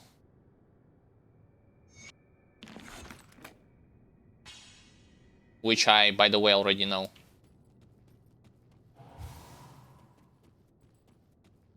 Alright. So this is the only place that is left for me to visit if I'm going to take into account just the campaign stuff, the vanilla campaign stuff. But ladies and gentlemen, this is going to be it when it comes to today's stream. I would like to thank anyone who was watching it. Whether you watched it from the beginning, from the middle, or from the end, it doesn't really matter. You are more than welcome here at any given time. I am always going to dedicate my time and effort to explain the things that you would find interesting and to broaden up your knowledge about the game mechanics and the game in general. If I would want to say to you that if you had missed the beginning part of this playthrough, and if you want to see it, or any other parts of this character playthrough or other ones that I had played in the past, there are separate playlist videos in YouTube channel, like Infiltrator playthrough and Dead Knight playthrough, as well as Vitality Conjurer. The link to my YouTube channel you will find in the description. In addition to that, I strongly suggest you to check other videos about mechanics in this game that I had made. Playlists are called beginner friendly tips and tricks in Grim Dawn. There I have discussed such topics as bosses' dangerous attacks, how you can avoid them, defensive components on different stages of the game, what do you need to have as early as possible, what you can neglect for a certain period of time, as well as the optional areas in main campaign, in what order it is good to visit those places, tips and tricks for casters gameplay, and for those who are willing to check how the things have going on higher difficulties, Elite and Ultimate one, there is a video where I am highlighting what changes have occurred with boss's behavior, more attack speed, casting speed, movement speed, and slightly different changes of the fight. In addition, this video about Elite and Ultimate includes such theme as end game components, why are they better than your early game ones, and augments, on what levels you can use them, what is required from you to craft them, and so on and so forth. Now, with that said, if you wish to check the precise schedule of the live stream, you can do this here on Twitch page channel, or in social links, Facebook or Twitter, or in YouTube discussion section, because I'm using this channel with my brother. I'm streaming Grim Dawn game, he's streaming his game called Shin Megami Tensei. Additionally, if you wish to stay up to date with everything that is going to be released in the future, whether it be live stream games that we are going to be playing or edited videos, be sure to follow on one of the social media pages, be it Facebook or Twitter, because usually there we post all the new stuff. And finally, if, like I said before, and I'm going to repeat it, if you wish to support this channel directly, there are a couple of options for you. Either cheers, bits, tips, subscribing with different tiers and unlocking emotes and icons, as well as chat status effects, plus Streamlabs donation and becoming a Patreon. Each and every one of you who are going to become a Patreon will receive unique perks and bonuses, like early access to edited videos, behind the scenes stuff, Q&A videos with your participation, and your name will be enlisted in the gratitude list in every edited video in the future.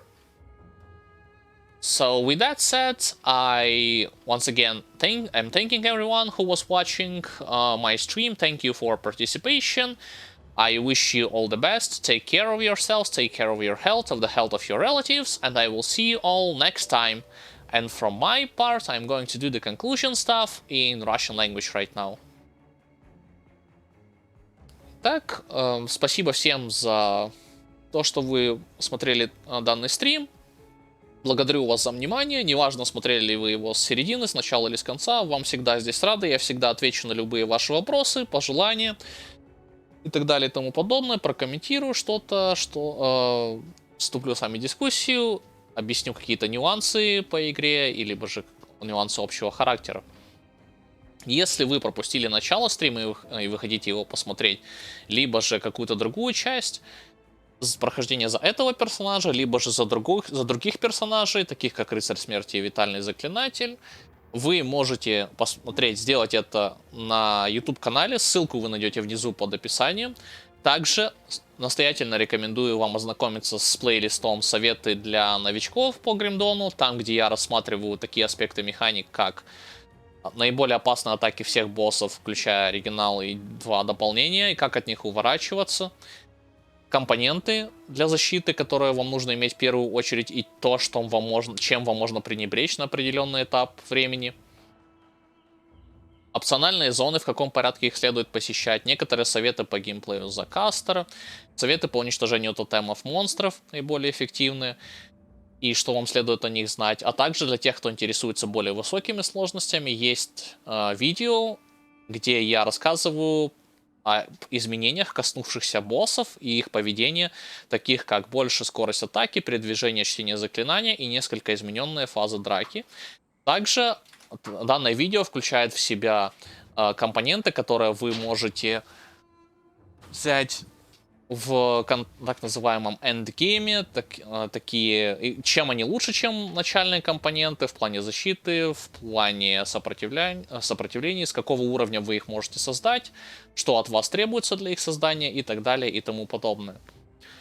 Также не забывайте, что если вы хотите посмотреть расписание стримов, то есть в какие дни я стримлю Гримдон, в какие дни мой брат стримит свою игру, потому что мы один и тот же канал используем, но стримим в разные дни, вы можете это сделать здесь, в секции расписания, либо же на Фейсбуке, Твиттере, либо в Ютубе в секции дискашена, може обсуждения.